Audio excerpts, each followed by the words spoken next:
Hey, Foxy and Ninja. Oh, wait, hold on. Okay, no, audio is playing. I wasn't sure if the desktop audio was coming through because it didn't show up very clearly on OBS.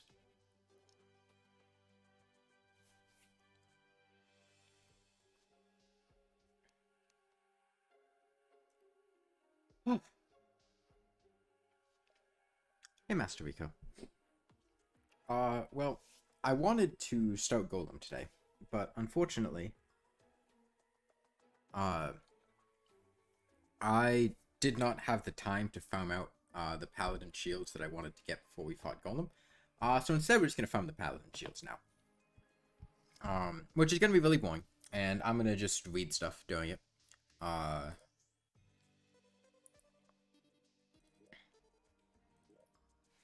much else does Paladin have? 10,000. I have killed 2 Paladins. I just didn't have that much time because I got back later than I was expecting this weekend. Yeah.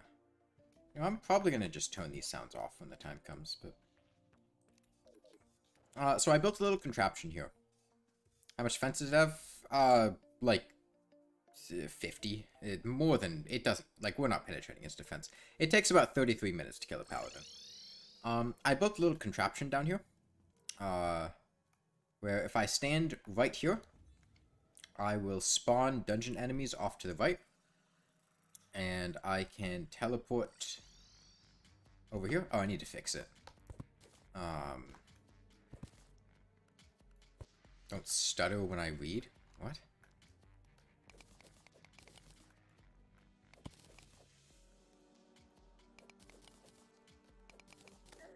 God damn it.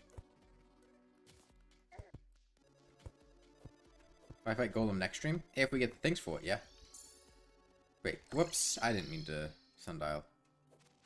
Your ass doesn't remember what paladins are? They're the, tanky large boys in the post-planetary dungeon. I built a little artificial... Get out of here, ghost.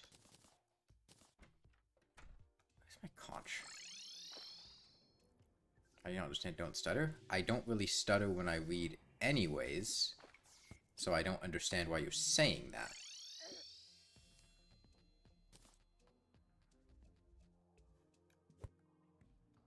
Like, there's a difference between stuttering and having to reread things or, like, do it slowly to parse what he's saying because it's written in a confusing way. I don't really stutter when I read. But yeah, if I stand here...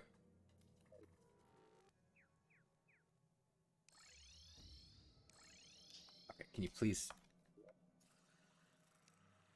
I don't have, like... The spawn rates are normal, right? Yeah.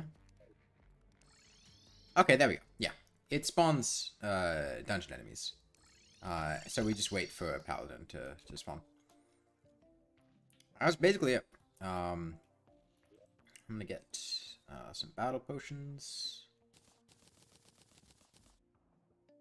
I got some ribs as well.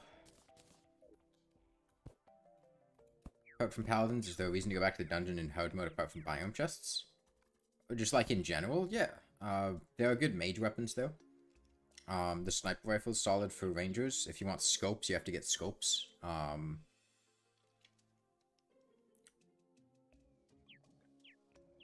As melee, I feel like Summoner's the only one that doesn't really have much reason to go back there.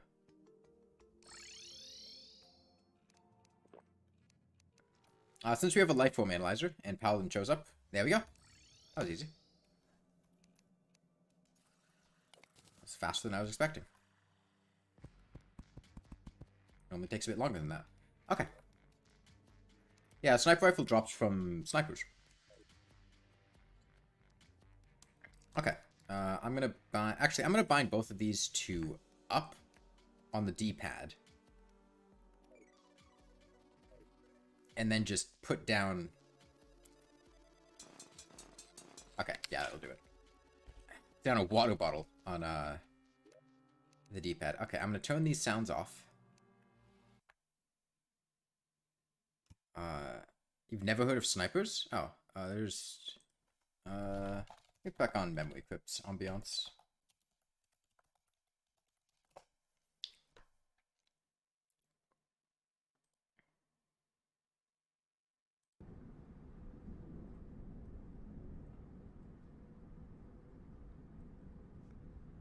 Okay.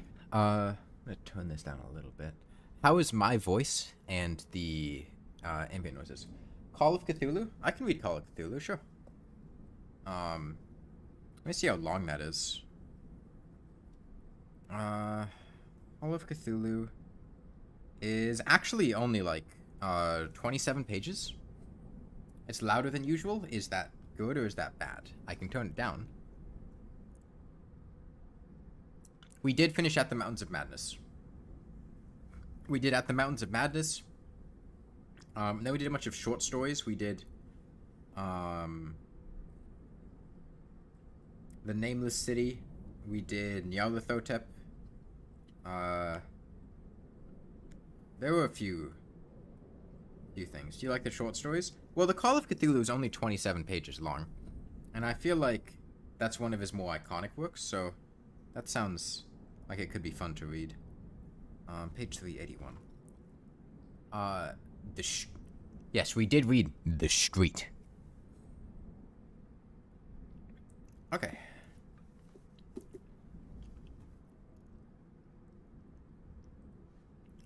So let's go back in here. Put down this to automate killing this paladin. Let's do this. Come on. There we go.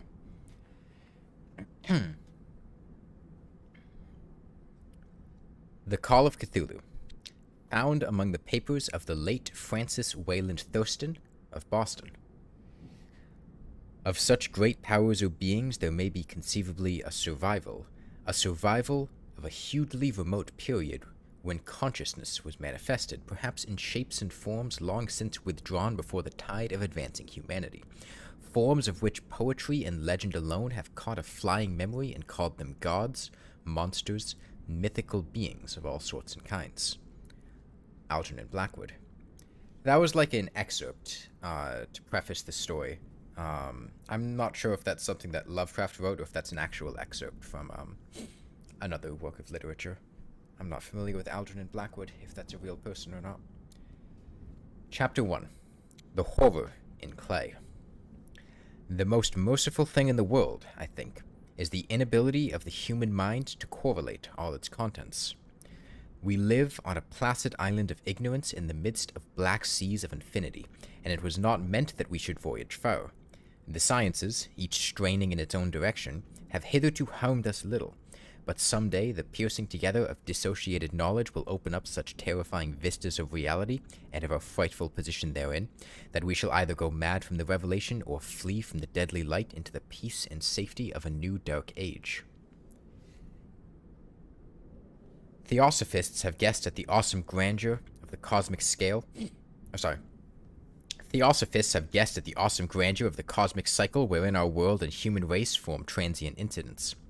They have hinted at strange survivals in terms which would freeze the blood if not masked by a bland optimism. But it is not from them that there came the single glimpse of forbidden eons which chills me when I think of it and maddens me when I dream about it. That glimpse, like all dread glimpses of truth, flashed out from an accidental piecing together of separated things, in this case an old newspaper item and the notes of a dead professor.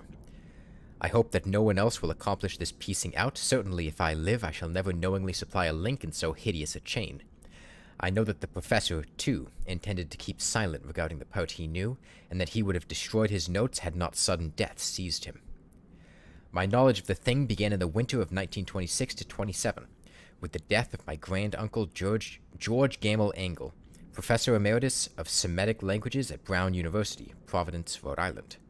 Professor Angle was widely known as an authority on ancient inscriptions, and had frequently been resorted to by the heads of prominent museums, so that his passing at the age of 92 may be recalled by many. Locally, interest was intensified by the obscurity of the cause of his death. The professor had been stricken whilst returning from the Newport boat, falling suddenly, as witnesses said, after having been jousted by a nautical-looking Negro, who had come from one of the queer dark courts on the precipitous hillside which formed a short cut from the waterfront to the deceased home in William Street. Physicians were unable to find any visible disorder, but concluded after perplexed debate that some obscure lesion of the heart, induced by the brisk ascent of so steep a hill by so elderly a man, was responsible for the end. Hey Glitch, PG3D. At the time, I saw no reason to dissent from this dictum, but latterly I am inclined to wonder, and more than wonder. As my granduncle's heir and executor, for he died a childless widower, I was expected to go over his papers with some thoroughness, and for that purpose moved his entire set of files and boxes to my quarters in Boston. Much of the material which I correlated will be later published by the American Archaeological Society, but there was one box which I found exceedingly puzzling, and which I felt much averse from shewing to other eyes. It had been locked, and I did not find the key till it occurred to me to examine the personal ring which the professor carried always in his pocket. Then indeed I succeeded in opening it, but when I did so seemed only to be confronted by a greater and more closely locked barrier.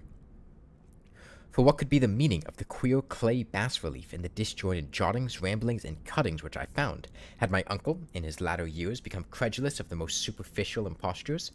I resolved to search out the eccentric sculptor responsible for this apparent disturbance of an old man's peace of mind. So, to explain, just in case you haven't been tracking super clearly. Gotta blow my nose.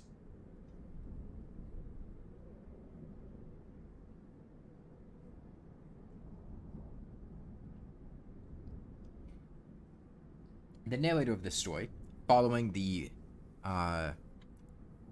unexpected death of his great uncle at the age of 92, took his possessions and has been going through them. His great uncle was something of an expert in ancient translations, ancient inscriptions, and he found a very strange locked box in which the key to which was kept in a ring that his grand uncle kept on his person at all times, and inside of which was an even stranger bas-relief made of clay. The bas-relief was a rough rectangle less than an inch thick and about 5 by 6 inches in area, obviously of modern origin. Its designs, however, were far from modern in atmosphere and suggestion, for although the vagaries of cubism and futurism are many and wild, they do not often reproduce that cryptic regularity which lurks in prehistoric writing. In writing of some kind, the bulk of these designs seems certainly to be, though my memory, despite much familiarity with the papers and collections of my uncle, failed in any way to identify this particular species, or even to hint at its remotest affiliations. Above these apparent hieroglyphics was a figure of evidently pictorial intent, though its impressionistic execution forbade a very clear idea of its nature. It seemed to be a sort of monster, or symbol representing a monster, of a form which only a diseased fancy could conceive. If I say that my somewhat extravagant imagination yielded simultaneous pictures of an octopus, a dragon, and a human caricature, I shall not be unfaithful to the spirit of the thing. A pulpy, tentacled head surmounted a grotesque and scaly body with rudimentary wings, but it was the general outline of the whole which made it most shockingly frightful. Behind the figure was a vague suggestion of a cyclopean architectural background. Hey, Wetfish. The writing accompanying this oddity was, aside from a stack of press cuttings, in Professor Engel's most recent hand, and made no pretense to literary style. What seemed to be the main document was headed Cthulhu Cult, in characters painstakingly printed to avoid the erroneous reading of a word so unheard of. The manuscript was divided into 2 sections, the first of which was headed 1925, Dream and Dream Work of H.A. Wilcox, 7 Thomas Street, Providence, Rhode Island, and the second, Narrative of Inspector John R. L. Grass, 121 Bienville Street, New Orleans, Louisiana, at 1908 AAS MTG. Notes on same in Professor Webb's account. The other manuscript papers were all brief notes, some of them accounts of the queer dreams of different persons, some of them citations from theosophical books and magazines, notably W. Scott Eliot's Atlantis and the Lost Lemuria, and the rest comments on long surviving secret societies and hidden cults, with references to passages in such mythological and anthropological sourcebooks as Fraser's Golden Bough and Miss Murray's Witch Cult in Western Europe. The cuttings largely alluded to outer, mental illnesses and outbreaks of group folly or mania in the spring of 1925. The first half of the principal manuscript told a very peculiar tale.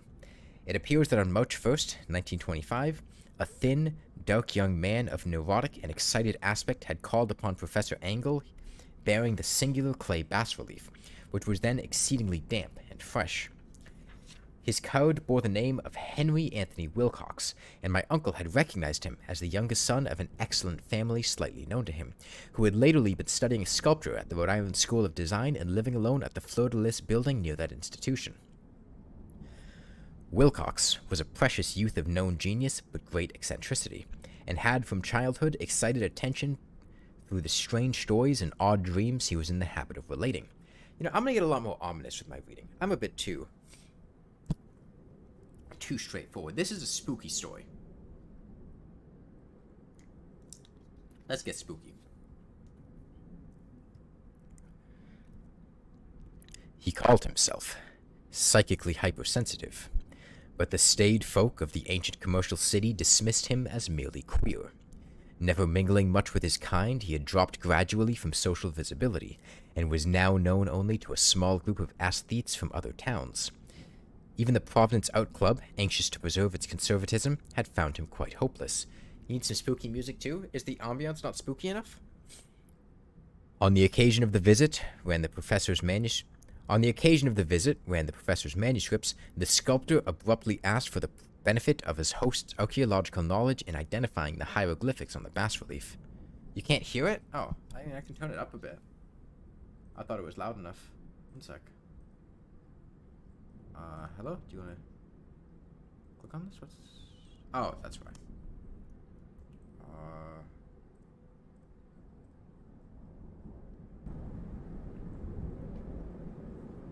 I assume that's better?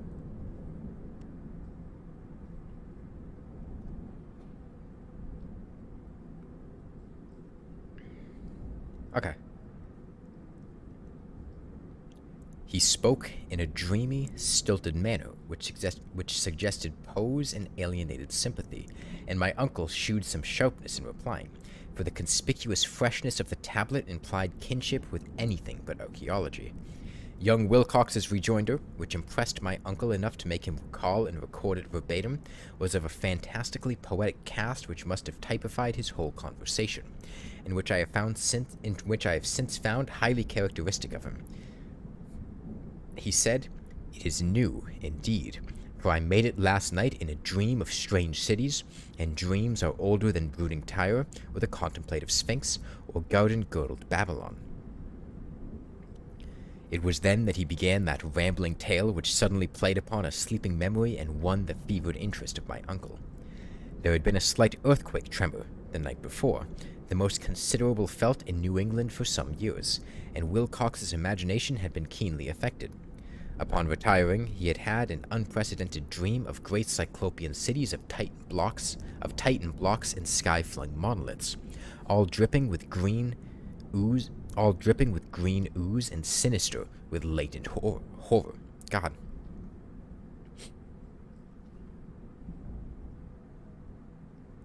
Upon retiring, he had had an unprecedented dream of great cyclopean cities of Titan blocks and sky-flung monoliths, all dripping with green ooze and sinister with latent horror. Hieroglyphics had covered the walls and pillars, and from some undetermined point below had come a voice that was not a voice. A chaotic sensation which only fancy could transmute into sound, but which he attempted to render by the almost unpronounceable jumble of letters. Cthulhu Fatan. This verbal jumble was the key to the recollection which excited and disturbed Professor Angle. He questioned the sculptor with scientific minuteness, and had studied with almost frantic intensity the bas-relief on which the youth had found himself working, chilled and clad only in nightclothes when walking had stolen bewilderingly over him. When waking. That's about a 10% drop rate, Master Rico. 9 point something. Is it Cthulhu Fatan or Cthulhu Fatagan? Because there's a G in there. right? But, like, is the G silent? He's transmuting a word. I feel like Fatan rolls better off the tongue, but Fatagan incorporates that G.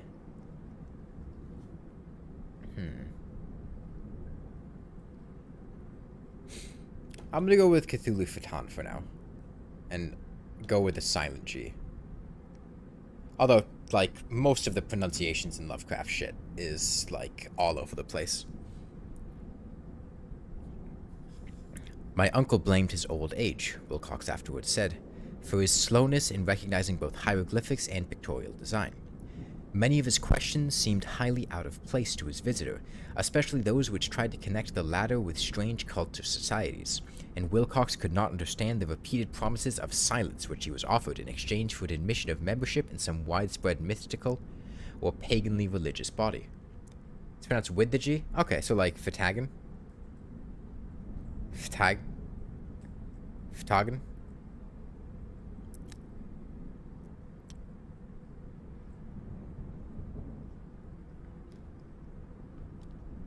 Let me...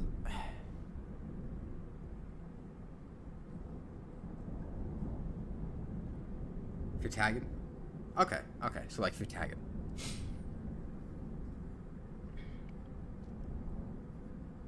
When Professor Angle became convinced that the sculptor was indeed ignorant of any cult or system of cryptic lore, he besieged his visitor with demands for future reports of dreams.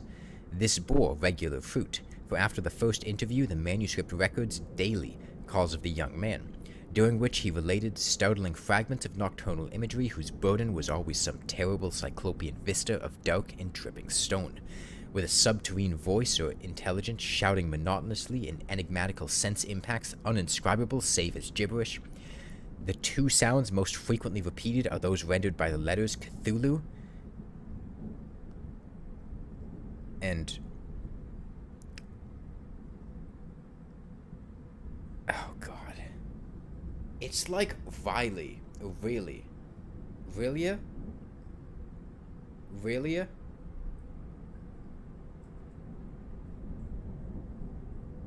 Relia? I'm gonna go with Relia.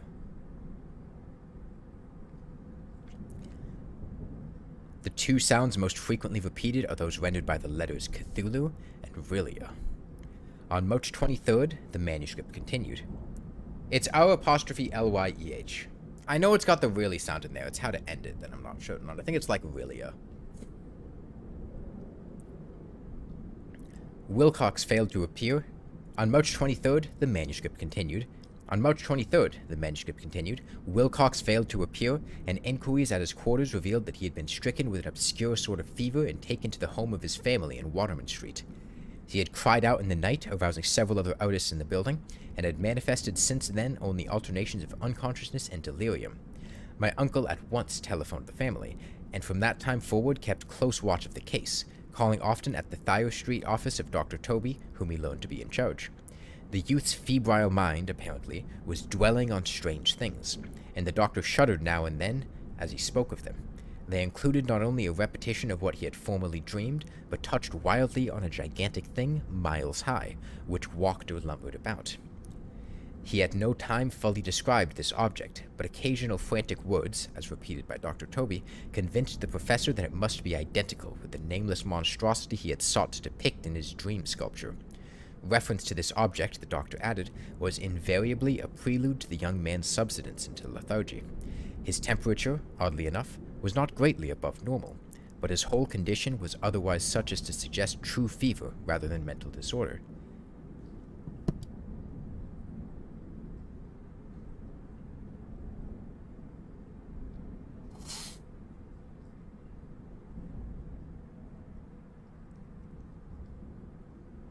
So essentially, this man's great uncle, the professor emeritus at whatever that university was, I don't remember which one it was. It wasn't Miskatonic. Something in Rhode Island. Had received a visitor, and the man who brought him the strange bas relief of alien creature, a simultaneous amalgamation of octopus, a human caricature, and what was the last one that they described it as?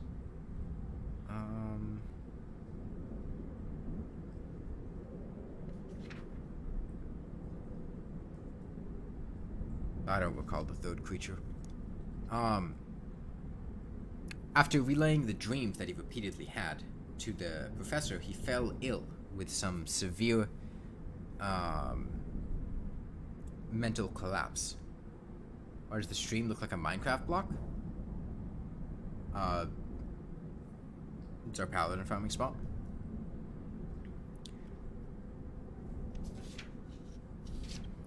On April 2nd, at about 3 p.m., every trace of Wilcox's malady suddenly ceased. He sat upright in bed, astonished to find himself at home and completely ignorant of what had happened in dream or reality since the night of March 22nd. Pronounced well by his physician, he returned to his quarters in 3 days, but to Professor Angle he was of no further assistance. All traces of strange dreaming had vanished with his recovery, and my uncle kept no record of his night thoughts after a week of pointless and irrelevant accounts of thoroughly usual visions. Here the first part of the manuscript ended, but references to certain of the scattered notes gave me much material for thought. So much, in fact, that only the ingrained skepticism then forming my philosophy can account for my continued distrust of the artist. The notes in question were those descriptive of the dreams of various persons covering the same period as that in which young Wilcox had had his strange visitations. My uncle, it seems, had quickly instituted a prodigiously far-flung body of inquiries amongst nearly all of the friends whom he could question without impertinence, asking for nightly reports of their dreams and the dates of any notable visions for some time past. The reception of his request seems to have been varied, but he must, at the very least, have received more responses than any ordinary man could have handled without a secretary. This original correspondence was not preserved, but his notes formed a thorough and really significant digest. Average people in society and business, New England's traditional salt of the earth, gave an almost completely negative result, though scattered cases of uneasy but formless nocturnal impressions appear here and there, always between March 22nd and April 2nd, the period of young Wilcox's delirium. Scientific men were little more affected, though 4 cases of vague description suggest fugitive Scientific men were little more affected, though 4 cases of vague description suggest fugitive glimpses of strange landscapes, and in 1 case there was mentioned a dread of something abnormal. It was from the artists and poets that the pertinent answers came, and I know that panic would have broken loose had they been able to compare notes. As it was, lacking their original letters, I half suspected the compiler of having asked leading questions, or of having edited the correspondence in corroboration with what he had latently resolved to see. That is why I continued to feel that Wilcox, somehow cognizant of the old data which my uncle had possessed, had been imposing on the veteran scientist. These responses from aesthetes told a disturbing tale. From February 28th to April 2nd, a large proportion of them had dreamed very bizarre things, the intensity of the dreams being immeasurably the stronger during the period of the sculptor's delirium. Over a fourth of those who reported anything reported scenes and half-sounds not unlike those which Wilcox had described, and some of the dreamers confessed acute fear of the gigantic nameless thing visible toward the last. One case, which the note describes with emphasis, was very sad. The subject, a widely known architect with leanings towards theosophy and occultism, went violently insane on the date of young Wilcox's seizure, and expired several months later after incessant screamings to be saved from some escaped denizen of hell. Had my uncle referred to these cases by name instead of merely by number, I should have attempted some corroboration and personal investigation, but as it was, I succeeded in tracing down only a few. All of these, however, bore out the notes in full. I have often wondered if all the objects of the professor's questioning felt as puzzled as did this fraction. It is well that no explanation shall ever reach them. Take a sip of water. First Paladin's getting there, though.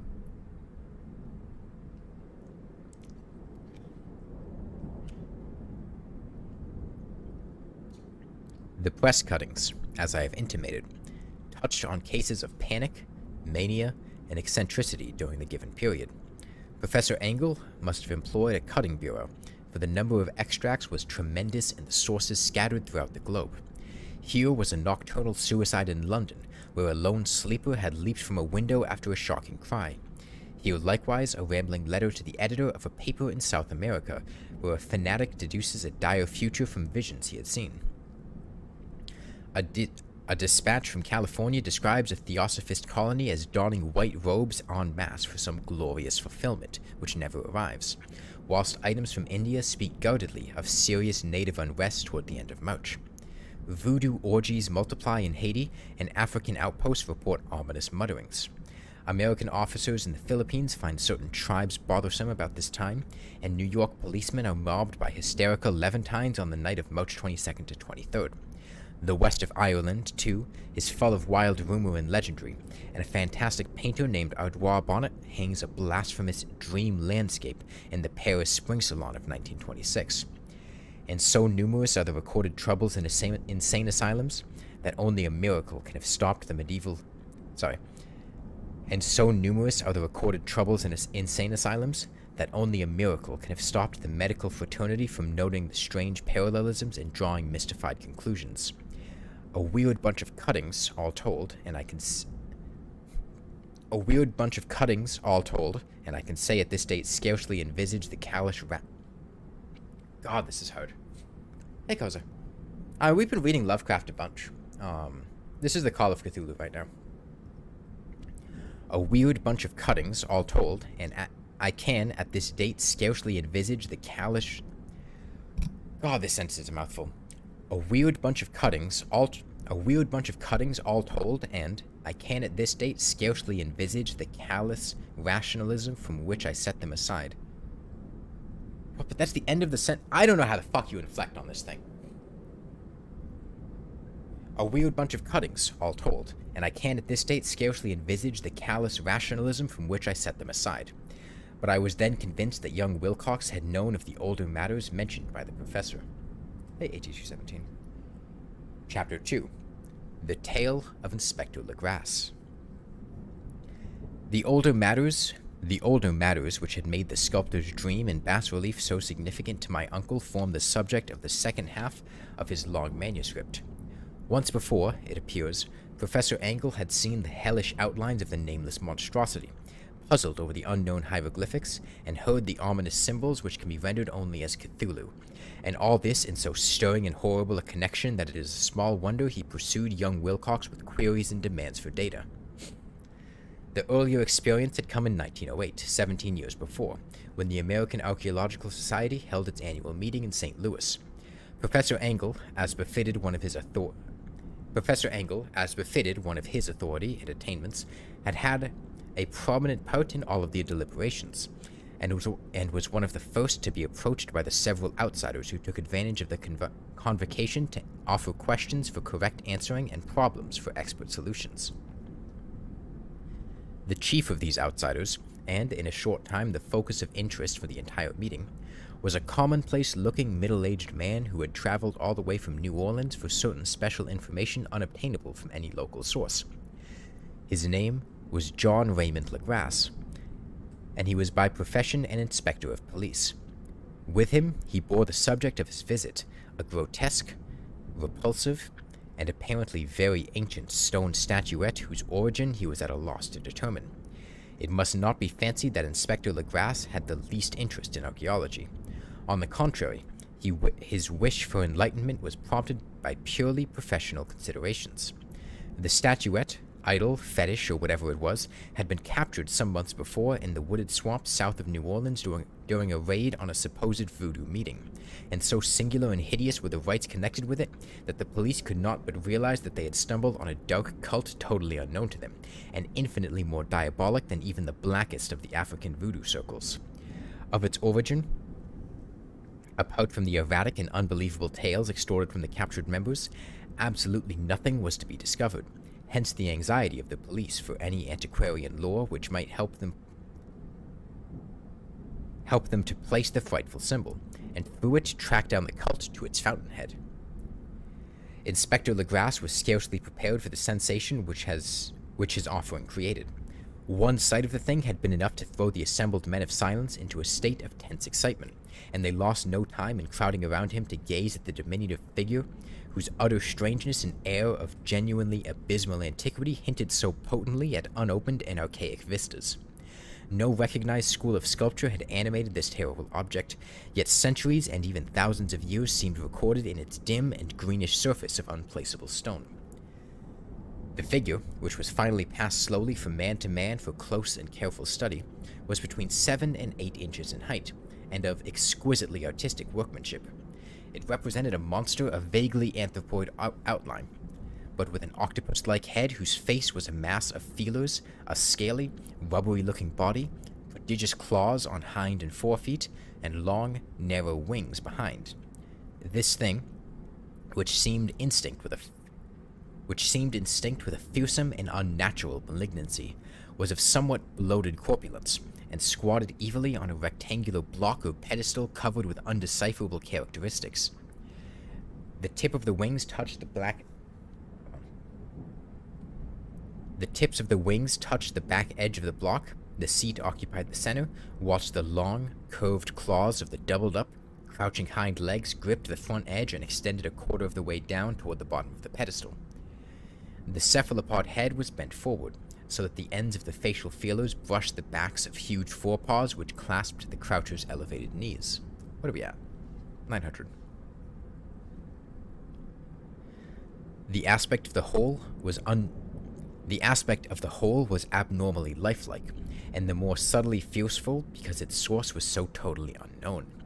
Its vast, awesome, and incalculable age was unmistakable, yet not one link did it shew with any known type of art belonging to civilization's youth, or indeed to any other time. Totally separate and apart, its very material was a mystery, for the soapy, greenish-black stone with its golden or iridescent flecks and striations resembled nothing familiar to geology or mineralogy. The characters along the base were equally baffling, and no member present, despite a representation of half the world's experts learning in this field, could form the least notation of even their remotest linguistic kinship. They, like the subject and material, belonged to something horribly remote and distinct from mankind as we know it, something frightfully suggestive of old and unhallowed cycles of life in which our world and our conceptions have no part.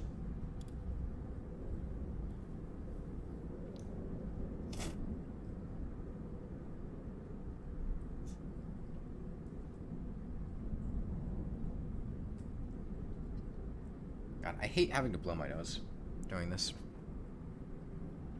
But I just have a stuffy nose today. And yet, as the members severally shook their heads and confessed defeat at the inspector's problem, there was one man in that gathering who suspected a touch of bizarre familiarity in the monstrous shape and writing, and who presently told with some diffidence of the odd trifle he knew. This person was the late William Channing Webb, professor of anthropology in Princeton University, and an explorer of no slight note. Professor Webb had been engaged, 48 years before, in a tour of Greenland and Iceland in search of some runic inscriptions which he failed to unearth. And whilst high upon the West Greenland coast had encountered a singular tribe or cult of degenerate Esquimaux whose religion, a curious form of devil worship, chilled him with its deliberate bloodthirstiness and repulsiveness. It was a faith of which other Esquimaux knew little, and which they mentioned only with shudders, saying that it had come down from horribly ancient eons before ever the world was made. Besides nameless rites and human sacrifices, there were certain queer hereditary rituals addressed to a supreme elder devil or Tornisuk. And of this, Professor Webb had taken a careful phonetic copy from an aged Angekok or wizard priest, expressing the sounds in Roman letters as best he knew how. No luck. Okay.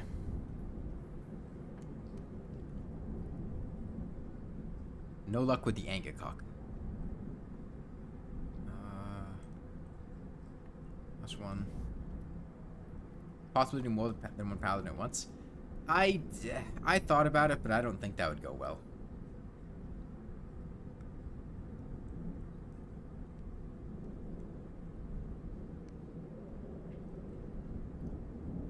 Okay. Now we just, back to waiting.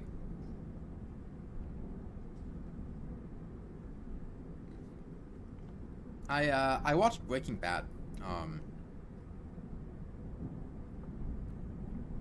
for the first time when I was cat sitting, last week. Pretty good show. Skeleton Commando. Let me, he'll despawn eventually. I'm not really too concerned with this cursed skull. It doesn't really do damage to me. The Lawnmower doesn't exactly have infinite pierce, I don't think. Because there was a point in time where we had a lot of enemies bunched up at once and it didn't hit all of them. But it has, at the very least, very high piercing. I don't know exactly how it works. But yeah, since I don't get cursed and this cursed skull does there we go. Basically no damage, I'm not really too concerned about it.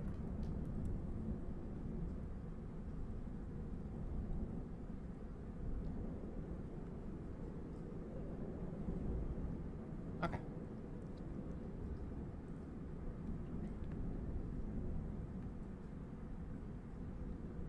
How was cat sitting? Went pretty well. Yeah, it was a great line. I finished the whole thing in like 5 days. Which was a lot. I was basically just watching it non-stop. Because I didn't really have much else to do because I didn't bring my computer.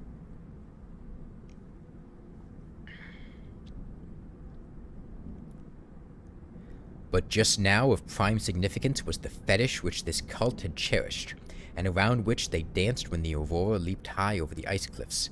It was, the professor stated, a very crude bas-relief of stone, comprising a hideous picture and some cryptic writing, and so far as he could tell, it was a rough parallel in all essential features of the bestial thing now lying before the meeting. This data, received with suspense and astonishment by the assembled members, proved doubly exciting to Inspector Legrasse, and he began at once to ply his informant with questions. Having noted and copied an oral ritual among the swamp cult worshippers his men had arrested, he besought the professor to remember as best he might the syllables taken down amongst the diabolist equimarchs.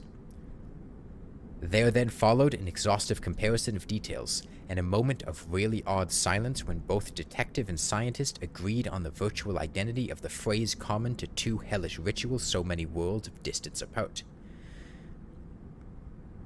What, in substance, both the Equimar wizards and the Louisiana swamp priests had chanted to their kindred idols was something very like this, the word divisions being guessed at from traditional breaks in the phrase as chanted aloud. Oh, Jesus Christ. It's the thing. It's the thing. I don't know how to pronounce this. It's the thing.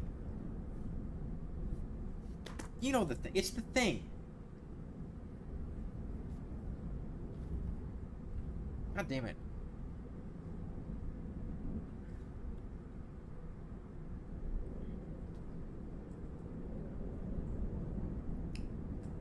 No, the fucking Thing Louis Migraf not Thing Louis Gruenaf Cthulhu Willia Waraj Fitagan. It's the thing. It's the thing.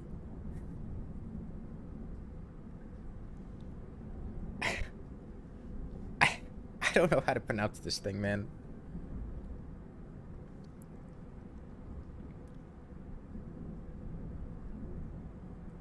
Thing Louis Migrumanoff Cthulhu Willia Wagard Nagel Fitagan. Something like that, man. I don't know. It's the thing, okay? It's the thing. Legrasse had one point in advance of Professor Webb, for several among his mongrel prisoners had repeated to him what older celebrants had told them the words meant. This text, as given, ran something like this. In his house at Rilia, dead Cthulhu waits dreaming. In his house at Rilia, dead Cthulhu waits dreaming. In his house at Rilia, dead Cthulhu waits dreaming.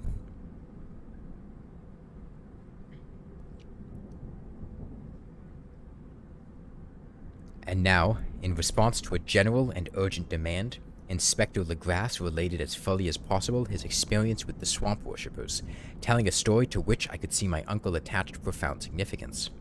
It savored of the wildest dreams of mythmaker and theosophist, and disclosed an astonishing degree of cosmic imagination among such half-castes and pariahs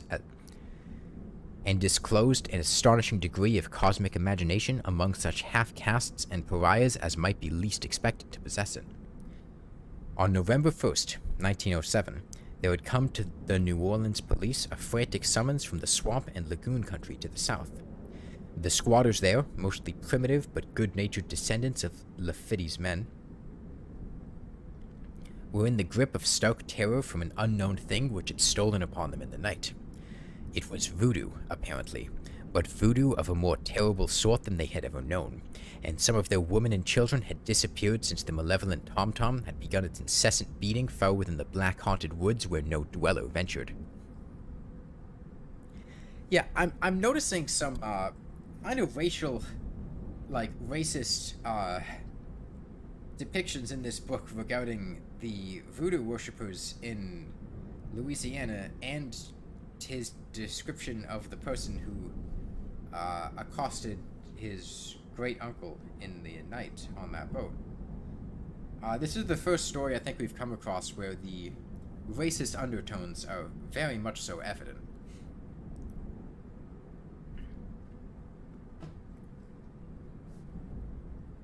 No, that is not based Lovecraft.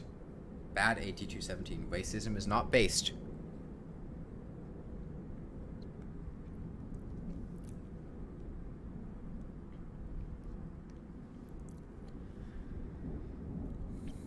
There were insane shouts and harrowing screams, soul-chilling chants and dancing devil flames, and, the frightened messenger added, the police could stand it no more. Well, the voodoo practitioners in Louisiana are like Creole people, and calling them half-castes and the other very unflattering terms he ascribed to them, calling them tribal, bestial, things like that, are very much so, almost certainly, rooted in his racial beliefs towards black people.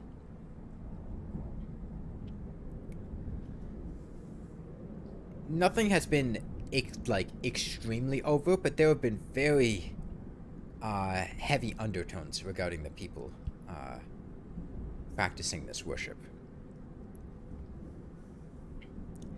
So a body of 20 police, filling 2 carriages and an automobile, had set out in the late afternoon with the shivering squatter as a guide. At the end of the passable road they alighted, and for miles splashed on in silence through the terrible cypress woods where day never came. Ugly roots and malignant hanging noises of Spanish moss beset them, and now and then a pile of dank stones, or fragment of a rotting wall,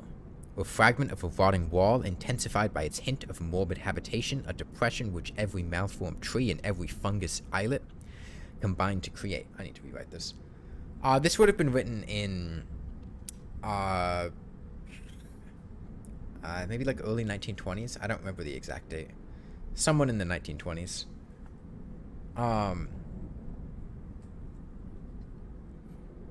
Who said someone with so much talent was a dumb little racist. We talked about this the other day. I personally believe that Lovecraft's racism came more from the product and the environment he was raised in, more so than his intrinsic beliefs, and I don't want to inscribe maleficence to something that, as far as I can tell, was likely more indicative of the place he grew up with and the family that raised him.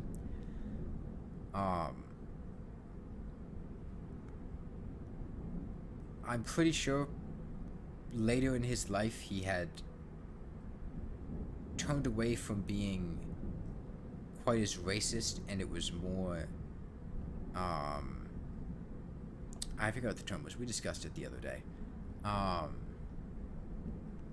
But that's beside the point. We talked about this the other day. 1928. Okay. Like, the way I saw it was xenophobia, yeah. Was more that he was an incredibly mentally unwell person who had a very shit life, and he demonized the people that he did not have interactions with owing to living in predominantly white areas, I imagine. As I believe, from what I understand, his racism was more fear than feelings of inferiority. That is, he was just afraid of everything, and racial minorities were one of the things he was afraid of.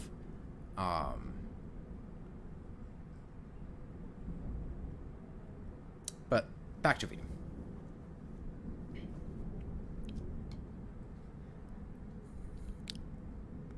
At length, the squatter's settlement, a miserable huddle of huts, hove in sight, and hysterical dwellers ran out to cluster around the group of bobbing lanterns. The muffled beat of tom-toms was now faintly audible.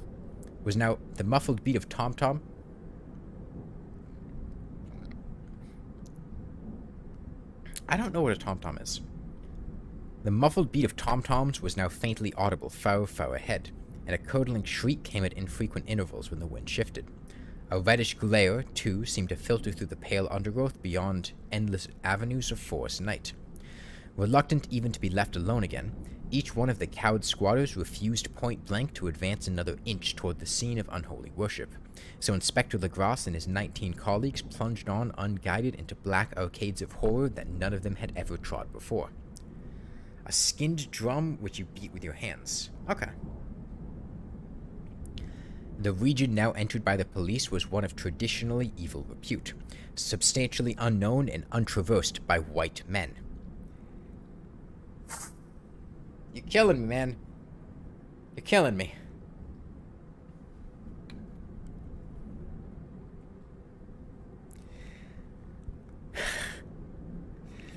There were legends of a hidden lake unglimpsed by mortal sight, in which dwelt a huge, formless white polypus thing with luminous eyes, and squatters whispered that bat-winged devils flew up out of caverns in inner earth to worship it at midnight. They said it had been there before d'Iberville, before La Salle, before the Indians, and before even the wholesome beasts and birds of the woods. It was nightmare itself, and to see it was to die. But it made men dream, and so they knew enough to keep away. The present voodoo orgy was, indeed, on the merest fringe of this abhorred area, but that location was bad enough. Hence perhaps the very place of the worship had terrified the squatters more than the shocking sounds and incidents. Only poetry or madness could do justice to the noises heard by Legrasse's men as they plowed on through the black moors toward the red glare and the muffled tom-toms. That's alright, Sharptails. I mean, we were gonna read it eventually. There are vocal qualities peculiar to men, and vocal qualities peculiar to beasts, and it is terrible to hear the one when the source should yield the other. Animal fury and orgiastic license here whipped themselves to demonic heights by howls and squawking ecstasies that tore and reverberated through those nighted woods like pestilential tempests from the gulfs of hell. I'm going to read that sentence again. Very evocative sentence, just kind of tough to get through. Animal fury and orgiastic license here whipped themselves to demonic heights by howls and squawking ecstasies that tore and reverberated through those nighted woods like pestilential tempests from the gulfs of hell. Now and then the less organized ululation would cease, and from what seemed a well-drilled chorus of hoarse voices would rise. Now and then the less organized ululation would cease, and from what seemed a well-drilled chorus of hoarse voices would rise and sing-song chant that hideous phrase or ritual. Hey, Exciter. Isn't sing-song?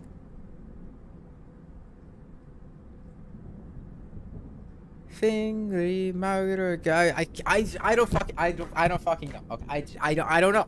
I don't know how to say it. I don't know how to do it in sing-song. Like, that's even harder. Just getting through it in the first place is hard enough, but singing this phrase in sing-song? I can't do that shit, man. I'm not doing it in sing-song. I'm just gonna read it. Fingrui, Mugarunaf, Cthulhu, Rilia, Waganaga, Fitagan. Imagine that in a sing-song voice. I don't know.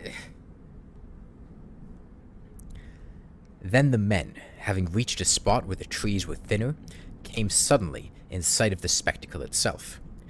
4 of them reeled, 1 fainted, and 2 were shaken into a frantic cry which the mad cacophony of the orgy fortunately deadened. Legrasse dashed swamp water on the face of the fainting man, and all stood trembling and nearly hypnotized with horror.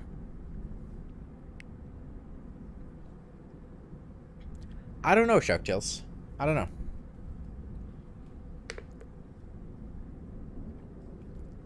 What the flip was that? It's the thing.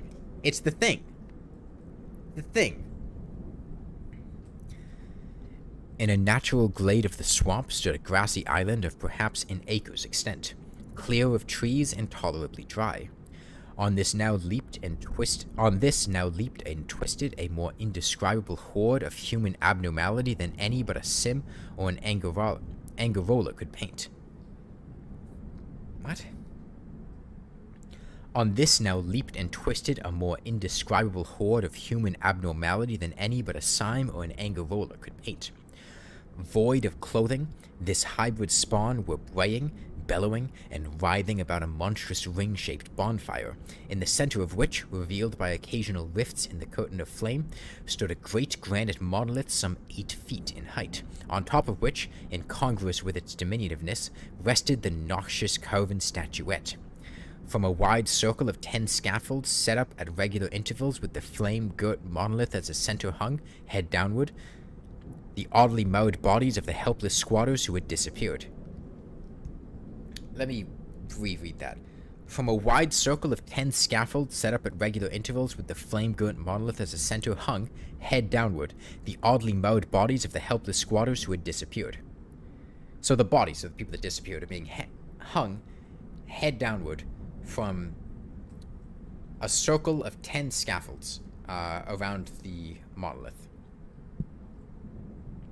It was inside this circle that the ring of worshippers jumped and roared, the general direction of the mass motion being from left to right in endless bacchanal between the rings of bodies and the ring of fire. It may have been only imagination, and it may have been only echoes which induced one of the men, an excitable Spaniard, to fancy he heard antiphonal responses to the ritual from some far and unillumined spot deeper within the woods of ancient legendary and horror. This man, Joseph D. Galvez, I later met and questioned, and he proved distractingly imaginative.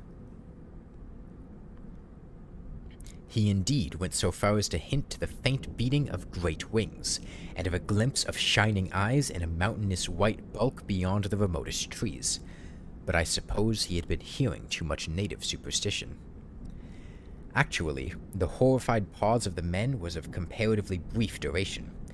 Duty came first, and although there must have been nearly 100 mongrel celebrants in the throng, the police relied on their firearms and plunged determinedly into the nauseous rout.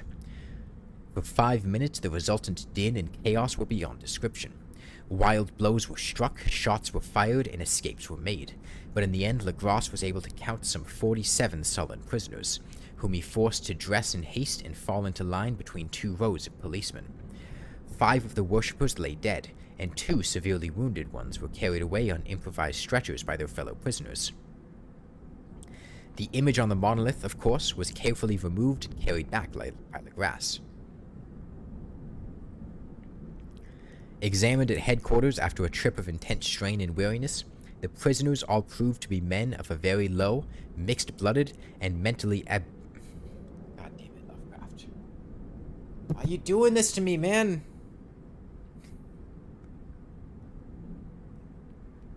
Why are you doing this to me? Examined at headquarters after a trip of intense strain and weariness, the prisoners all proved to be men of a very low, mixed-blooded, and mentally aberrant type. Most were seamen, and a sprinkling of Negroes and mulattoes, largely West Indians or Brava Portuguese from the Cape Verde Islands, gave a coloring of voodooism to the heterogeneous cult. But before many questions were asked, it became manifest that something far deeper and older than Negro fetishism was involved.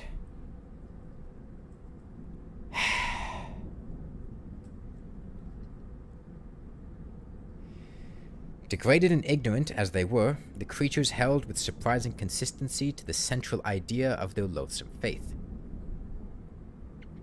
They worshipped, so they said, the great old ones who lived ages before there were any men, and who came to the young world out of the sky. Those old ones were gone now, inside the earth and under the sea, but their dead bodies had told their secrets in dreams to the first men, who formed a cult which had never died.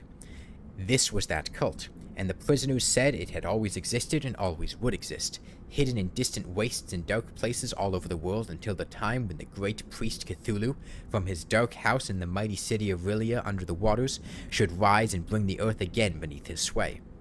Someday he would call, when the stars were ready, and the secret cult would always be waiting to liberate him. Meanwhile, no more must be told. There was a secret which even torture could not extract. Mankind was not absolutely alone among the conscious things of Earth, for shapes came out of the dark to visit the faithful few. But these were not the great old ones. No man had ever seen the old ones. The carven idol was great Cthulhu, but none might say whether or not the others were precisely like him. No one could read the old writing now, but things were told by word of mouth. The chanted ritual was not the secret. That was never spoken aloud, only whispered. The chant meant only this: in his house of Rilia, dead Cthulhu waits dreaming. Only 2 of the prisoners were found sane enough to be hanged, and the rest were committed to various institutions. All denied a part in the ritual murders and averred that the killing had been done by black-winged ones who had come to them from their immemorial meeting place in the haunted woods. But of those mysterious allies, no coherent account could ever be gained. What the police did extract came mainly from an immensely aged mestizo named Castro, who claimed to have sailed to strange ports and talked with undying leaders of the cult in the mountains of China. Old Castro remembered bits of hideous legend that paled the speculations of theosophists and made men and the world seem recent and transient indeed. There had been eons when other things ruled on the earth, and they had great cities.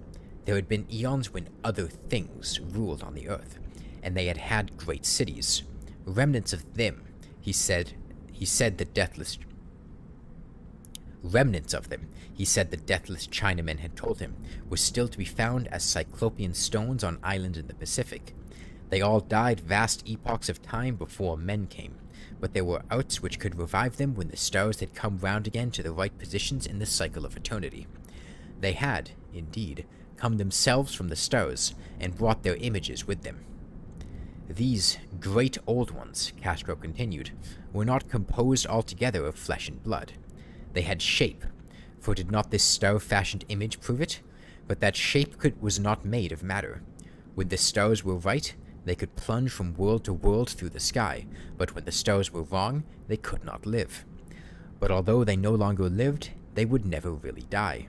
They all lay in stone houses in their great city of Rilia, preserved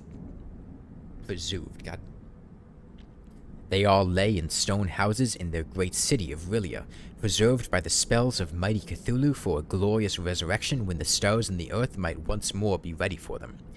But at that time some force from outside must serve to liberate their bodies. The spells that preserved them intact likewise prevented them from making an initial move, and they could only lie awake in the dark and think whilst uncounted millions of years rolled by. They knew all that was occurring in the universe, but their mode of speech was transmitted thought. Even now they talked in their tombs. When, after infinities of chaos, the first men came, the great old ones spoke to the sensitive among them by molding their dreams, for only thus could their language reach the fleshy minds of mammals. Then, whispered Castro, those first men formed the cult around small idols which the great old ones shewed them. Oh, it's been an hour. The music stopped. The ambience stopped. I was scared for a sec. Let's put on spooky music.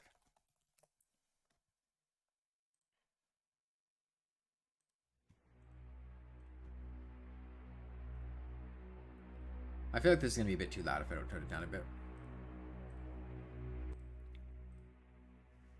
How's that audio level for the music?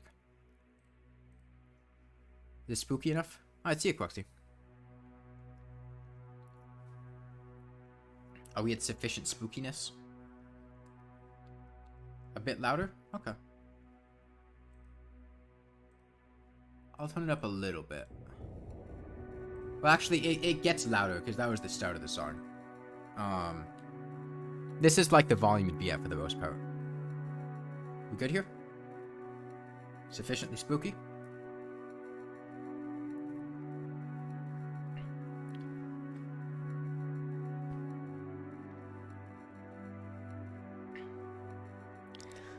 Then, whispered Castro, those first men formed the cult around small idols which the great old ones shewed them, idols brought in dim eras from the dark stars.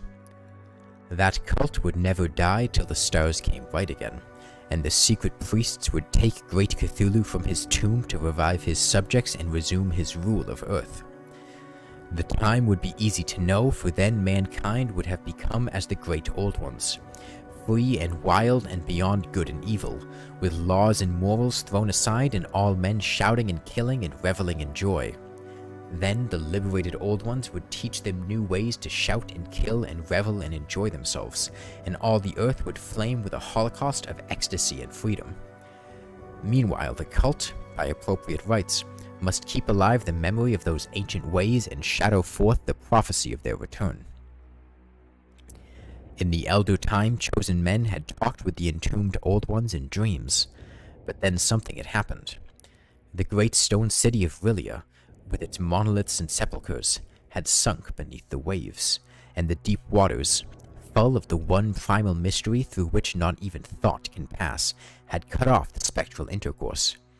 But memory never died, and high priests said that the city would rise again when the stars were right. Then came out of the earth the black spirits of earth, moldy and shadowy, and full of dim rumors picked up in caverns beneath forgotten sea bottoms. This is Lost City, Marley. But of them old Castro dared not speak much. He cut himself off hurriedly, and no amount of persuasion or subtlety could elicit more in this direction. The size of the old ones, too, he curiously declined to mention. Okay. Size is in italics. What kind of size are we talking here?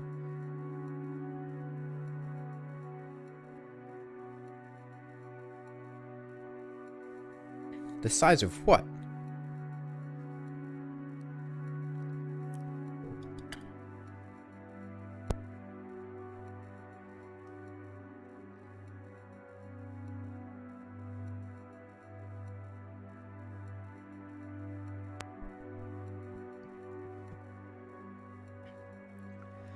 Of the cult, he said that he thought the center lay amid the pathless deserts of Arabia, where Irem, the city of pillars, dreams hidden and untouched. It was not allied to the European witch cult, and was virtually unknown beyond its members. No book had ever really hinted at it, though the deathless Chinamen said that there were double meanings in the Necronomicon of the mad Arab Abdul al-Hazred, which the initiated might read as they chose, especially the much-discussed couplet. That is not dead which can eternal lie, and with strange eons even death may die. Legras, deeply impressed and not a little bewildered, had inquired in vain concerning the historic affiliations of the cult. Castro, apparently, had told the truth when he said that it was wholly secret. The authorities at Tulane University could shed no light upon either cult or image, and now the detective had come to the highest authorities in the country and met with no more than the Greenland tale of Professor Webb. Yeah, that's one of the sickest bows that Lovecraft wrote.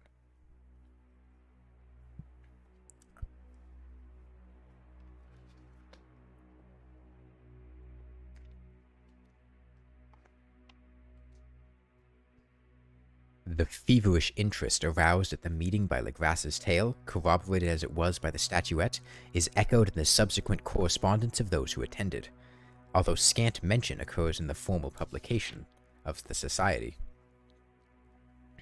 Caution is the first care of those accustomed to face occasional charlatanry and imposture.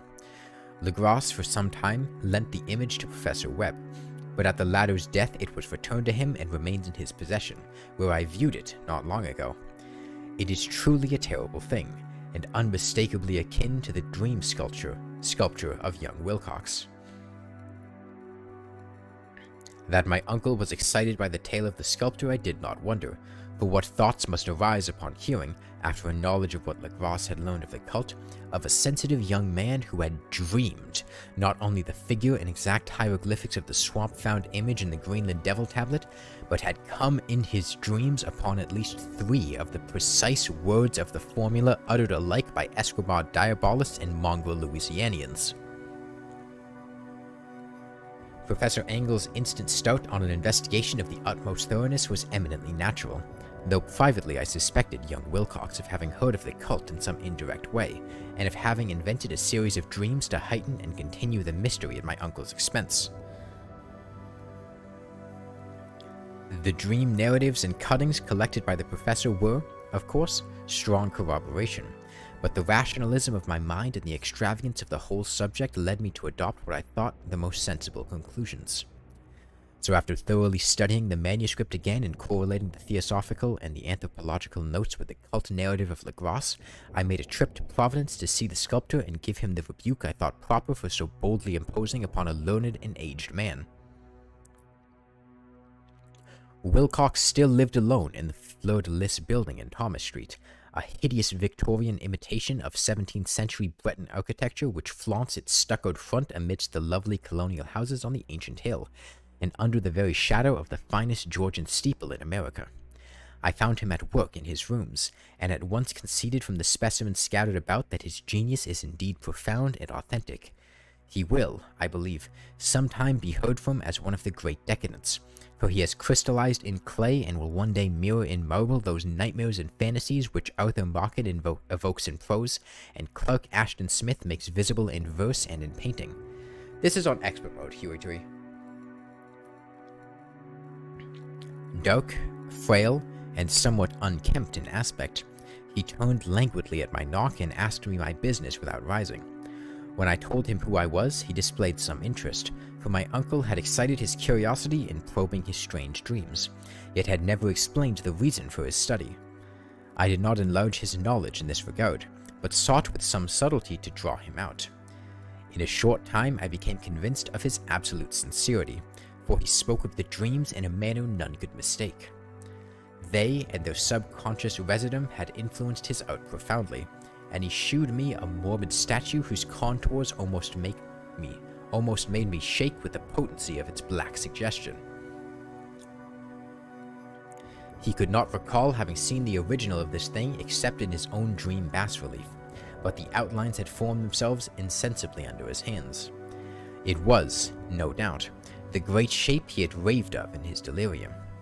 That he really knew nothing of the hidden cult, save from what my uncle's relentless catechism had let fall, he soon made clear.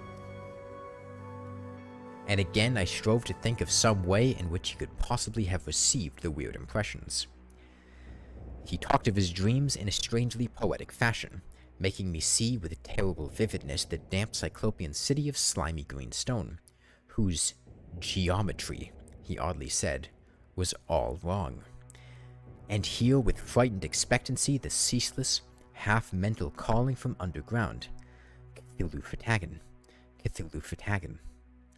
These words had formed part of the dread ritual which told of dead Cthulhu's dream vigil in his stone vault at Rilia, and I felt deeply moved despite my rational beliefs. Close through to the end, I think about 10 pages, Shark Tales. About 2/3 of the way through.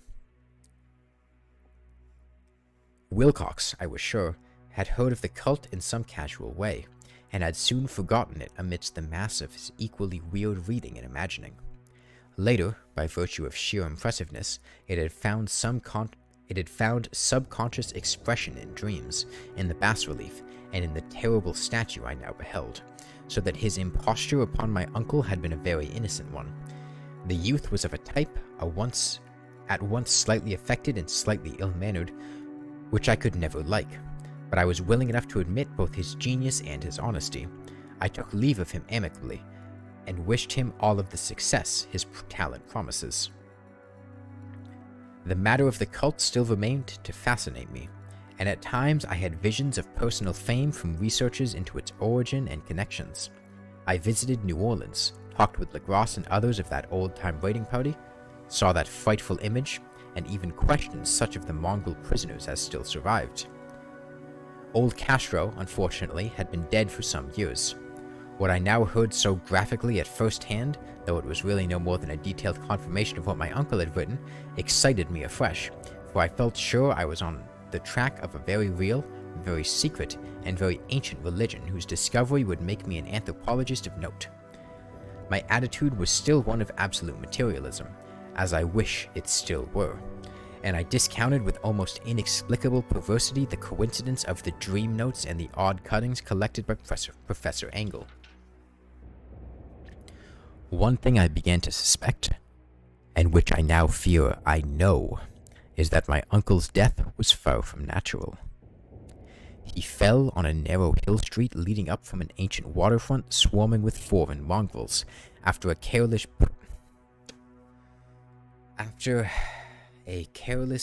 push from a Negro sailor.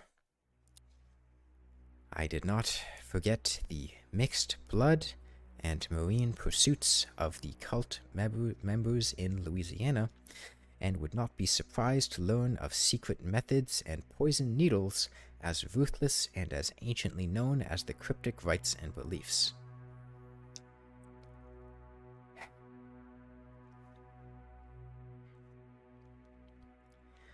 Legrasse and his men, it is true, have been let alone, but in Norway a certain seaman who saw things is dead.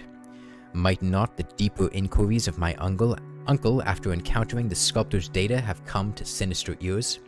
I think Professor Engel died because he knew too much, or because he was likely to learn too much. Whether I shall go as he did remains to be seen, for I have now learned much. Exactly, Charmeleon, yeah.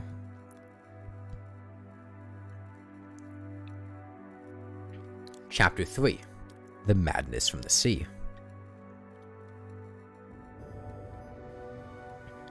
If heaven ever wishes to grant me a boon, it will be a total effacing of the results of a mere chance which fixed my eye on a certain stray piece of shelf paper.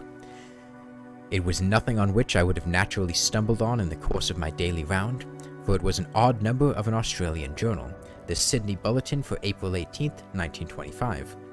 It had escaped even the cutting bureau, which had, at the time of its issuance, been avidly collecting material for my uncle's research. I had largely given over my inquiries into what Professor Engel called the Cthulhu cult, and was visiting a friend in Paterson, New Jersey, the curator of a local museum and a mineralogist of note. Examining one day the reserve specimens roughly set on the storage shelves in the rear room of the museum, my eye was caught by an odd picture in one of the old papers spread beneath the stones. It was the Sydney Bulletin I have mentioned, for my friend has wide affiliations in all conceivable foreign parts, and the picture was a half-tone cut of a hideous stone image almost identical with that which Legrasse had found in the swamp.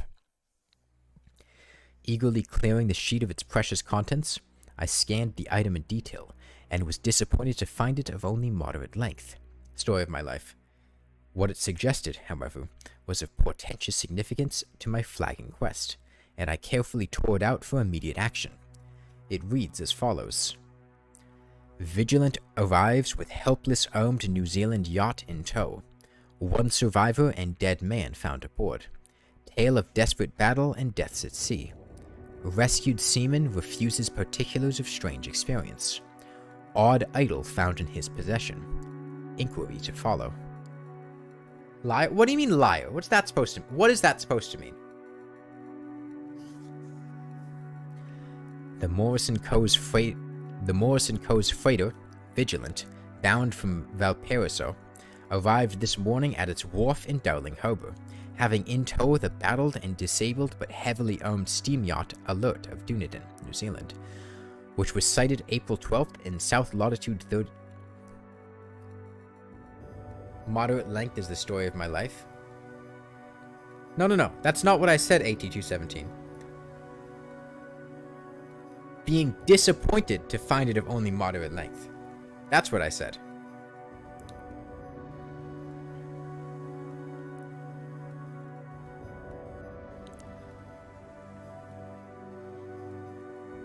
Anyway, which was sighted April 12th in south latitude 34 degrees 21 feet, west longitude 152 degrees 17 feet, with one living and one dead man aboard. I didn't say I was moderate, I said I was disappointed to find things moderate. The Vigilant left Valparaiso March 25th, and on April 2nd was driven considerably south of her course by exceptionally heavy storms and monster waves. On April 12th, the derelict was sighted, and though apparently deserted, was found upon boarding to contain one survivor in a half-delirious condition and one man who had evidently been dead for more than a week. The living man was clutching a horrible stone idol of unknown length, about a foot in height, regarding whose nature authorities at Sydney University, the Royal Society, and the Museum in College Street all profess complete bafflement, and which the survivor says he found in the cabin of the yacht, in a small carved shrine of common pattern. No, I'm like 10'2". You're very large, not moderate at all, just absolutely massive. And like everything large, just all around, like basically Andre the Giant. No, 10'2", 10'2".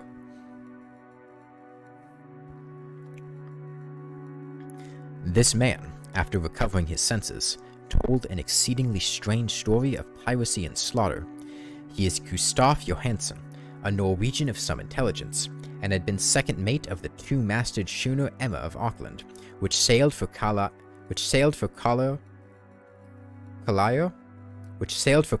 February 20th with a complement of 11 men.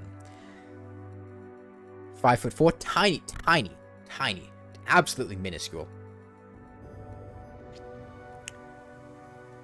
I wasn't talking about my height, though. The Emma, he says, was delayed and thrown widely south off her course by the great storm of March 1st, and on March 22nd, in south latitude 49 degrees 51 feet, west longitude 128 degrees 34 feet, encountered the Alert, manned by a queer and evil-looking crew of Kanakas and half-castes.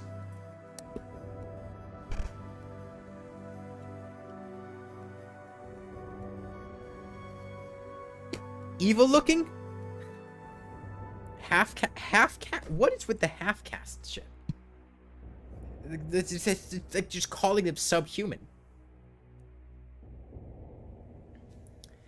Being ordered peremptorily to turn back, Captain Collins refused, whereupon the strange crew began to fire savagely and without warning upon the schooner with a peculiarly heavy battery of brass cannon forming part of the yacht's equipment.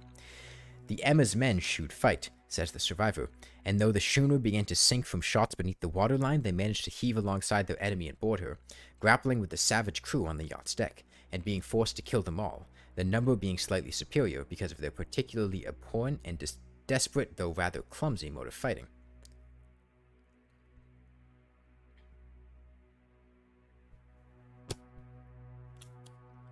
We of the Emma's men.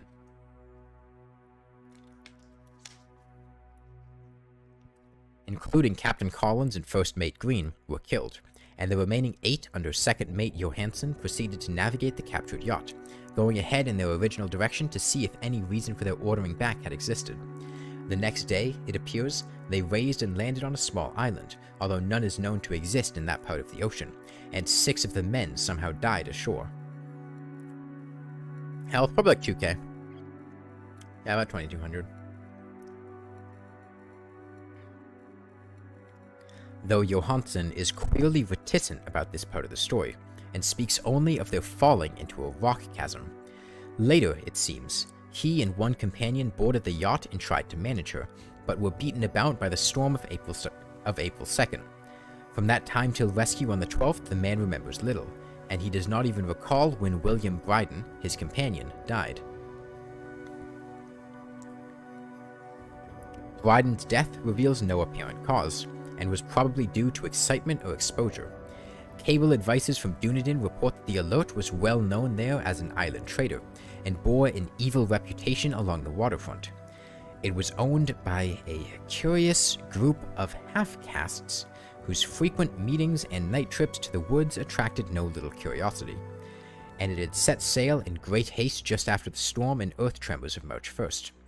Our Auckland correspondent gives the Emma and her crew an excellent reputation, and Johansen is described as a sober and worthy man.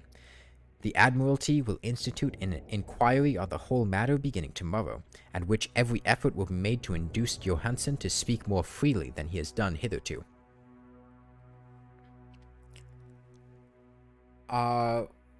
We're reading The Call of Cthulhu, a Wild Sage source. This was all, together with the picture of the hellish image, but what a train of ideas it started in my mind. Here were new treasuries of data on the Cthulhu cult, and evidence that it had strange interests at sea as well as on land. What motive prompted the hybrid crew to order back the Emma as they sailed about with their hideous idol?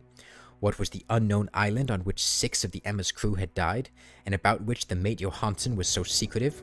What had the Vice Admiralty's investigation brought out, and what was known of the noxious cult in Dunedin? And most marvelous of all, what deep and more than natural linkage of dates was this which gave a malign and now undeniable significance to the various turns of events so carefully noted by my uncle? March 1st. Our February 28th, according to international dateline, the earthquake and storm had come. From Dunedin, the Alert and her noisome crew had darted eagerly forth, as if imperiously summoned, and on the other side of the earth, poets and artists had begun to dream of a strange, dank cyclopean city, whilst a young sculptor had molded in his sleep the form of the dreaded Cthulhu.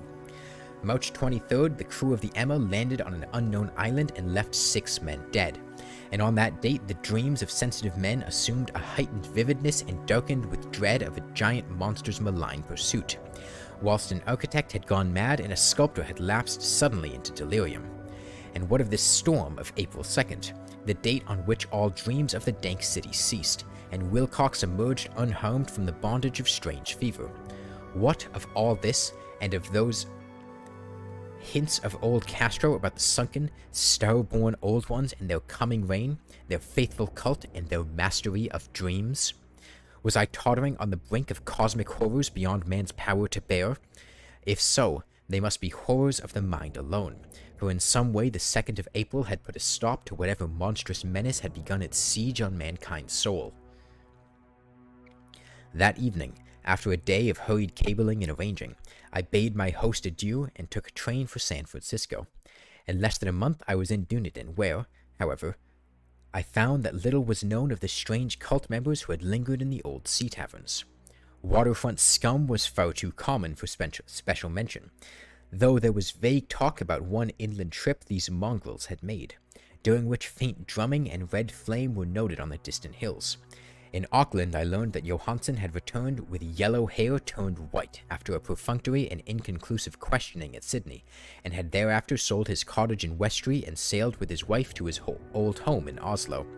Of his stirring experience, he would tell his friends no more than he had told the Admiralty officials, and all they could do was to give me his Oslo address. After that, I went to Sydney and talked profitlessly with seamen and members of the Vice Admiralty Court. I saw the Alert, now sold and in commercial use, at Circular Quay in Sydney Cove, but gained nothing from its non-committal bulk. The crouching image with its cuttlefish head, dragon body, scaly wings, and hieroglyphed pedestal was preserved in the museum at Hyde Park, and I studied it long and well, finding it a thing of balefully exquisite workmanship. And with the same utter mystery, terrible antiquity, and unearthly strangeness of material which I had noted in Legras's smaller specimen. Geologists, the curator told me, had found it a monstrous puzzle, for they vowed that the world held no rock like it. Then I thought with a shudder of what old Castro had told Legras about the primal great ones. They had come from the stars and had brought their images with them. Shaken with such a mental revolution as I had never known before, I now resolved to visit mate Johansen in Oslo. Sailing for London, I re-embarked at once for the Norwegian capital, and one autumn day landed at the trim wharves in the shadow of the Eggberg. Johansen's address, I discovered, lay in the old town of King Harald Hardrada, which kept alive the name of Oslo during all the centuries that the greater city masqueraded as Christiana. I made the brief trip by taxicab, and knocked with palpitant heart at the door of a neat and ancient building with plastered front. A sad-faced woman in black answered my summons, and I was stung with disappointment when she told me in halting English that Gustaf Johansen was no more. I had to blow my nose again.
But yeah, that is one of the 2 shields. That's going to be a Berserker shield.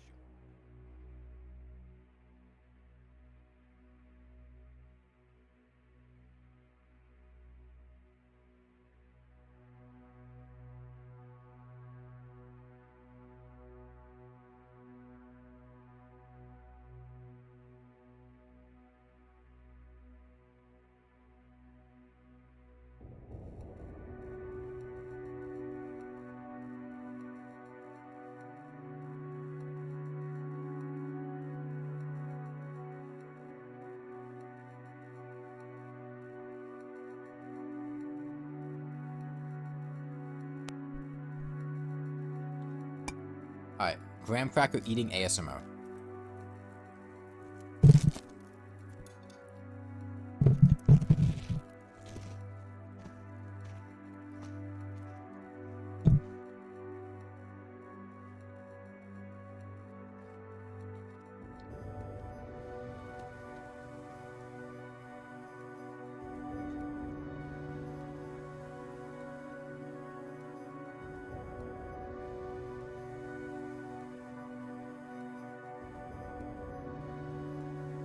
I did get the shield, yeah.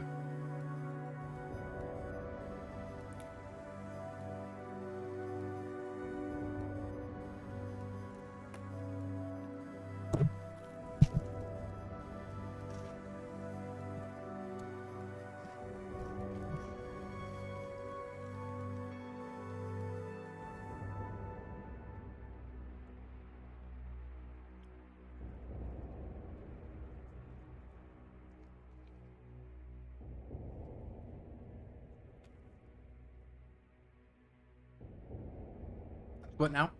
Right now we get a second shield.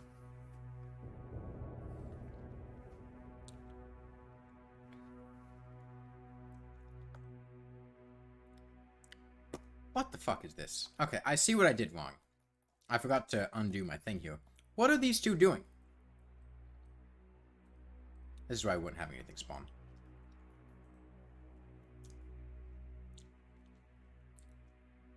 I do have a Goblin Tinkerer. What do you mean? Why do I want 2? Hero Shield and Paladin Shield. I don't really care about a Frozen Shield. A Frozen Shield's fairly useless. But a Paladin Shield is still 2 defense more than an Arc Shield.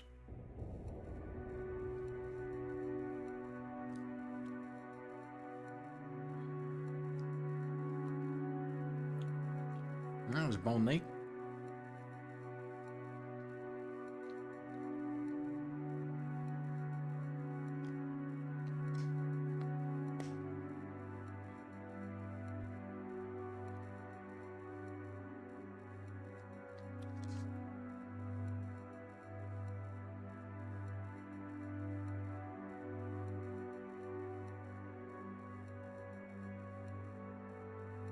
Yeah, so... yeah, all that talk about the non-Euclidean geometry and the weirdness of the city of Rilia. You don't understand if I have a Goblin Tinkerer? Why would I not have a Goblin Tinkerer? Oh, you're asking... well, because it's hasty. You know how fast that thing is. That's really fast.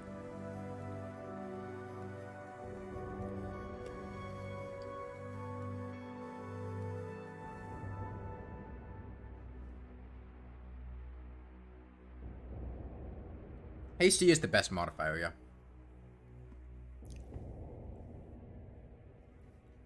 Get out of here, skull. The cursed skulls are basically harmless. I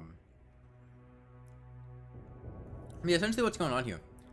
This is one of the things that makes Get Fixed Boy and Don't Take Up very nice. Is it's very easy to farm with an outfit. What the hell happened to my dungeon? Or my map? What the hell? What is up with my mini-map?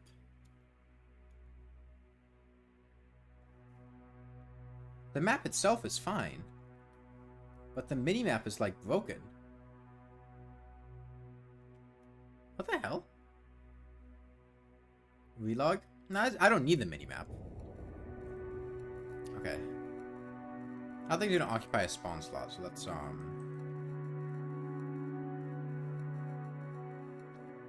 Transparency?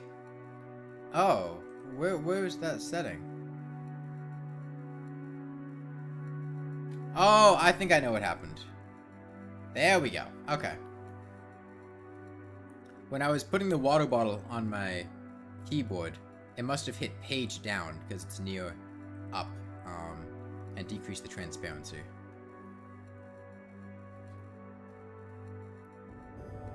That makes sense. Yeah, we only have, really only a couple more pages of the Call of Cthulhu. Need a water bottle cam? No.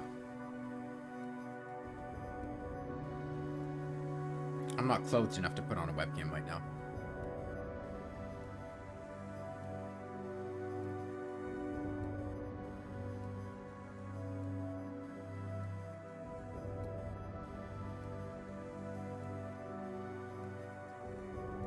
Oh, Paladin.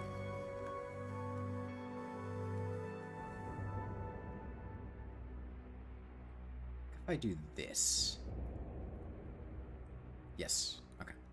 The issue was I actually put the block too low last time, which caused the Paladin to jump repeatedly, I believe.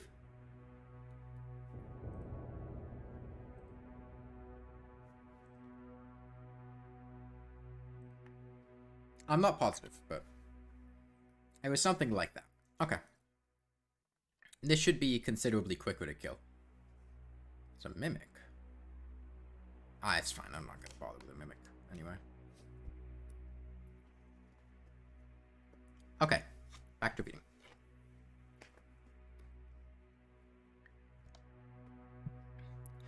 Johansen and his men landed on a sloping mud bank on this monstrous acropolis, and clambered slipperily up over titan oozy blocks which could have been no mortal staircase.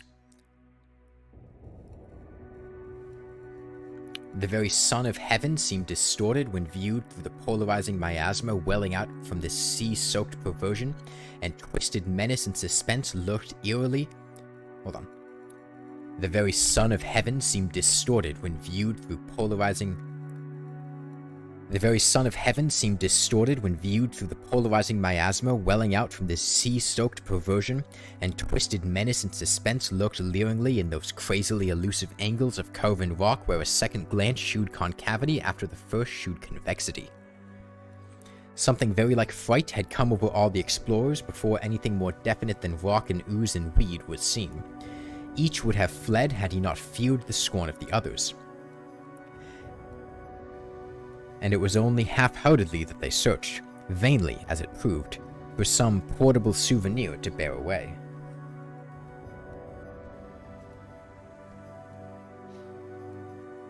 This isn't understandable. He's describing weird angles in the city. It was Rodriguez the Portuguese who climbed up the foot of the monolith and shouted of what he had found.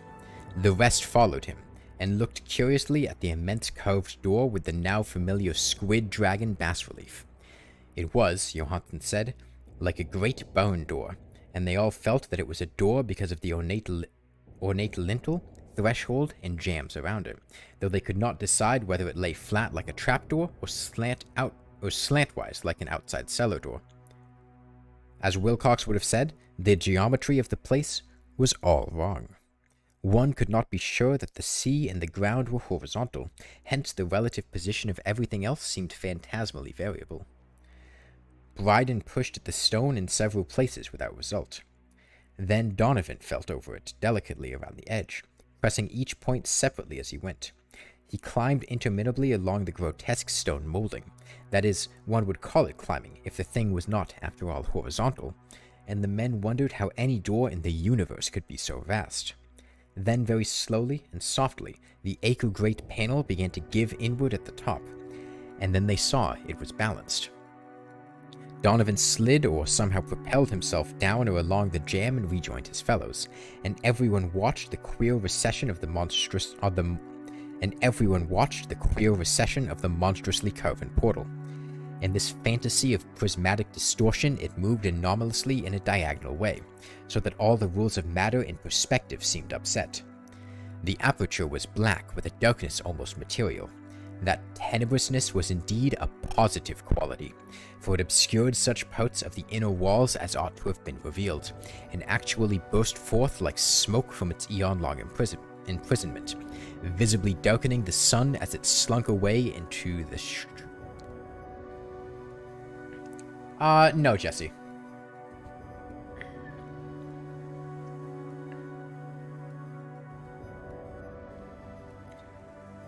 That tenebrousness was indeed a positive quality, for it obscured such parts of the inner walls as ought to have been revealed, and actually burst forth like smoke from its eon-long imprisonment, visibly darkening the sun as it slunk away into the shrunken and gibbous sky on flapping membranous wings. The odor arising from the newly opened depths was intolerable, and at length the quick-eared Hawkins thought he heard a nasty, slopping sound down there. Everyone listened, and everyone was listening still when it lumbered slobberingly into sight and gropingly squeezed its gelatinous green immensity through the black doorway into the tainted outside air of that poisoned city of madness. Poor Johansson's handwriting almost gave out when he wrote of this. Of the 6 men who never reached the ship, he thinks 2 perished of pure fright in that accursed instant. The thing cannot be described. There is no language for such abysms of shrieking and immemorial lunacy, such eldritch contradictions of all matter, force, and cosmic order. A mountain walked or stumbled. God, what wonder that across the earth a great architect went mad, and poor Wilcox raved with fever in that telepathic instant. The thing of the idols, the green sticky spawn of the stars, had awaked to claim his own. The stars were right again, and what an age-old cult had failed to do by design, a band of innocent sailors had done by accident. After vigintillions of years, great Cthulhu was loose again, and ravening for delight. 3 men were swept up by the flabby claws before anybody turned. God rest them, if there be any rest in the universe. They were Donovan, Guerrera, and Angstrom. Parker slipped as the other 3 were plunging frenziedly over endless vistas of green-crusted rock to the boat, and Johansson swears he was swallowed up by an angle of masonry which shouldn't have been there, an angle which was acute but behaved as if it were obtuse. So only Bryden and Johansson reached the boat, and pulled desperately for the alert as the mountainous monstrosity flopped down the slimy stones and hesitated floundering at the edge of the water. Steam had not been suffered to go down entirely, despite the departure of all hands for the shore, and it was the work of only a few moments of feverish rushing up and down the wheel and engines to get the alert underway. Slowly, amidst the distorted horrors of that indescribable scene, she began to churn the lethal waters, whilst on the masonry of that charnel shore that was not of earth, the titan thing from the stars slavered and gibbered like Polypheme cursing the fleeing ship of Odysseus. Then, bolder than the storied Cyclops, great Cthulhu slid greasily into the water and began to pursue with vast wave-raising strokes of cosmic potency. Bryden looked back. Then, bolder than the storied Cyclops, great Cthulhu slid greasily into the water and began to pursue with vast, wave-raising strokes of cosmic potency. Bryden looked back and went mad, laughing shrilly as he kept on laughing at intervals till death found him one night in the cabin whilst Johansson was wandering deliriously. But Johansson had not given out yet. Knowing that the thing could surely overtake the alert until steam was fully up, he resolved on a desperate chance, and setting the engine for full speed, ran lightning-like on deck and reversed the wheel. There was a mighty eddying and foaming in the noisome brine, and as the steam mounted higher and higher, the brave Norwegian drove his vessel head on against the pursuing jelly which rose above the unclean froth like the stern of a demon galley. The awful squid head with writhing feelers came nearly up to the bowsprit of the sturdy yacht, but Johansson drove on relentlessly. There was a bursting as of an exploding bladder, a slushy nastiness as of a cloven sunfish, a stench as of 1,000 opened graves, and a sound that the chronicler would not put on paper. For an instant, the ship was befouled by an acrid and blinding green cloud, and then there was only a venomous, seething astern, where, God in heaven, the scattered plasticity of that nameless sky spawn was nebulously recombining in its hate. I need to reread this sentence. For an instant, the ship was befouled by an acrid and blinding green cloud, and then there was only a venomous seething astern, where, God in heaven, the scattered plasticity of that nameless sky spawn was nebulously recombining in its original hateful form, while its distance widened every second as the alert gained impetus from its mounting steam. That was all. After that, Johansson only brooded over the idol in the cabin and attended to a few matters of food for himself and the laughing maniac by his side. He did not try to navigate after the first bold flight, for the reaction had taken something out of his soul. Then came the storm of April 2nd, and a gathering of the clouds about his consciousness. There was a sense of spectral whirling through liquid gulfs of infinity, of dizzying rides through reeling universes on a comet's tail, and of hysterical plunges from the pit to the moon and from the moon back again to the pit, all livened by a cachinating chorus of the distorted, hilarious elder gods and the green, bat-winged, mocking imps of Tartarus. Out of that dream came rescue, the Vigilant, the Vice-Admiralty Court, the streets of Dunedin, and the long voyage back home to the old house by the Eggberg. He could not tell they would think him mad. He would write of what he knew before death came, but his wife must not guess. Death would be a boon if only it could blot out the memories. That was the document I read, and now I have placed it in the tin box beside the bas-relief and the papers of Professor Engel. With it shall go this record of mine, this test of my own sanity, wherein is pieced together that which I hope may never be pieced together again. I have looked upon all that the universe has to hold of horror, and even the skies of spring and the flowers of summer must ever afterward be poison to me. But I do not think my life will be long. As my uncle went, as poor Johansson went, so I shall go. I know too much, and the cult still lives. Cthulhu still lives too, I suppose, again in that chasm of stone which has shielded him since the sun was young. His accursed city is sunken once more, for the Vigilant sailed over the spot after the April storm, but his ministers on earth still bellow and prance and slay around idol-capped monoliths in lonely places. He must have been trapped by the sinking whilst within his black abyss, or else the world would by now be screaming with fright and frenzy. Who knows the end? What has risen may sink, and what has sunk may rise. Loathsomeness waits in dreams in the deep, and decay spreads over the tottering cities of men. A time will come, but I must not and cannot think.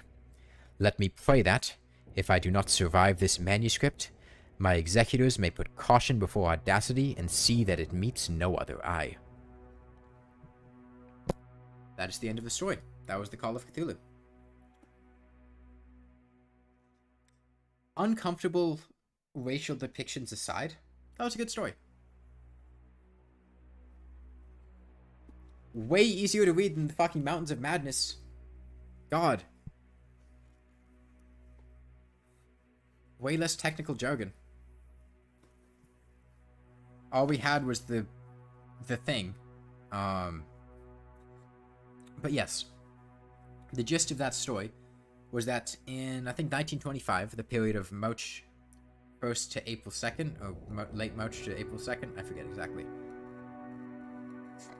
A crew of sailors out of Norway, had come across the site of the sunken city of Rilia, and there had fought and killed the crew of the Cthulhu cult who had gone there to waken Cthulhu from his slumber. However, by a sheer stroke of misfortune, they accidentally opened the great gates at Rilia and unleashed Cthulhu into the world once more. This action caused an earthquake felt all the way in New England and caused dreams and wild states of madness to be inspired in humanity across the globe. It ceased on April 2nd with another earthquake as Rilia sunk back into the depths. The surviving crew of sailors, of the original 8 that made it to Rilia, 6 of them were killed by the escaping Cthulhu. 2 died of fright immediately upon seeing him. 3 were swept up by its terrible claws, and 1 tripped on an angle appearing acute but acting obtuse, as the geometry of Rilia was unlike any Euclidean understanding would let you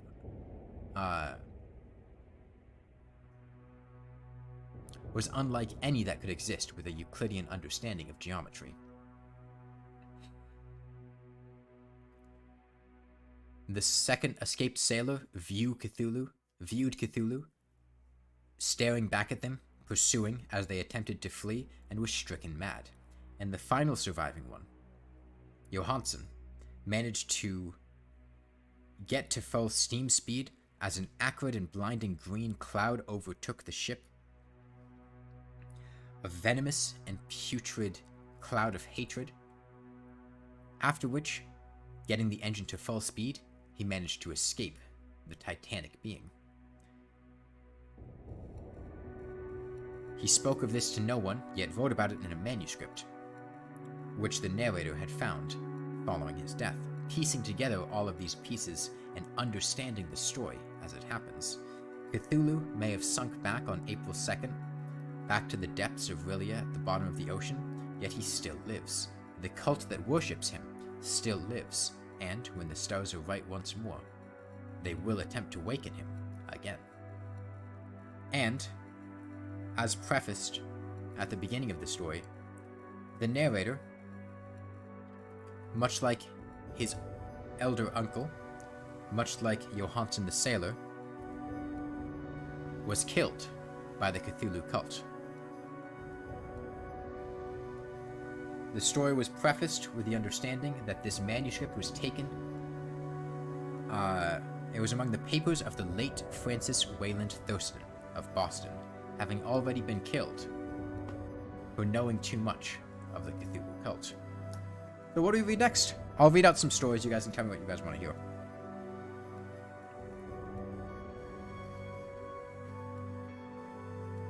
There's The Tomb, Dagon, a reminiscence of Dr. Samuel Johnson, Polaris, Beyond the Well of Sleep, Memory, Old Bugs, The Transition of Juan Romero, The White Ship, The Street, The Doom That Came to Sarnath, The Statement of Randolph Carter, The Cats of Ulthar, The Tree, Celophaeus, The Picture in the House, The Temple, Facts Concerning the Late Arthur Germain and His Family, From Beyond, The Quest of Iranon, The Music of Eric Zahn, Ex Oblivion, Sweet Ermengarde, The Outsider, The Moonbog, The Other Gods, Azathoth, Herbert West Reanimator, Hypnos, What the Moon Brings, The Hound, The Lurking Fear, The Rats in the Walls, The Unnameable, The Festival, Under the Pyramids, The Shunned House, The Horror at Red Hook, He. How about some Cat in the Hat or Green Eggs and Ham? Maybe some other day, but I don't have it set up to read that right now, so.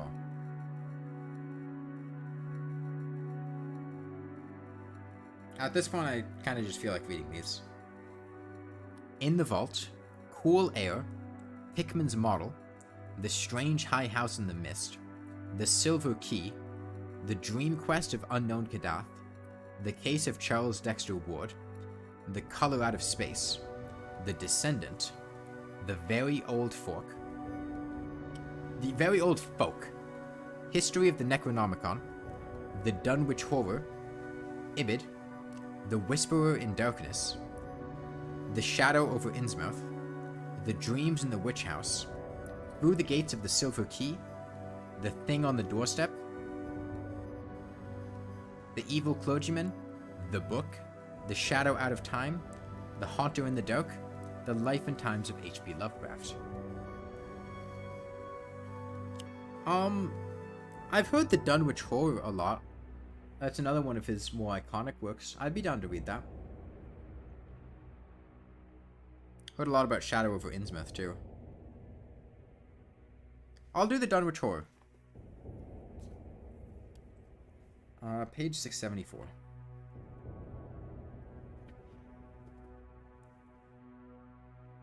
Actually, the Necronomicon has come up repeatedly, so I will read the history of the Necronomicon. It's only 2 pages, and it right after it is what we want to read.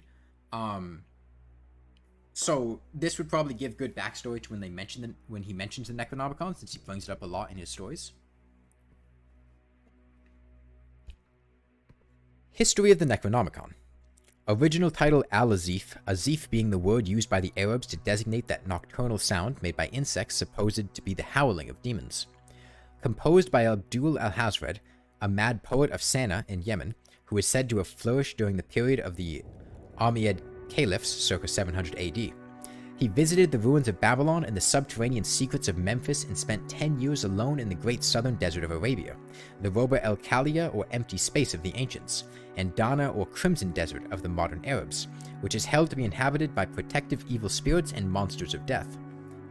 Of this desert, many strange and unbelievable marvels are told by those who pretend to have penetrated it. In his last years, Al-Hazred dwelt in Damascus, where the Necronomicon was written, and of his final death or disappearance, many terrible and conflicting things are told. He is said by Ibn Khaldun, 12th century biographer, to have been seized by an invisible monster in broad daylight and devoured horribly before a large number of fright-frozen witnesses. Of his madness, many things are told. He claimed to have seen the fabulous Irem, or City of Pillars, and to have found beneath the ruins of a certain nameless desert town the shocking annals and secrets of a race older than mankind. He was only an indifferent Muslim, worshipping unknown entities whom he called Yog-Sothoth and Cthulhu. In AD 950, the Azif, which had gained a considerable though surreptitious circulation among the philosophers of the age, was secretly translated into Greek by Theodorus Philetus of Constantinople under the title Necronomicon. For a century, it impelled certain experimenters to terrible attempts, when it was suppressed and burnt by the Patriarch Michael. After this, it is only heard of furtively, but 1228 Olaus Wormius made a Latin translation later in the Middle Ages, and the Latin text was printed twice, once in the 15th century in black letter, evidently in German, and once in the 17th, probably Spanish, both editions being without identifying marks and located as to time and place by internal typographical evidence only. The work, both Latin and Greek, was banned by Pope Gregory IX in 1232, shortly after its Latin translation, which called attention to it. The Arabic original was lost as early as Wormius's time, as indicated by his prefatory note, and no sign of the Greek copy, which was printed in Italy between 1500 and 1550, has been reported since the burning of a certain Salem man's library in 1692. This is still H.P. Lovecraft, yeah. The Necronomicon is not a real book. It is part of his mythos, though. An English translation made by Dr. Dee was never printed, and exists only in fragments recovered from the original manuscript. Of the Latin texts now existing, one, 15th century, is known to be in the British Museum under lock and key, while another, 17th century, is in the Bibliothèque Nationale at Paris. A 17th century edition is in the Widener Library at Harvard, and in the Library of Miskatonic University at Arkham. Also in the Library of the University at Buenos Aires. Numerous other copies probably exist in secret, and a 15th century one is persistently rumored to form part of the collection of a celebrated American millionaire. A still vaguer rumor credits the preservation of a 16th century Greek text in the Salem family of Pickman, but if it was so preserved, it vanished with the artist R.U. Pickman, who disappeared in early 1926. The book is rigidly suppressed by the authorities of most countries, and by all branches of organized ecclesiasticism. Reading leads to terrible consequences. It was from rumors of this book, of which relatively few of the general public know, that R.W. Chambers is said to have derived the idea of his early novel, The King in Yellow. Okay, so it's essentially saying that,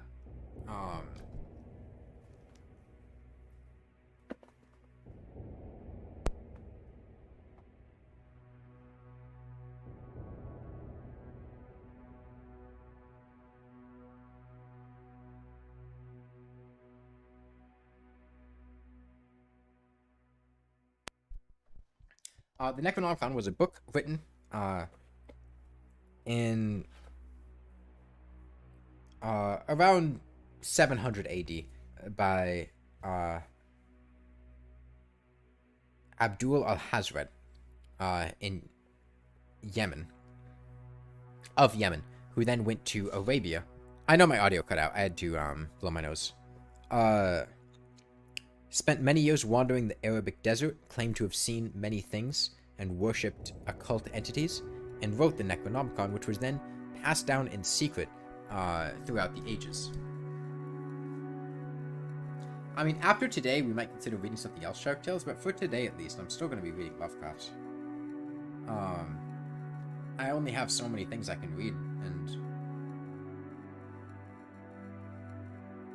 I feel like the stories are pretty interesting. The Dunwich Horror. Gorgons and hydras and chimeras, dire stories of Celiano and harpies, may reproduce themselves in the brain of superstition, but they were there before. They are transcripts, types. The archetypes are in us and eternal.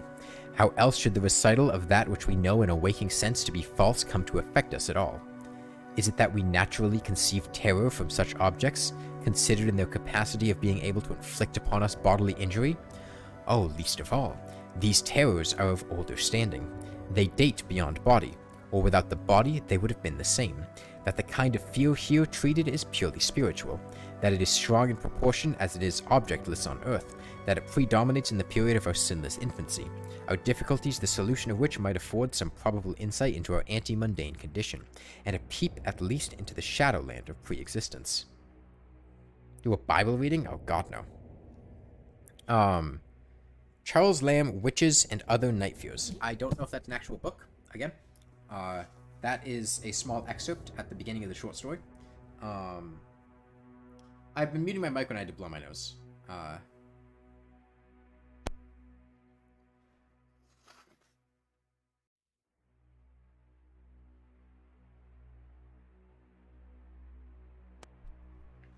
I can think of no circumstance where I would want to read the Bible on screen. I've done that before, stupid sockhead. Okay.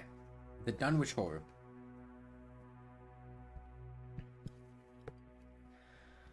When a traveler in north-central Massachusetts takes the wrong fork at the junction of the Aylesbury Pike just beyond the Dean's Corner, he comes upon a lonely and curious country. The ground gets higher, and the briar-bordered stone walls press closer and closer against the ruts of the dusty, curving road. The trees of the frequent forest belts seem too large, and the wild weeds, brambles, and grasses attain a luxuriance not often found in settled regions. At the same time, the planted fields appear singularly few and barren, whilst the sparsely scattered houses wear a surprisingly uniform aspect of age, squalor, and dilapidation. Without knowing why, one hesitates to ask directions from the gnarled, solitary figures spied now and then on crumbling doorsteps or on the sloping, rock-strewn meadows. Those figures are so silent and furtive that one feels somehow confronted by forbidden things, with which it would be better to have nothing to do. When a rise in the road brings the mountains in view above the deep woods, the feeling of strange uneasiness is increased. The summits are too rounded and symmetrical to give a sense of comfort and naturalness, and sometimes the sky silhouettes with a special clearness the queer circles of tall stone pillars with which most of them are crowned. Gorges and ravines of problematical depth intersect the way, and the crude wooden bridges always seem of dubious safety. When the road dips again, there are stretches of marshland that one instinctively dislikes, and indeed almost fears at evening when unseen whippoorwills chatter and the fireflies come out in abnormal profusion to dance to the raucous, creepily insistent rhythms of stridently piping bullfrogs. The thin, shining line of the Miskatonic's upper reaches has an oddly serpent-like suggestion as it winds close to the feet of the domed hills among which it rises. As the hills draw nearer, one heeds their wooded sides more than their stone-crowned tops. Those sides loom up so darkly and precipitously that one wishes they could keep their distance, but there is no road by which to escape them. Across a covered bridge, one sees a small village, huddled between the stream and the vertical slope of Round Mountain, and wonders at the cluster of rotting gambrel roofs bespeaking an earlier architectural period than that of the neighboring region. It is not reassuring to see, on a closer glance, that most of the houses are deserted and falling to ruin, and that the broken steepled church now harbors the once slovenly mercantile establishment of the hamlet. One dreads to trust the tenebrous tunnel of the bridge, yet there is no way to avoid it. Once across, it is hard to prevent the impression of a faint, malign odor about the village street, as of the massed mold and decay of centuries. It is always a relief to get clear of the place, and to follow the narrow road around the base of the hills and across the level country beyond till it rejoins the Aylesbury Pike. Afterward, one sometimes learns that one has been through Dunwich. Outsiders visit Dunwich as seldom as possible, and since a certain season of horror, all the signboards pointing toward it have been taken down. The scenery, judged by any ordinary aesthetic canon, is more than commonly beautiful, yet there is no influx of artists or summer tourists. 2 centuries ago, when talk of witch floods, Satan worship, and strange forest presences was not laughed at, it was the custom to give reason for avoiding the locality. In our sensible age, since the Dunwich horror of 1928 was hushed up by those who had the in our sensible age, since the Dunwich horror of 1928 was hushed up by those who had the town's and the world's welfare at heart, people shun it without exactly knowing why. Perhaps one reason, though it cannot apply to uninformed strangers, is that the natives are now repellently decadent, having gone far along that path of retrogression so commonly in many New England backwaters. They have come to form a race by themselves, with the well-defined mental and physical stigmata of degeneracy and inbreeding. The average of their intelligence is woefully low, whilst their annals reek of overt viciousness and of half-hidden murders, incests, and of deeds of almost unnameable violence and perversity.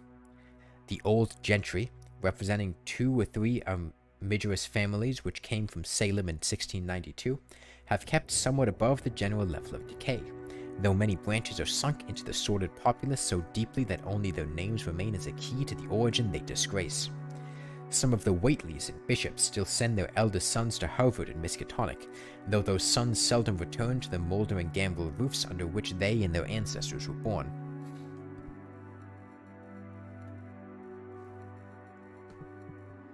No one, even those who have the facts concerning the recent horror, can say just what it is. No one, even those who have the facts concerning the recent horror, can say just what is the matter with Dunwich, though old legends speak of unhallowed rites and conclaves of the Indians, amidst which they called forbidden shapes of shadow out of the great rounded hills, and made wild orgiastic prayers that were answered by loud crackings and rumblings from the ground below. In 1747, the Reverend Abijah Hoadley, newly come to the Congregational Church at Dunwich Village, preached a memorable sermon on the close presence of Satan and his imps, in which he said, "It must be allowed that these blasphemies of an infernal train of demons are matters of too common knowledge to be denied. The cursed voices of Azazel and Buzrael, of Beelzebub and Belial, being heard now from underground by above a score of credible witnesses now living. I myself did not more than a fortnight ago catch a very plain discourse of evil powers in the hill behind my house, wherein there were a rattling and a rolling, groaning, screeching, and hissing, such as no things of this earth could raise up, and which must needs have come from those caves that only black magic can discover, and only the devil unlock." What'd it go? A fortnight.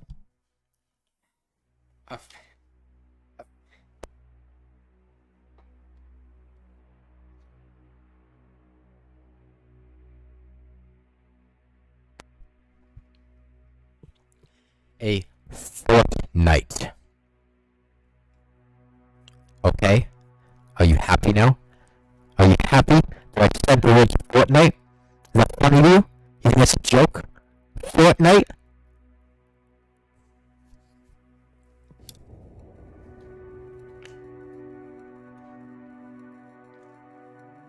No luck with the shield, unfortunately.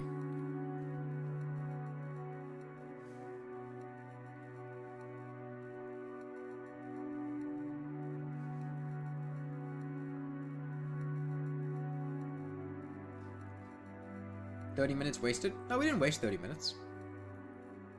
We just spent 30 minutes.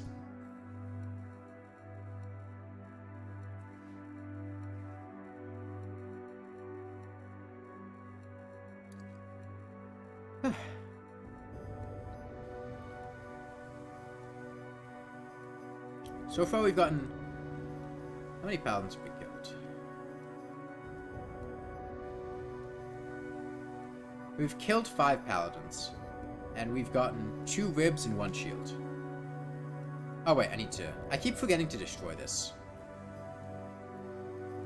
Wait, no, that's not supposed to...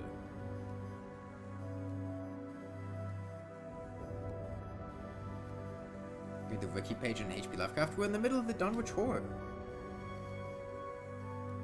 You know, in the Yaron fight, Calamity, you absolutely loved the dog fight. I didn't really like either of those fights, honestly.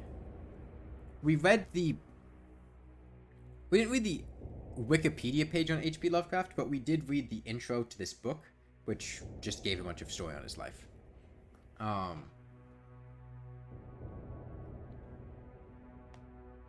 mean, the main reason we're reading this is because, 1, I kind of want to read it. And 2, I don't have much else to read. I wasn't paying much attention to Paladin might have spawned.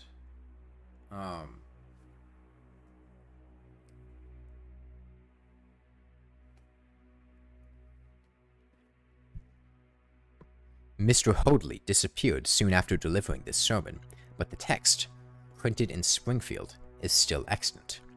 Noises in the hills continued to be reported from year to year, and still form a puzzle to geologists and physiographers. Other traditions tell of foul odors near the hill-crowning circles of stone pillars, and of rushing airy presences to be heard faintly at certain hours from stated points at the bottom of the great ravines, while still others try to explain the Devil's Hopyard, a bleak, blasted hillside where no tree, shrub, or grass blade will grow.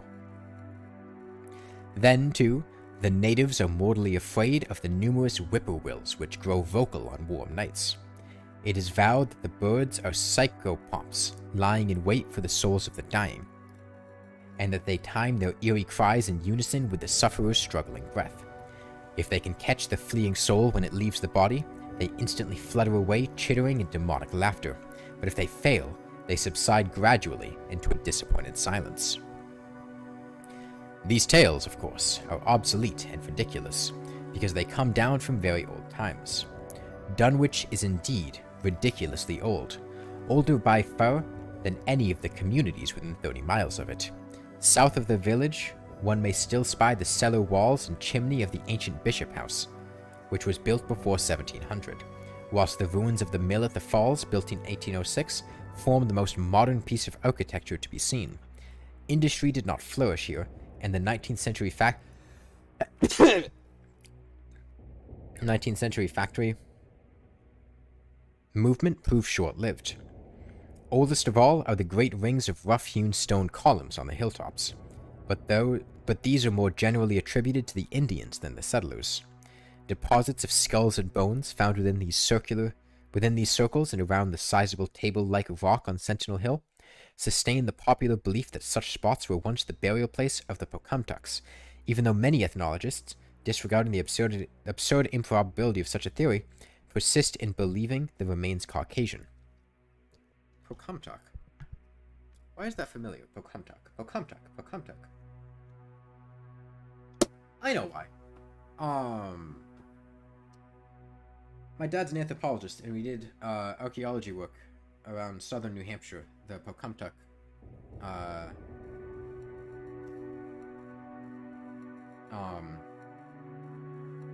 tribe of Native Americans came up. I remember it because the word "come" in there. That's where I recognize it. It was in the township of Dunwich, in a large and partly inhabited farmhouse set against a hillside 4 miles from the village and 1.5 miles from any other dwelling, that Wilbur Whately was born at 5 a.m. on Sunday, the 2nd of February, 1913.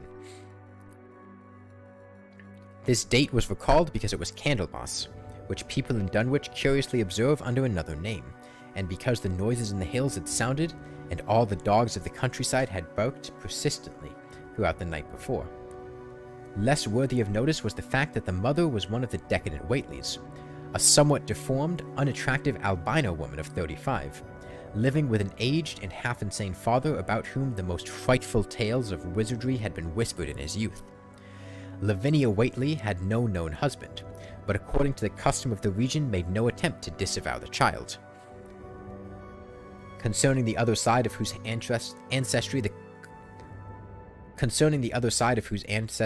country folk might, and did, speculate as widely as they chose. On the contrary, she seemed strangely proud of the dark, goatish-looking infant who formed such a contrast to her own sickly and pink-eyed albinism, and was heard to mutter many curious prophecies about its unusual powers and tremendous future. Lavinia was one who would be apt to mutter such things. I'd see it, Jesse. For she was a lone creature given to wandering amidst thunderstorms in the hills and trying to read the great odorous books which her father had inherited through 2 centuries of Whateleys, and which were fast falling to pieces with age and wormholes. She had never been to school, but was filled with disjointed scraps of ancient lore that old Whateley had taught her. The remote farmhouse had always been feared because of old Whateley's reputation for black magic, and the unexplained death by violence of Mrs. Whateley when Lavinia was 12 years old had not helped to make the place popular.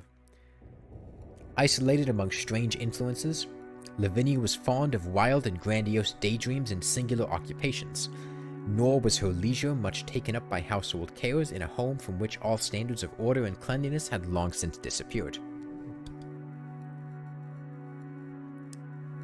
I see what I did wrong. I need to clean this up. Move. Move. Move. Move. There we go. Okay. Well, point taken. Now we know. It doesn't actually take too long for paladins to spawn like this. Like, it's a decently effective farm. And you could actually automate it with traps and whatnot fairly easily. It's just, you know, with a lawnmower, my options are pretty limited. There was a hideous screaming which echoed above even the hail noises and the dogs barking on the night Wilbur. God damn it. Fuck off. Fuck off.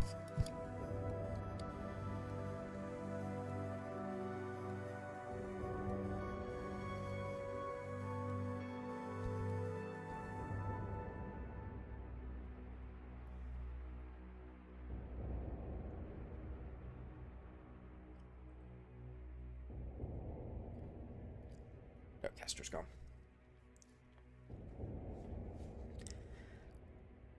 Hey, Lemon SG.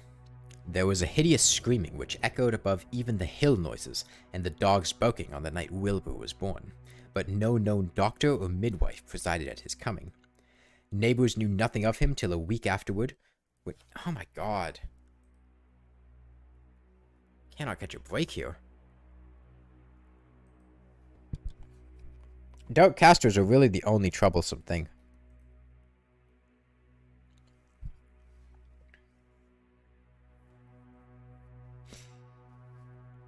Neighbors knew nothing of him till a week afterward. Oh, Paladin. We got a work cut out for us here.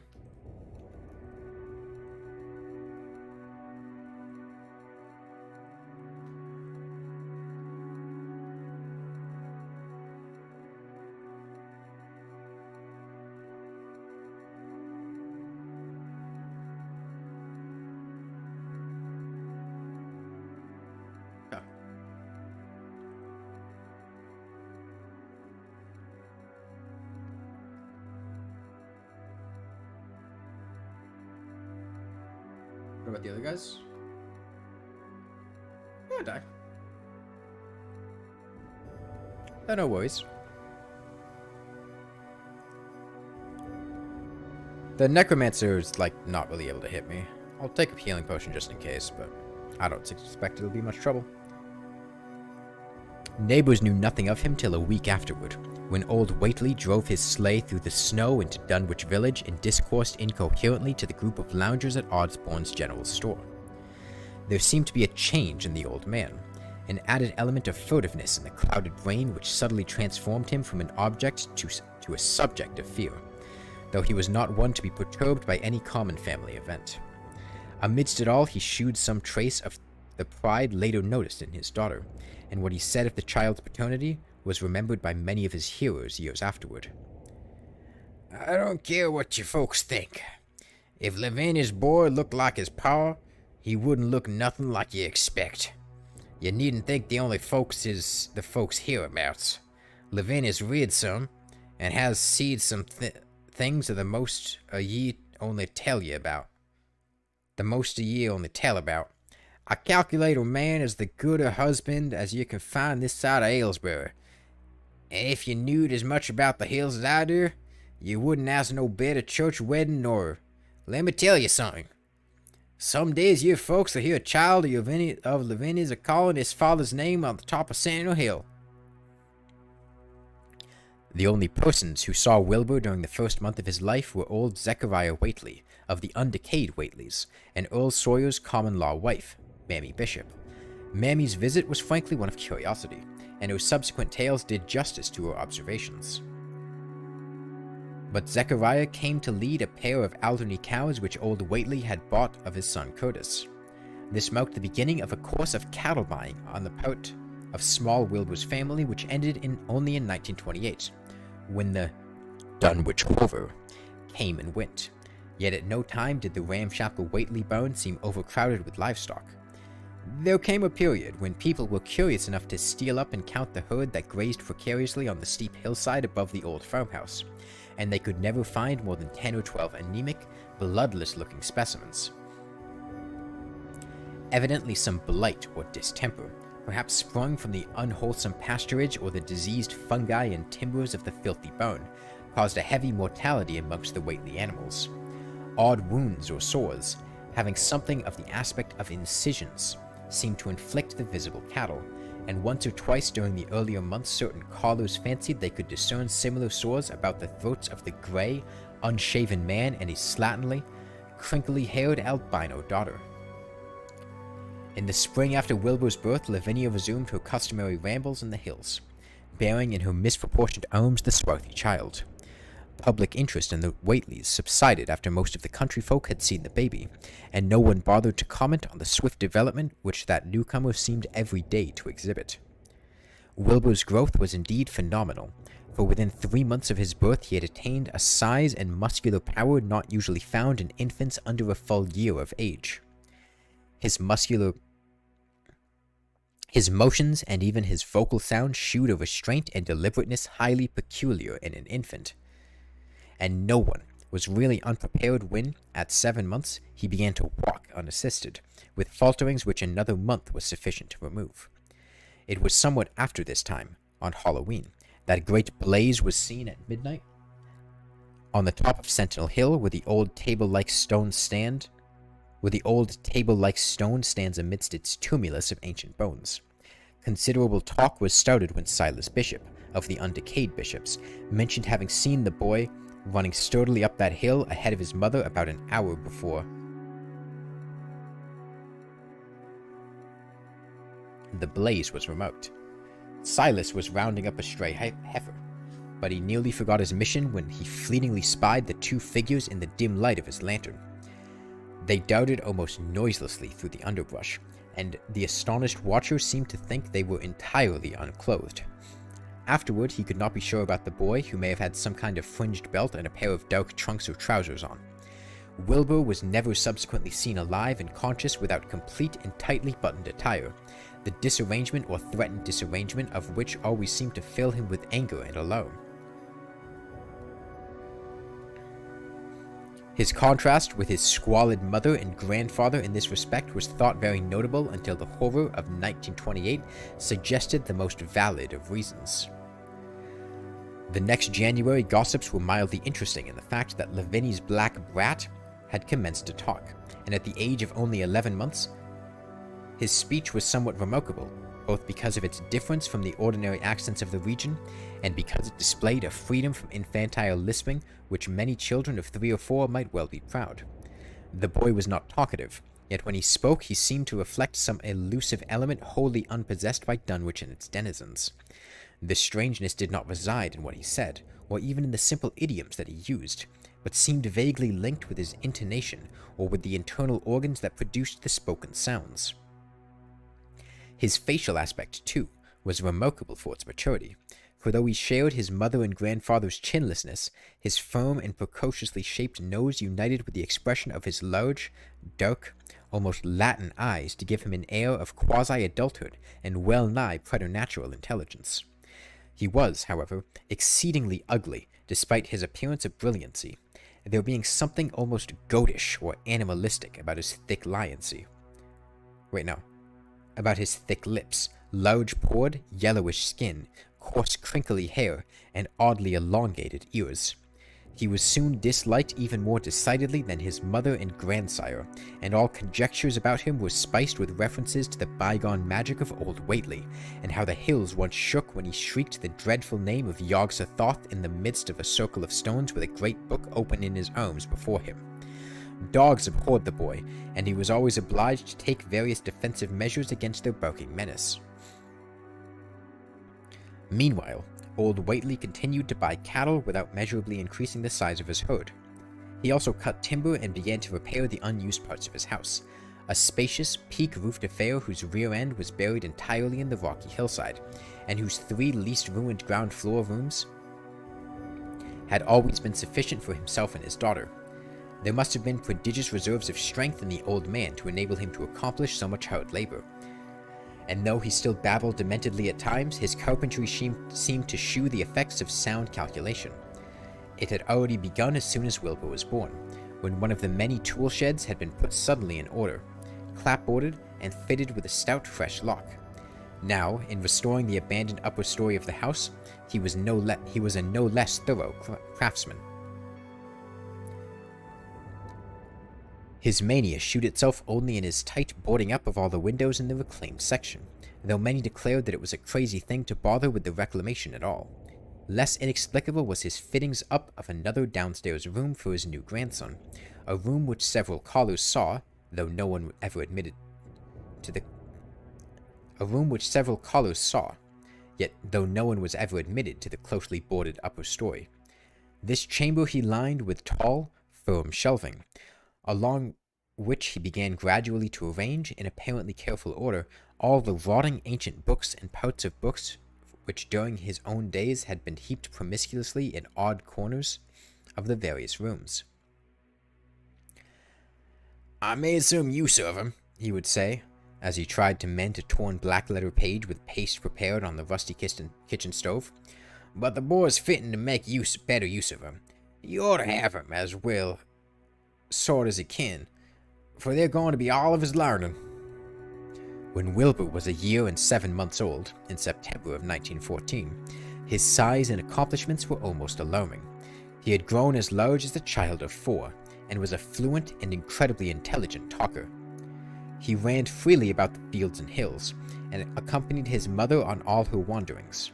At home he would pore diligently over the queer pictures and charts in his grandfather's books, while old Whately would instruct and catechize him through long, hushed afternoons.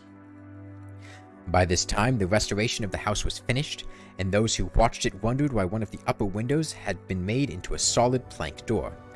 It was a window in the rear of the east gable end, close against the hill, and no one could imagine why a cleated wooden runway was built up to it from the ground. About the period of this work's completion, people noticed that the old tool house, tightly locked and windowlessly clapboarded since Wilbur's birth, had been abandoned again. The door swung listlessly open, and when Earl Sawyer once stepped within a cattle selling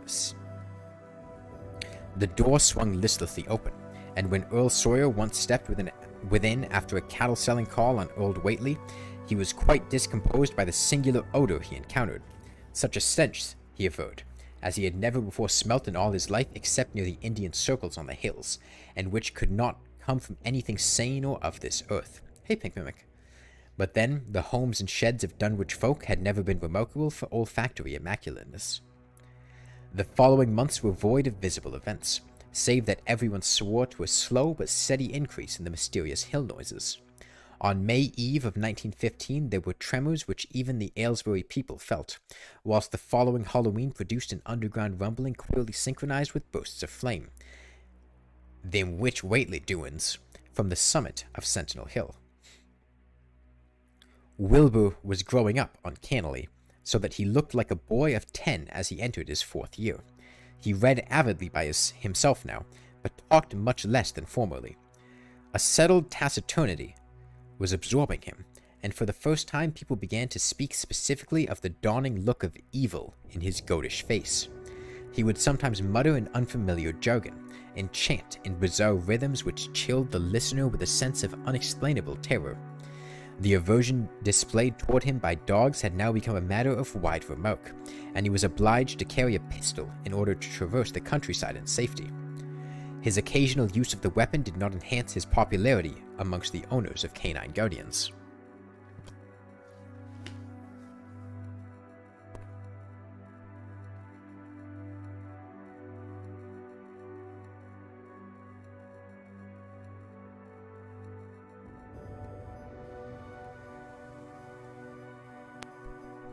I don't really know much about the Dunwich Horror, so I'm interested to see where this story's going. You know, it's clearly lining up strange things about the Whateleys, in particular Wilbur. But what exactly it is, I'm not too sure.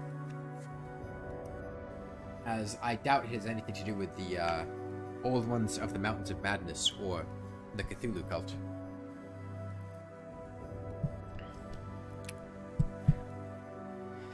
In 1917, the war came, and Squire Sawyer Whately, as chairman of the local draft board, had hard work finding a quota of young Dunwich men fit even to be sent to a development camp.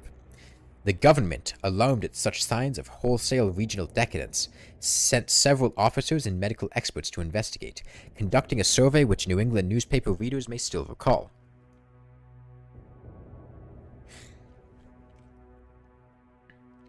It was the publicity attending this investigation which set reporters on the track of the Whateleys, and caused the Boston Globe and Outcome Advertiser to print flamboyant Sunday stories of young Wilbur's precociousness, old Whately's black magic, the shelves of strange books, the sealed second story of the ancient farmhouse, and the weirdness of the whole region and its hill noises. What are we reading? This is the Dunwich Horror, which is another one of his more famous short stories. It's more likely there's armor on the damage, but lowest damage in Terraria is 1, so it does 1 damage. It most likely works like this. Damage.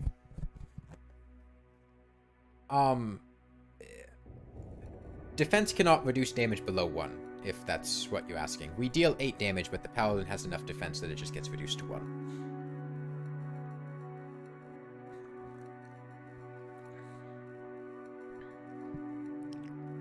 Wilbur was 4.5 then, and looked like a lad of 15. His lips and cheeks were fuzzy, with a coarse dark brown, and his voice had begun to break. Earl Sawyer went out to the Whately place with both sets of reporters and cameramen, and called their attention to the queer stench which now seemed to trickle down from the sealed upper spaces. It was, he said, exactly like a smell he had found in the tool shed abandoned when the house was finally repaired, and like the faint odors which he sometimes thought he caught near the stone circles on the mountains. Dunwich folk read the stories when they appeared, and grinned over the obvious mistakes. They wondered, too, why the writers made so much of the fact that old Whately always paid for his cattle in gold pieces of extremely ancient date. The Whateleys had received their visitors with ill-concealed distaste, though they did not dare court further publicity by a violent resistance or refusal to talk. Hey, Blizzmark. For a decade, the annals of the Whateleys sink indistinguishably into the general life of a morbid community used to their queer ways and hardened to their May Eve and All Hallows orgies. Twice a year they would light fires on the top of Sentinel Hill, at which times the mountain rumblings would recur with greater and greater violence, while at all seasons there were strange and portentous doings at the lonely farmhouse. In the course of time, callers professed to hear sounds in the sealed upper story even when all the family were downstairs, and they wondered how swiftly or how lingeringly a cow or bullock was usually sacrificed. There was talk of a complaint to the Society for the Prevention of Cruelty to Animals, but nothing ever came of it, since Dunwich folk are never anxious to call the outside world's attention to themselves. About 1923, when Wilbur was a boy of 10 whose mind, voice, stature, and bearded face gave all the impressions of maturity, a second great siege of carpentry went on at the old house. It was all inside the sealed upper part, and from bits of discarded lumber, people concluded that the youth and his grandfather had knocked out all the partitions and even removed the attic floor, leaving only one vast open void between the ground story and the peaked roof. They had torn down the great central chimney, too, and fitted the rusty range with a flimsy outside tin stovepipe. In the spring after this event, old Whately noticed the growing number of whippoorwills that would come out of Cold Spring Glen to chirp under his window at night. He seemed to regard the circumstance as one of great significance, and told the loungers at Osborne's that he thought his time had almost come. They're whittling jest in tune with my breathing now," he said, "and I guess they're getting ready to catch my soul. They know it's a-going out, and don't calculate to miss it. You'll know, boys, after I'm gone, whether they get me or not. If they do, they'll keep a-singing and laughing and till break of day. If they don't, they'll quiet down like. I expect them and the souls they hunts for have some pretty tough tussle sometimes." On Lammas night, 1924, Dr. Houghton of Aylesbury was hastily summoned by Wilbur Whately, who had lashed his one remaining horse through the darkness and telephoned from Osborne's in the village. He found old Whately in a very grave state, with a cardiac action and stertorous breathing that told of an end not far off. The shapeless albino daughter and oddly bearded grandson stood by the bedside, whilst from the vacant abyss overhead there came a disquieting suggestion of rhythmical surging or lapping, as of the waves on some level beach.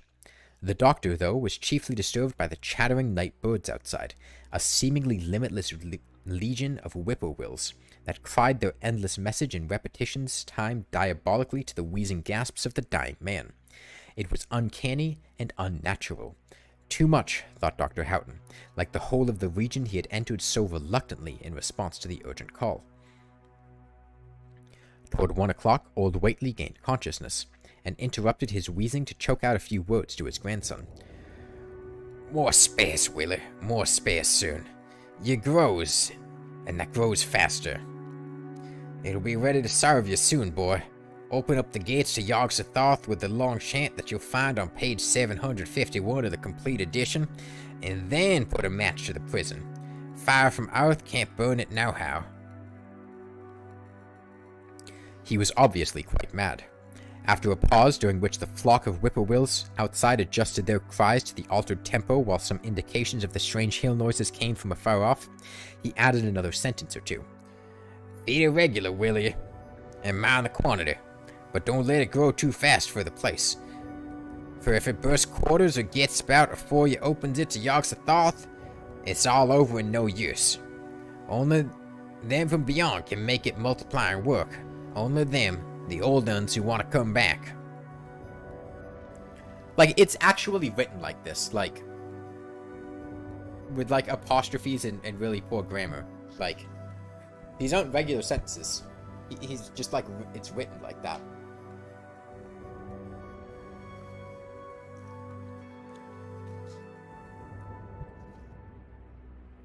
But speech gave place to gasps again, and Lavinia screamed at the way the whippoorwills followed the change. It was the same for more than an hour, when the final throaty rattle came. Dr. Houghton drew shrunken lids over the glazing gray eyes as the tumult of birds faded imperceptibly to silence. Lavinia sobbed, but Wilbur only chuckled whilst the hill noises rumbled faintly. "They didn't get him," he muttered in his heavy bass voice. Wilbur was by this time a scholar of really tremendous erudition in his one-sided way, and was quietly known by correspondence to many librarians in distant places where rare and forbidden books of old days are kept. He was more and more hated and dreaded around Dunwich because of certain youthful disappearances which suspicion laid vaguely at his door, but was always able to silence inquiry through fear or through the use of that fund of old-time gold which, still, as in his grandfather's time, went forth regularly and increasingly for cattle buying. He was now tremendously mature of aspect, and his height, having reached the normal adult limit, seemed inclined to wax beyond that figure. In 1925, when a scholarly correspondent from Miskatonic University called upon him one day and departed pale and puzzled, he was fully 6 3/4 feet tall. Through all the years, Wilbur had treated his half-deformed albino mother with a growing contempt, finally forbidding her to go to the hills with him on May Eve and Hallowmass, and in 1926 the poor creature complained to Mommy Bishop of being afraid of him. "There's more about him as I knows than I can tell you, Mammy," she said. "And nowadays there's more nor than I know what do myself. I vow for God, I don't know what he wants nor what he's trying to do." That Halloween, the hill noises sounded louder than ever, and fire burned on Sentinel Hill, as usual, but people paid more attention to the rhythmical screaming of vast flocks of unnaturally belated whippoorwills, which seemed to be assembled near the unlighted Whately farmhouse. After midnight, their shrill notes burst into a kind of pandemonic cachinnation which filled all the countryside, and not until dawn did they finally quiet down. Then they vanished, hurrying southward, where they were fully a month overdue. What this meant, no one could quite be certain till later. None of the country folk seemed to have died, but poor Lavinia Whately, the twisted albino, was never seen again.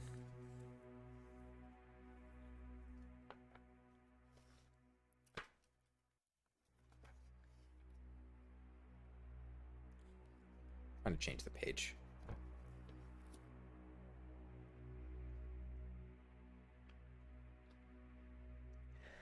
In the summer of 1927, Wilbur repaired 2 sheds in the farmyard and began moving his books and effects out to them. Soon afterward, Earl Sawyer told the loungers at Osborne's that more carpentry was going on in the Whately farmhouse. Wilbur was closing all the doors and windows on the ground floor, and seemed to be taking out partitions as he and his grandfather had done upstairs 4 years before. He was living in one of the sheds, and Sawyer thought he seemed unusually worried and tremulous. People generally suspected him of knowing something about his mother's disappearance, and very few ever approached his neighborhood now. His height had increased to more than 7 feet, and shewed no signs of ceasing its development. The following winter brought an event no less strange than Wilbur's first trip outside the Dunwich region.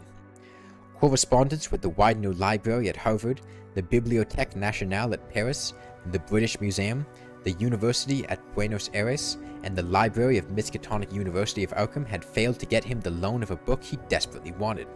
So at length he set out in person, shabby, dirty-bearded, and uncouth of dialect, to consult the copy at Miskatonic, which was the nearest to him geographically.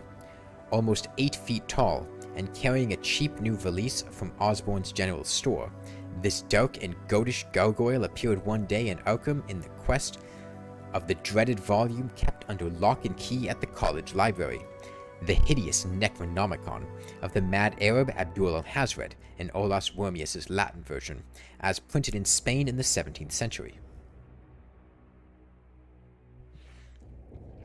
He had never seen a city before, but had no thought save to find his way to the university grounds, where, indeed, he passed heedlessly by the great white-fanged watchdog that barked with unnatural fury and enmity, and tugged frantically at its stout chain.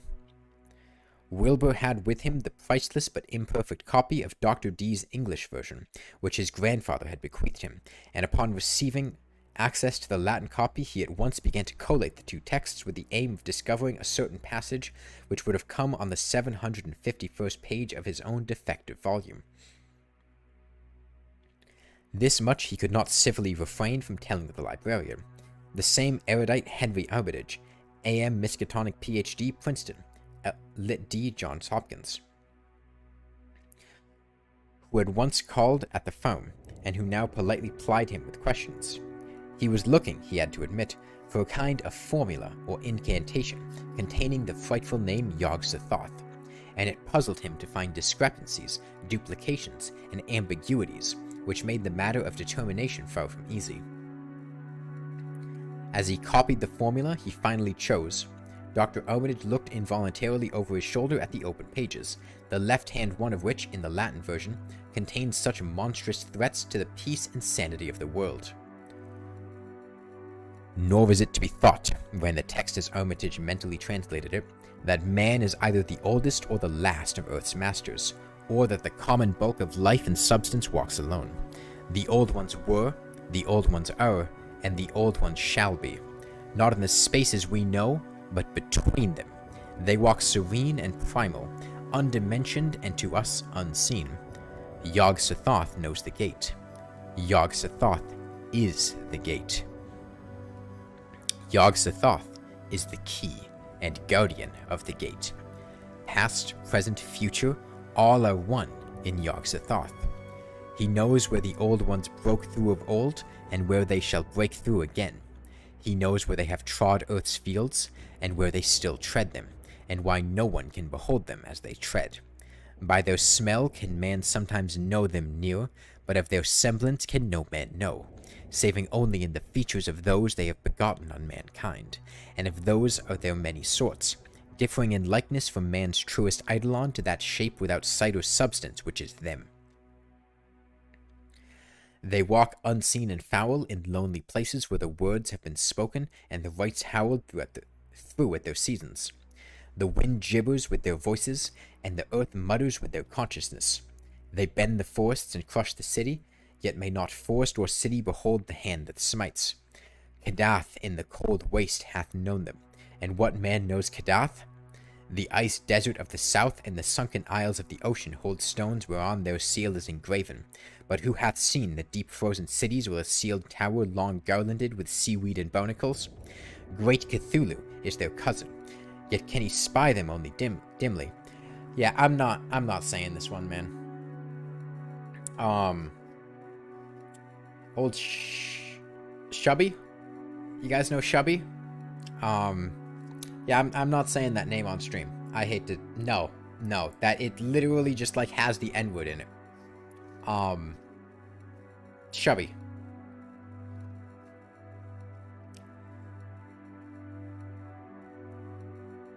As a foulness shall ye know them. Their hand is at your throats, yet ye see them not, and their habitation is even one with your guarded threshold. Yog-Sothoth is the key to the gate, whereby the spheres meet. Man rules now where they ruled once. They shall soon rule where man rules now. After summer is winter, and after winter summer. They wait patient and potent, for here shall they reign again. Yeah, Shubby's just got, like, the N-word in the middle of the name. And, like, it's just pronounced like the N-word.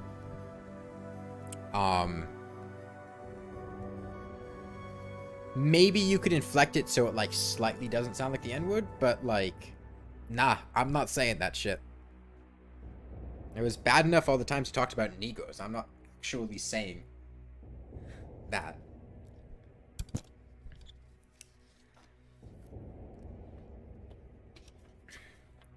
Dr. Armitage, associating what he was reading with what he had heard of Dunwich and its brooding presences, and of Wilbur Whately and his dim, hideous aura that stretched from a dubious birth to a cloud of probable matricide, felt a wave of fright as tangible as a draught of the tomb's cold clamminess.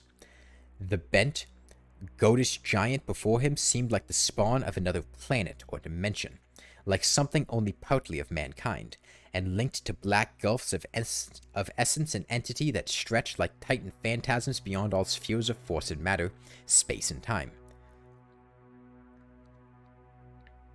Words like vinegar? Yeah, but like the emphasis on the word, it goes shub hyphen n-word ath. Like the emphasis in the sentence, it's really not something I'm gonna say. You can say it to yourself if you really want to.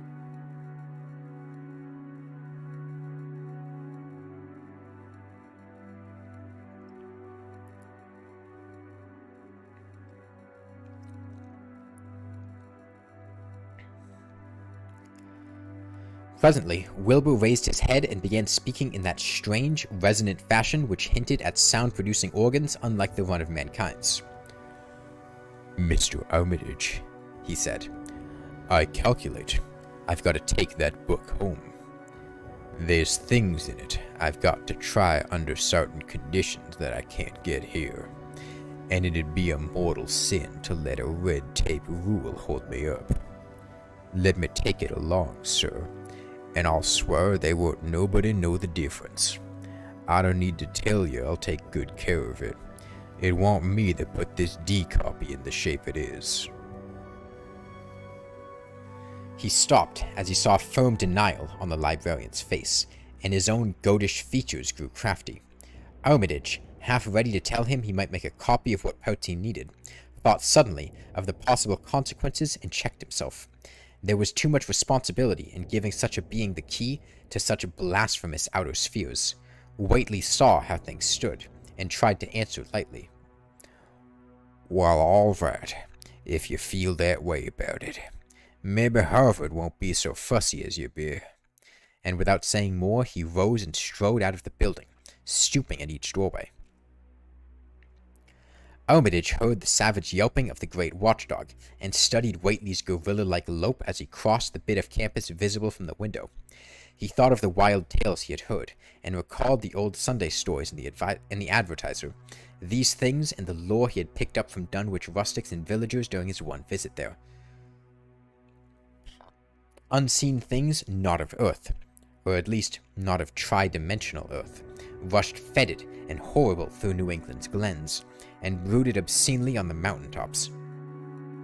Of this he felt certain. Now he seemed to sense the close prevalence of some terrible pouch of the intruding horror, and to glimpse a hellish advance in the black dominion of the ancient and once passive nightmare. He locked away the Necronomicon with a shudder of disgust, but the room still reeked with an unholy and unidentifiable stench. "As a foulness shall ye know them," he quoted. Yes, the odor was the same as that which had sickened him at the Whately farmhouse less than 3 years before. He thought of Wilbur, goatish and ominous, once again, and laughed mockingly at the village rumors of his parentage.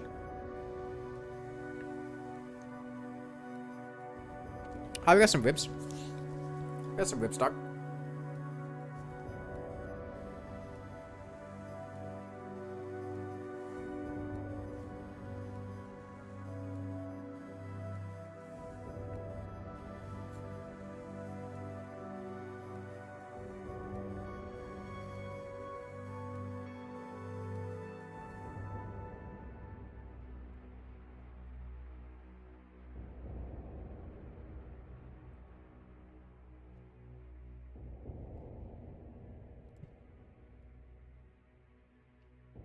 "Inbreeding?" Armitage muttered half aloud to himself. "Great God! What simpletons! Shew them Arthur Macken's great God plan, and they'll think it a common Dunwich scandal. But what thing, what cursed shapeless influence on or off this three-dimensional earth was Wilbur Whately's father?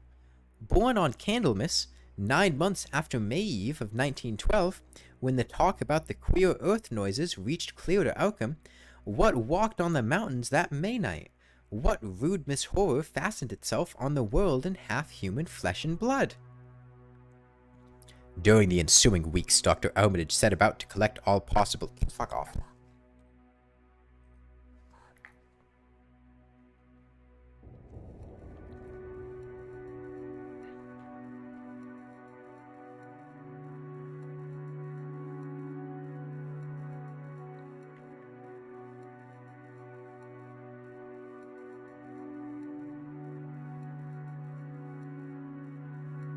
Set out to collect all possible data on Wilbur Whately and the formless presences around Dunwich.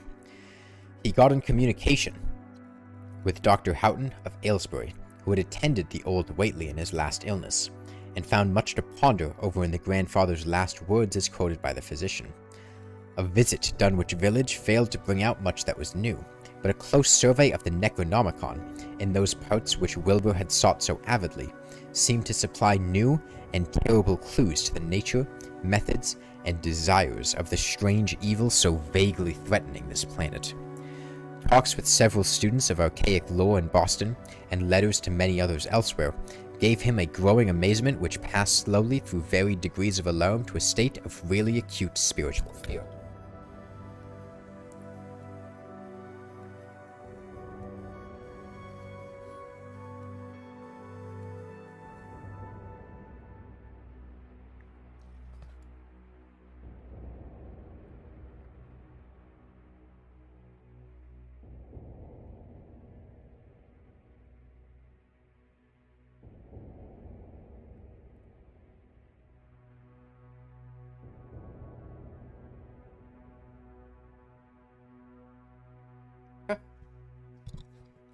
Valid.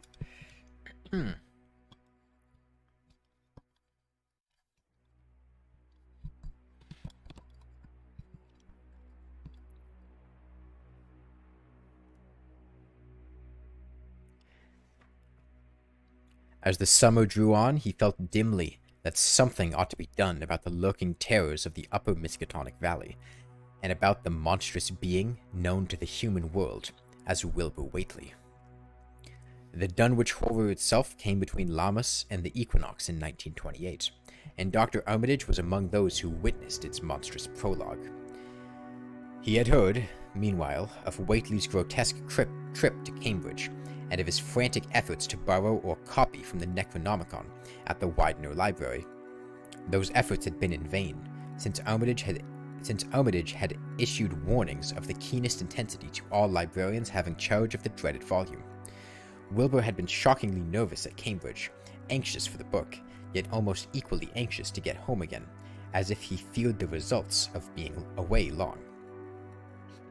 Early in August, the half-expected outcome developed, and in the small hours of the 3rd, Dr. Armitage was awakened suddenly by the wild, fierce cries of the savage watchdog on the college campus.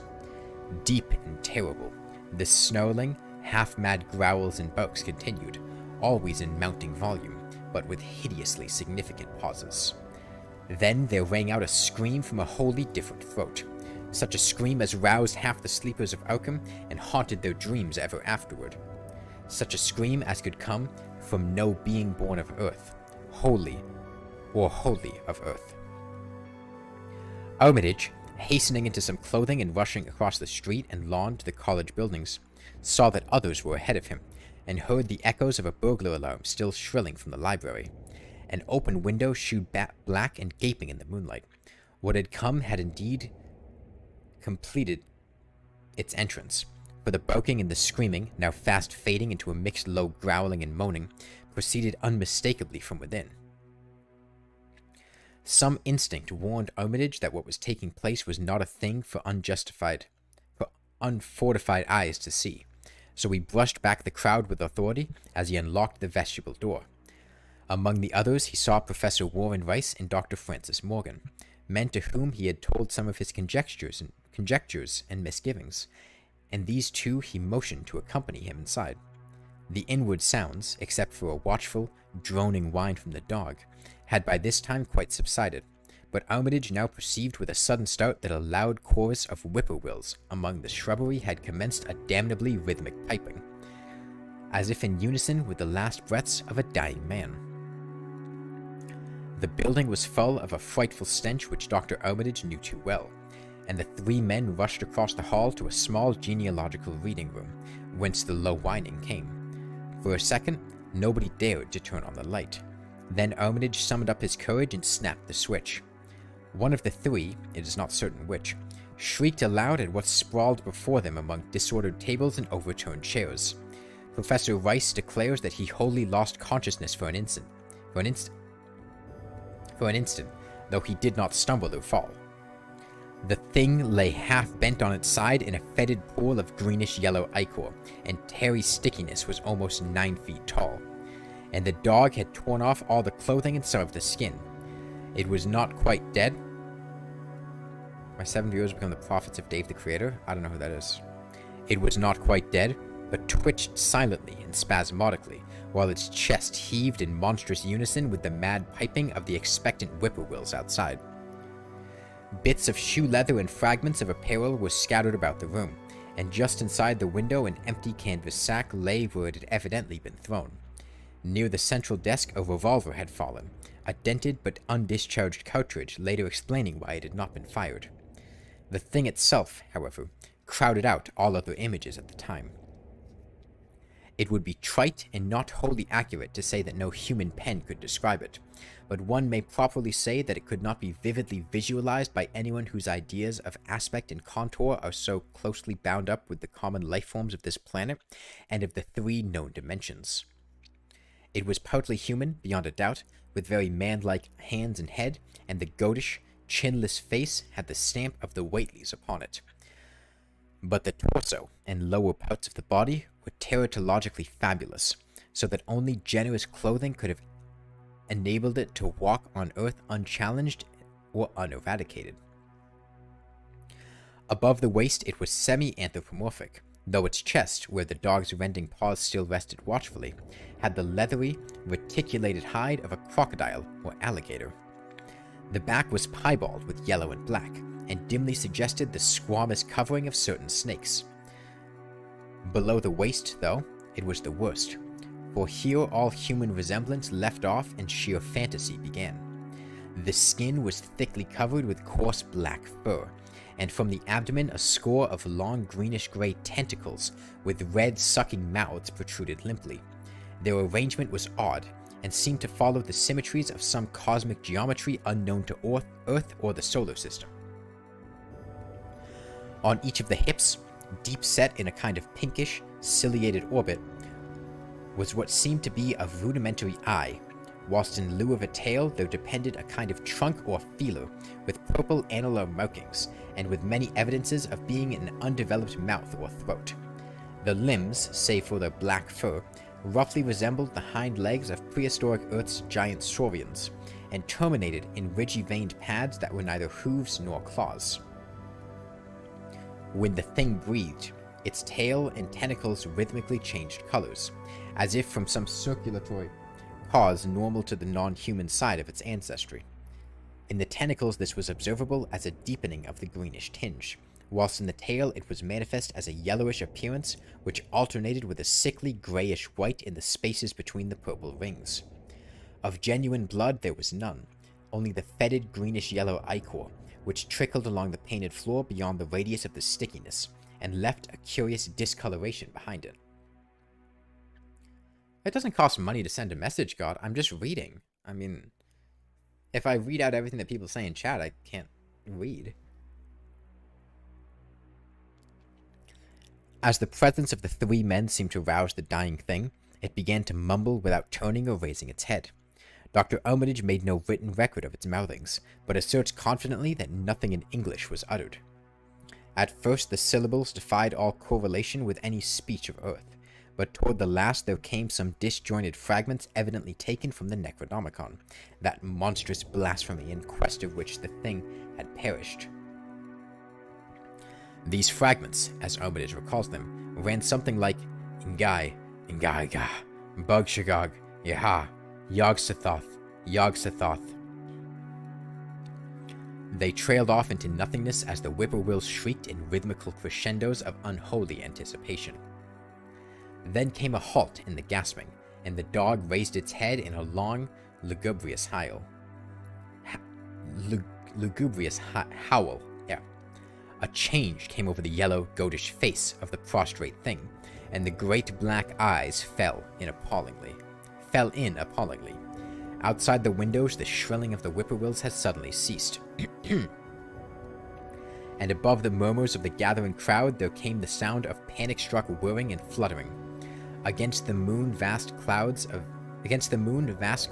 feathery watchers rose and raced from sight, frantic at that which they had sought for prey. All at once, the dog started up abruptly, gave a frightened bark, and leaped nervously out of the window by which it had entered. A cry rose from the crowd, and Dr. Armitage shouted to the men outside that no one must be admitted till the police or medical examiner came. He was thankful that the windows were just too high to permit of peering in, and drew the dark curtains carefully down over each one. By this time 2 policemen had arrived, and Dr. Morgan, meeting them in the vestibule, was urging them for their own sakes to postpone entrance to the stench-filled reading room till the examiner came and the prostrate thing could be covered up. Meanwhile, frightful changes were taking place on the floor. One need not describe the kind and rate of shrinkage and disintegration that occurred before the eyes of Dr. Armitage and Professor Rice, but it is permissible to say that, aside from the external appearance and face and hands, the really human element in Wilbur Whately must have been very small. When the medical examiner came, there was only a sticky whitish mass on the painted boards, and the monstrous odor had nearly disappeared. Apparently, Whately had no skull or bony skeleton, at least in any true or stable sense. He had taken somewhat after his unknown father. You back? Welcome back. John Wick 4 is out? That's cool. I've never really been a huge John Wick fan. I would not watch it in theaters. I don't really like movie theaters much.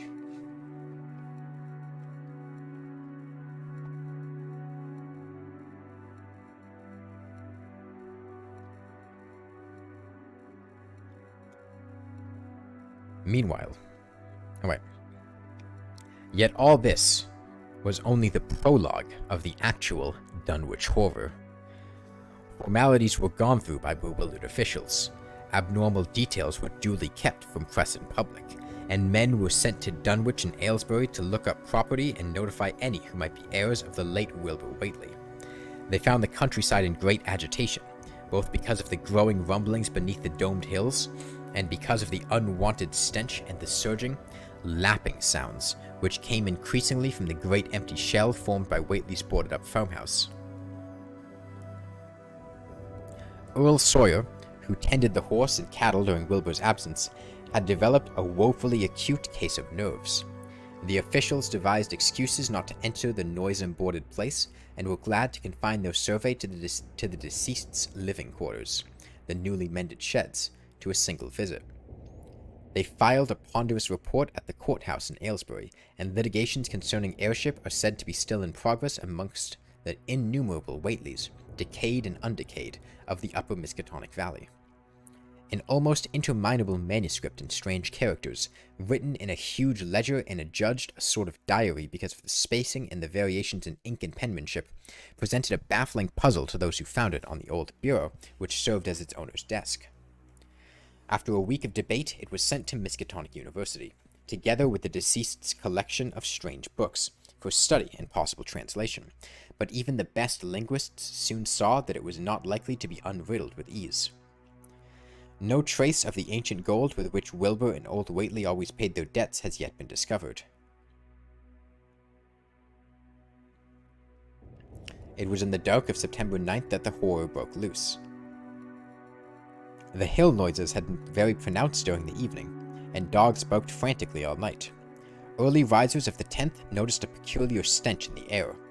About 7 o'clock, Luther Brown, the hired boy at George Corey's, between Cold Spring Glen and the village, rushed frenziedly back from his morning trip to 10-acre meadow with the cows. He was almost convulsed with fright as he stumbled into the kitchen, and in the yard outside the no less frightening herd were pawing and lowing pitifully, having followed the boy back in the panic they shared with him. Between gasps, Luther tried to stammer out his tale to Mrs. Corey. "Up thar in the wood beyond the glen, Miss Corey. There's Sussin been there. It smells like thunder, and all the bushes and little trees is pushed back like they were from the wood, like they'd been a house been moved along of it. Ain't the worst of it, nudder. There's prints in the road, Miss Corey. Great round prints as big as barrel heads, all sunk down deep like an elephant had been along. Only there's a sight not more than 4 feet could make. I looked at 1 or 2 afore I ran, and I see every one was covered with lines spreading about from one place, like as if a big palm leaf fans twict to 3 times as big as they is had been a-pounding down the road, and the smell was awful like what was around Wizard Whately's old house."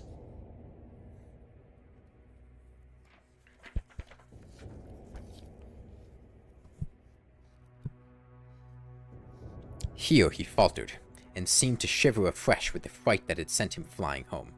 Mrs. Corey, unable to extract more information, began telephoning the neighbors, thus starting on its round the overture of panic that heralded the major terrors. When she got Sally Sawyer, housekeeper at Seth Bishop's, the nearest place to Whately's, it became her turn to listen instead of transmit, for Sally's boy Chauncey, who slept poorly, had been up on the hill toward Whately's, and had dashed back in terror after one look at the place, and at the pasturage where Mrs. Bishop's cows had been left out all night. "Yes, Miss Coy," came Sally's tremulous voice over the party wire. "Chancy just come back a posting, and he couldn't half talk for being scared. He says old Whately's house is all blowed up, with the timbers scattered around like they've been dynamite inside. Only the bottom floor ain't through, but is all covered with a kind of tar-like stuff that smells awful and drips down off of the edges where the ground, while the side timbers is blown away. And there's awful kinder marks in the yard, too. Great round marks, bigger round than a hogshead, and all sticky with stuffs like the blowed-up house. Chauncey says they leads off into the meadows, where a grey swath wider than a bone is matted down, and all the stone walls tumble every which way wherever it goes. And he says, Miss Coy, as how he sought to look for says cows, frightened as he was, and found him in the upper pasture nigh the Devil's Hop Yard in an awful shape. Half on him's clean gone, and nigh half of him that's left is sucked most dry of blood, with sores on him like they'd been on Whately's cattle ever since Lavinia's black brat was born. Seth's gone out now to look for him, though I vow he won't keep together near very nigh Wizard Whately's. Chancy didn't look careful to see where the big matted down swath led the pasturage, but he says he thinks it pointed down toward the glen rud the village. I tells you, Miss Coy, there's something abroad that hadn't oughter been abroad, and I for one think the Black Wilbur Whately, as come to the bad end he deserved, is at the bottom of the breeding of it. He wasn't all human himself. I always says to everybody, and I think he and old Whately must have raised something in that there nailed-up house that ain't even so human as he was. They's allus been unseen things around Dunwich. Living things ain't no human and ain't good for human folks. The ground was a-talking last night, and towards morning Chauncey heard the whippoorwill so loud in Cold Spring Glen he couldn't sleep none. Then he thought he heard another faint-like sound over towards Wizard Whately's, a kind of ripping or tearing of wood like some big box or crate was being opened for off. Well, with this and that, he didn't get to sleep at all till sunup, and no sooner was he up this morning, but he's got to go over Whately's and see what's the matter. He's see enough, I tell you, Miss Coy. This don't mean no good, and I think as all the men folks ought to get up and party and do something. I know something's awful's about, and feel my time is now, though only God knows just what it's for. Did you, Luther, take account of what them big tracks led to? No, well, Miss Coy, if they was on the glen rud this side of the glen, and ain't got to your house yet, I calculate they must have been going into the glen itself. They would do that. I always say Cold Spring Glen ain't no healthy nor decent place. The whippoorwills and fireflies there ain't never did act like they was creatures of God,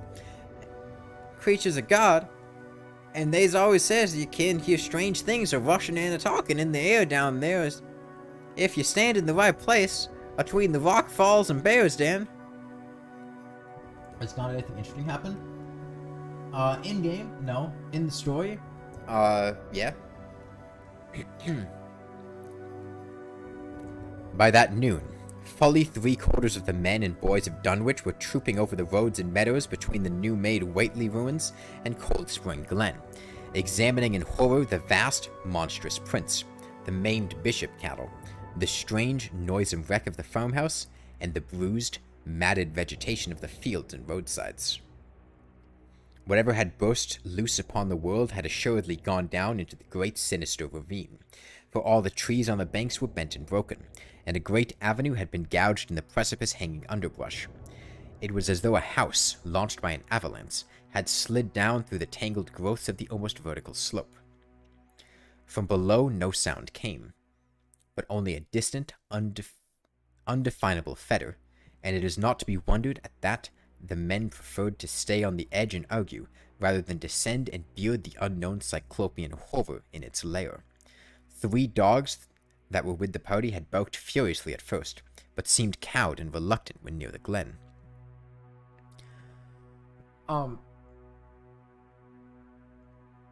yeah. He only has contact damage when they've been released with the thorn sockets. You can't reflect damage on him otherwise.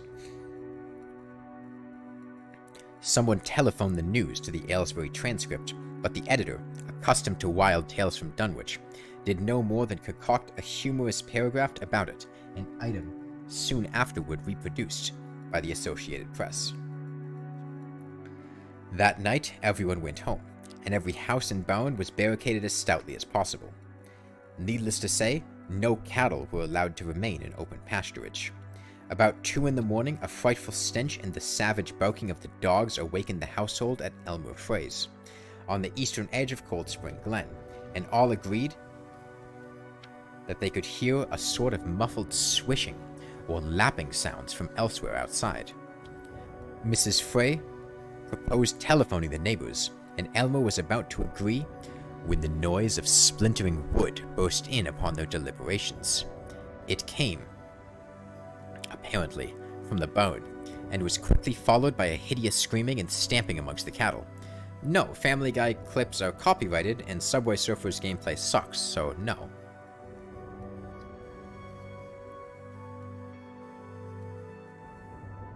The dogs slavered and crouched close to the feet of the fear-numbed family. Fry lit a lantern through force of habit, but knew it would be death to go out into that black farmyard. The children and the womenfolk whimpered, kept from screaming by some obscure, vestigial instinct of defense which told them their lives depended on silence. At last the noise of the cattle subsided to a pitiful moaning, and a great snapping, crashing, and crackling ensued. The Frys, huddled together in the sitting room, did not dare to move until the last echoes died away far down in Cold Spring Glen. Then, amidst the dismal moans from the stable and the demonic piping of late whippoorwills in the glen, Selina Fry tottered to the telephone and spread what news she could of the second phase of the horror. The next day, all the countryside was in a panic, and cowed, uncommunicative groups came and went where the fiendish thing had occurred. 2 titan swaths of destruction stretched from the glen to the Fry farmyard. Monstrous prints covered the bare patches of ground, and one side of the old red barn had completely caved in. Of the cattle, only a quarter could be found and identified. Some of these were in curious fragments, and all that survived had to be shot. Earl Sawyer suggested that help be asked from Aylesbury or Oakham, but others maintained it would be of no use. Old Zebulon Whately, of a branch that hovered about halfway between soundness and decadence, made darkly wild suggestions about rites that ought to be practiced on the hilltops. He came of a line where tradition ran strong, and his memories of chantings in the great stone circles were not altogether connected with Wilbur and his grandfather. Darkness fell upon a stricken countryside too passive to organize for real defense. In a few cases, closely related families would band together and watch in the gloom under one roof. And a futile, ineffective gesture of loading muskets and setting pitchforks handily about.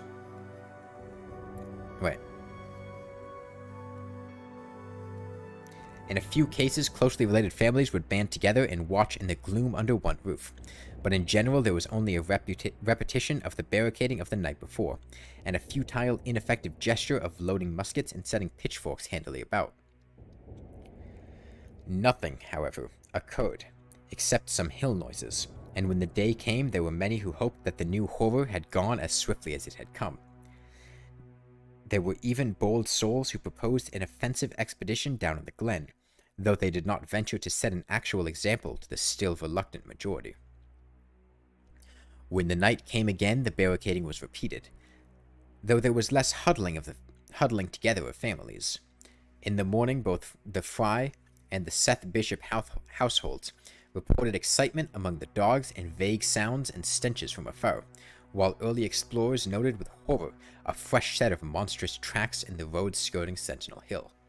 As before, the sides of the road shewed a bruising indicative of the blasphemously stupendous bulk of the horror, whilst the conformation of the tracks seemed to argue a passage in 2 directions, as if the moving mountain had come from Cold Spring Glen and returned to it along the same path. At the base of the hill, a 30-foot swath of crushed shrubbery saplings led steeply upward, and the seekers gasped when they saw that even the most perpendicular places did not deflect the inexorable trail. Whatever the horror was, it could scale a sheer, stony cliff of almost complete verticality, and as the investigators climbed around to the hill's summit by safer routes, they saw that the trail ended, or rather, reversed, there. It was here that the Whateleys used to build their hellish fires and chant their hellish rituals by the table-like stone on May Eve in Hollowmoss. Now that very stone formed the center of a vast space thrashed about by the mountainous horror, whilst upon its slightly concave surface was a thick and fetid deposit of the same tarry stickiness observed on the floor of the ruined Whately farmhouse when the horror escaped. Men looked at one another and muttered. Then they looked down the hill. Apparently the horror had descended by a route much the same as that of its ascent. To speculate was futile. Reason, logic, and normal ideas of motivation stood confounded. Only old Zebulon, who was not with the group, could have done justice to the situation or suggested a plausible explanation. Thursday night began much like the others, but it ended less happily. The whippoorwills in the glen had screamed with such unusual persistence that many could not sleep, and about 3 a.m. all the party telephones rang tremulously. Those who took down their receivers heard a fright-mad voice shriek out, "Help! Oh my God!" And some thought a crashing noise followed the breaking off of the exclamation. There was nothing more. No one dared do anything, and no one knew till morning whence the call came. Then those who had heard it called everyone on the line, and found that only the Frys did not reply. The truth appeared an hour later, when a hastily assembled group of armed men trudged out to the Fry place at the head of the glen. It was horrible, yet hardly a surprise. There were more swaths and monstrous prints, but there was no longer any house. It had caved in like an eggshell, and amongst the ruins nothing living or dead could be discovered. Only a stench and a tarry sickness. The Elmer Frys had been erased from Dunwich. In the meantime, a quieter, yet even more spiritually poignant phase of the horror had been blackly unwinding itself behind the closed doors of a shelf-lined room in Arkham. The curious manuscript record, or diary, of Wilbur Whately, delivered to Miskatonic University for translation, had caused much worry and bafflement among the experts in languages both ancient and modern, its very alphabet, notwithstanding a general resemblance to the heavily shaded Arabic used in Mesopotamia, being absolutely unknown to any available authority. What's up, Ed? I don't really get... You've said a bunch of messages, but they've just been like random things. I haven't really had much to respond to there. 1500.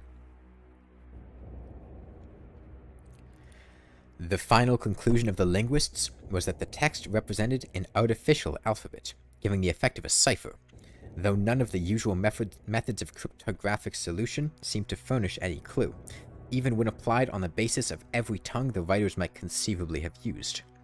The ancient books taken from Whately's quarters, while absorbingly interesting and in several cases promising to open up new and terrible lines of research among philosophers and men of science, were of no assistance whatever in this matter. One of them, a heavy tome with an iron clasp, was in another unknown alphabet, this one of a very different cast, and resembling Sanskrit more than anything else. The old ledger was at length given wholly into the charge of Dr. Armitage, both because of his peculiar interest in the Whately matter, and because of his wide linguistic learning and skill in the mystical formula of antiquity and the Middle Ages. Probably 8217. Armitage had an idea that the alphabet might be something esoterically used by certain forbidden cults which have come down from old times, and which have inherited many forms and traditions from the wizards of the Saracenic world. I might, prep the temple, maybe finish putting walls in the arena, but who knows how long it'll take to get that second shield.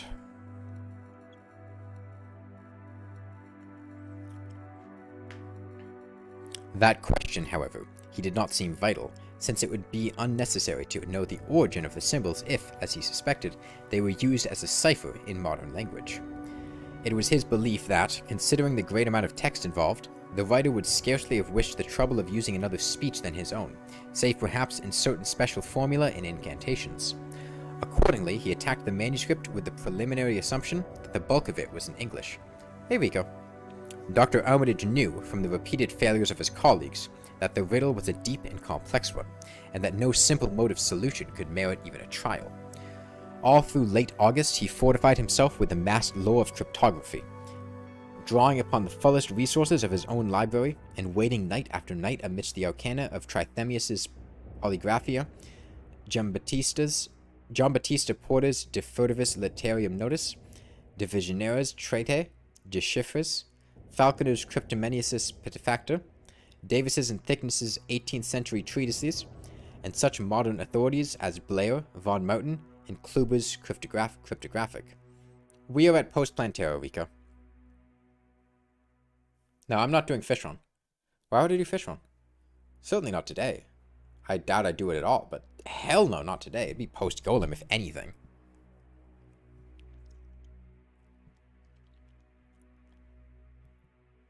He interspersed his study of the books with attacks on the manuscript itself, and in time became convinced that he had to deal with one of the subtlest and most ingenious of cryptograms.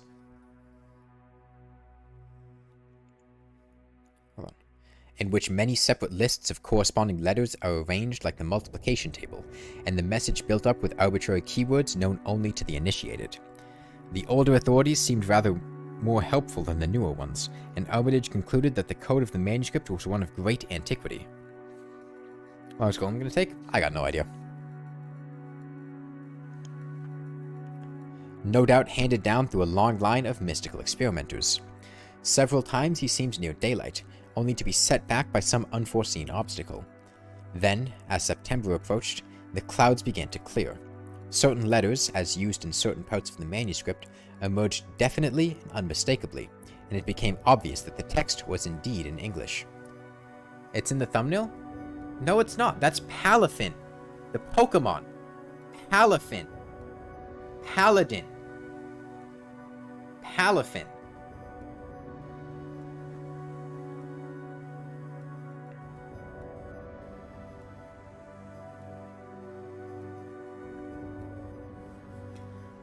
On the evening of September 2nd, the last major barrier gave way, and Dr. Armitage read for the first time a continuous passage of Wilbur Whately's annals. It was in truth a diary, as all had thought it, and it was couched in a style clearly shewing the mixed occult erudition and general illiteracy of the strange being who wrote it.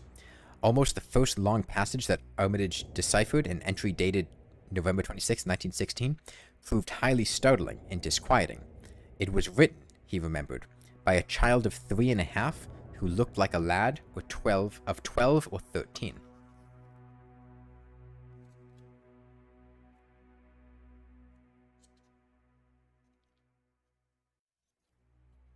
Okay, let's see.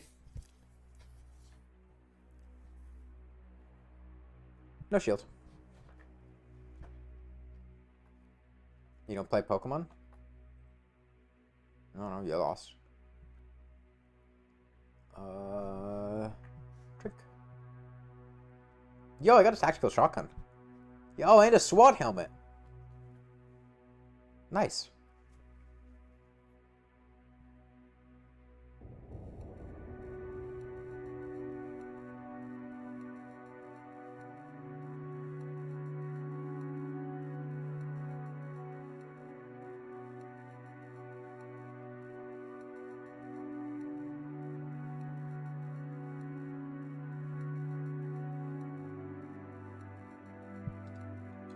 I dropped my microphone, because I had been holding it. But I want the shield. It's better than the Ox Shield. That's really about it. So this is the journal entry. Today, learned the Aklo for the Saborath, it ran, which did not like it being answerable from the hill and not from the air. That upstairs more ahead of me than I had thought it would be. Oh wait, I didn't fix this place up. Also, I need to destroy this.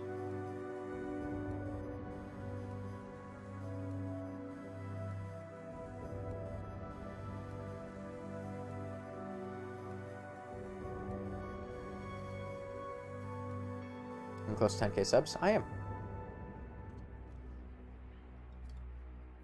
Why do we need to destroy it? Message with spawning.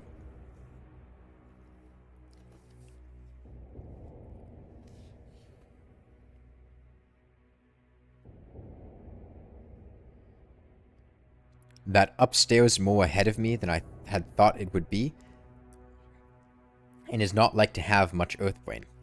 Shot L.M. Hutchins's collie Jack when he went to bite me, and Alarm says he would kill me if he does. I guess he won't. Grandfather kept me saying the dough formula last night, and I think I saw the inner city at the 2 magnetic poles. I shall go to those poles when the earth is cleared off, if I can't break through with the dough-na formula when I commit it. They from the air told me at Sabbat that it will be years before I can clear off the earth, and I guess Grandfather will be dead then. So I shall have to learn all the angles of the planes and all the formulas between the Ur and the Nahingr.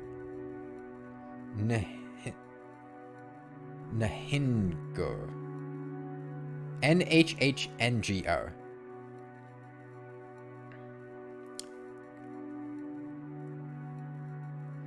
They from outside will help, but they cannot take body without human blood. That upstairs looks it will have the right cast. I can see it a little when I make the...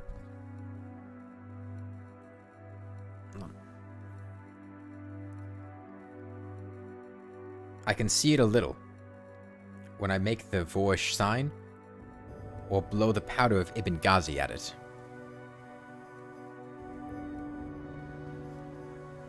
Oh, gotta get back.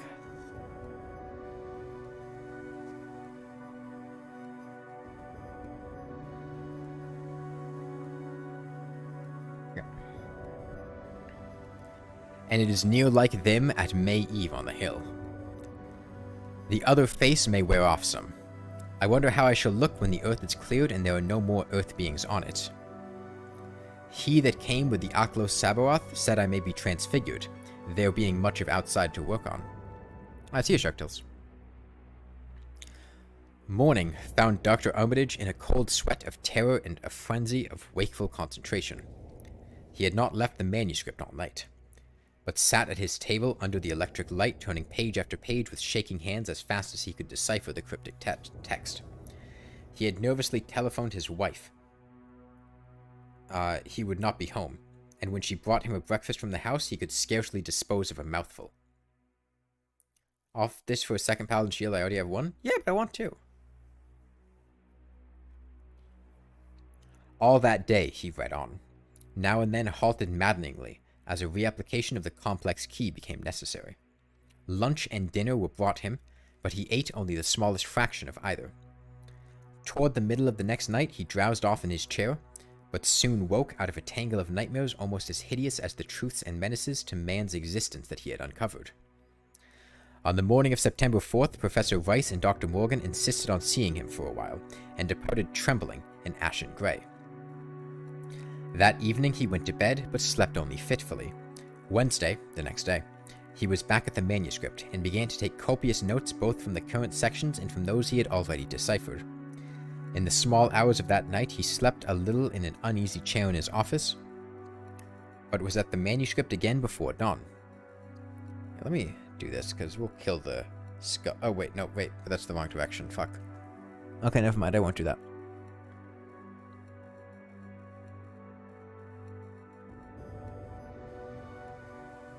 Sometime before noon, his physician, Dr. Hartwell, called to see him and insisted that he cease work. He refused, intimating that it was of the most vital importance for him to complete the reading of the diary, and promised an explanation in due course of time. Why is this the last damage one? Because I don't feel like doing another one. That evening, just as twilight fell, he finished his terrible perusal and sank back exhausted.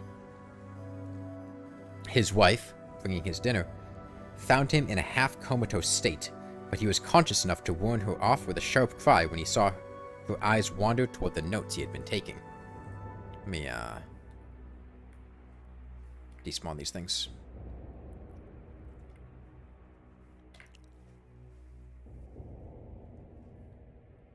Fuck.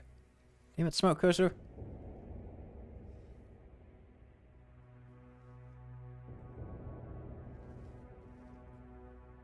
Get out of here, Skulls.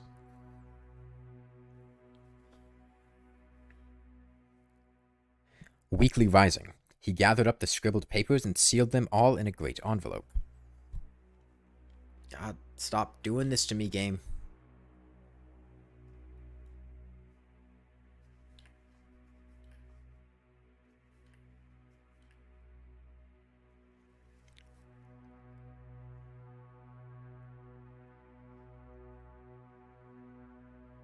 Give me my Paladin. That's all I want. Weakly rising, he gathered up the scribbled papers and sealed them all in a great envelope, which he immediately placed in his inside coat pocket. He had sufficient strength to get home, but was so clearly in need of medical aid that Dr. Hartwell was summoned at once. As the doctor put him to bed, he could only mutter over and over again, "But what, in God's name, can we do?" Dr. Armitage slept, but was partly delirious the next day. He made no explanations to Hartwell, but in his calmer moments spoke of the imperative need of a long conference with Rice and Morgan. His wilder wanderings were very startling indeed, including frantic appeals that something in a boarded-up farmhouse be destroyed, and fantastic references to some plan for the extirpation of the entire human race and all animal and vegetable life from the earth by some terrible elder race of beings from another dimension. He would shout that the world was in danger, since the elder things wished to strip it and drag it away from the solar system and cosmos of matter into some other plane or phase of entity from which it had once fallen, vigintillions of eons ago. At other times, he would call for the dreaded Necronomicon and the demonolatria of Remigius, in which he seemed hopeful of finding some formula to check the peril he conjured up. "Stop them! Stop them!" he would shout. "Those Whateleys meant to let them in, and the worst of all is left. Tell Rice and Morgan we must do something. It's a blind business, but I know how to make the powder. It hasn't been fed since the 2nd of August, when Wilbur came here to his death, and at that rate..."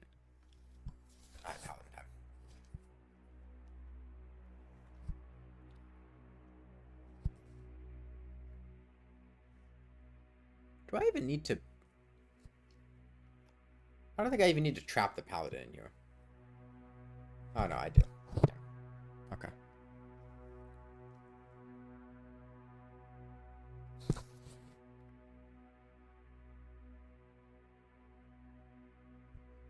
That's sufficient? Yeah, there we go. He does like Vigintillions, yeah.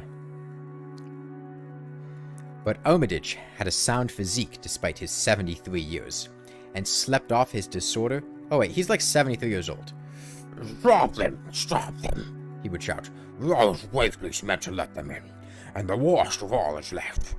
Tell Rice and Morgan we must do something. That's a blind business, but I know how to make the powder. It hasn't been fed since the 2nd of August, when Wilbur came here to his death, and at that rate..."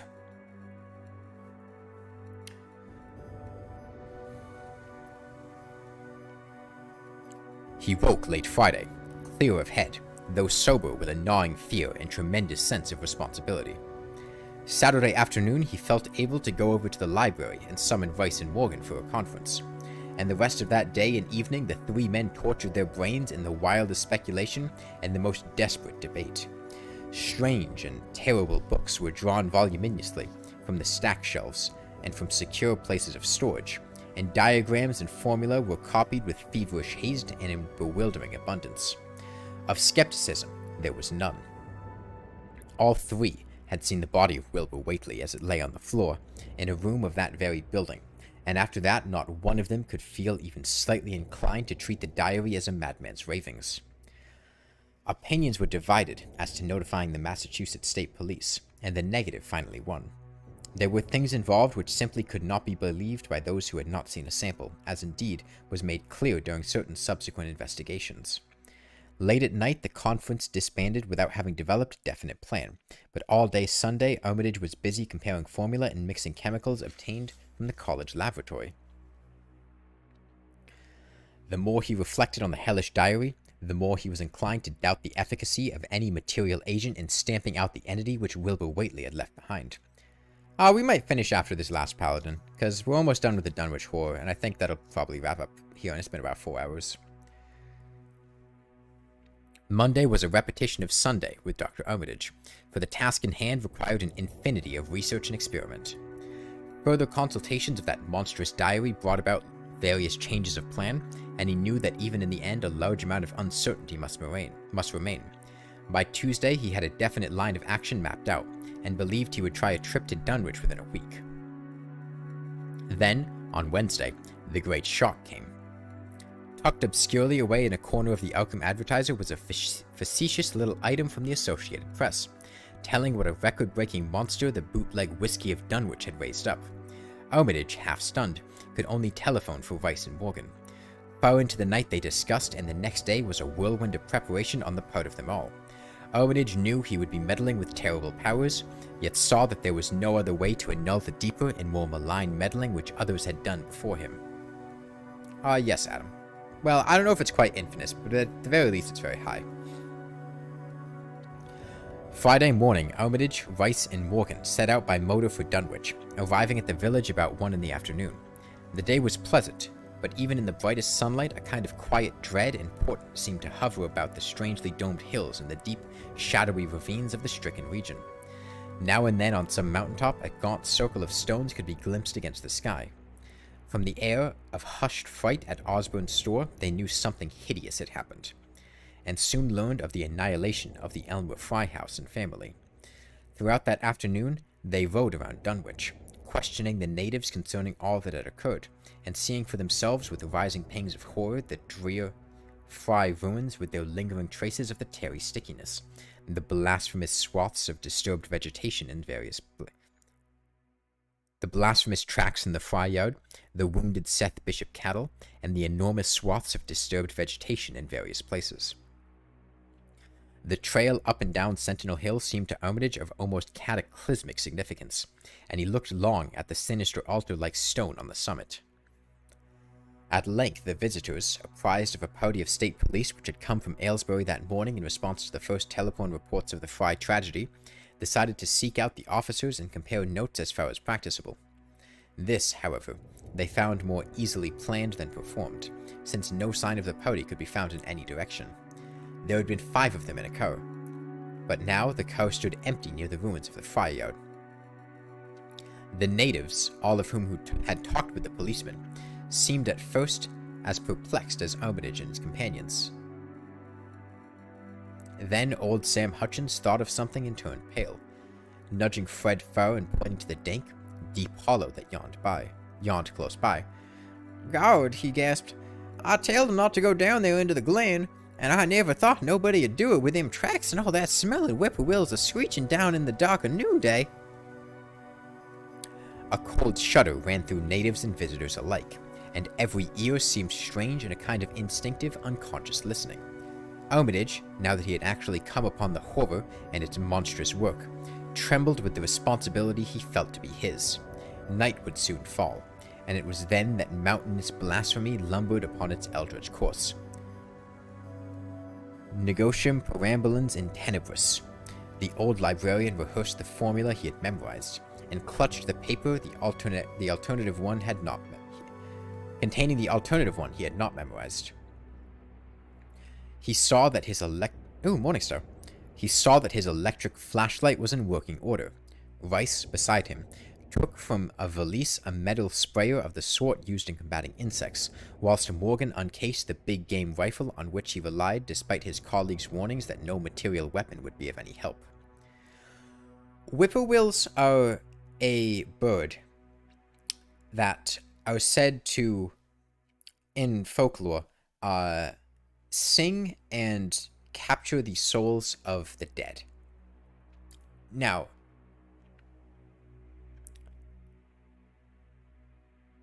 as to their particular significance here, it's their folklore meaning and their mythological role as creatures that,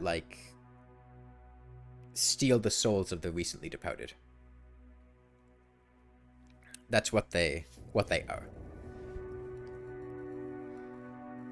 What folklore? I don't know specifically. Presumably, like, I don't know, Native American? Or, like, 1800s, 1900s America?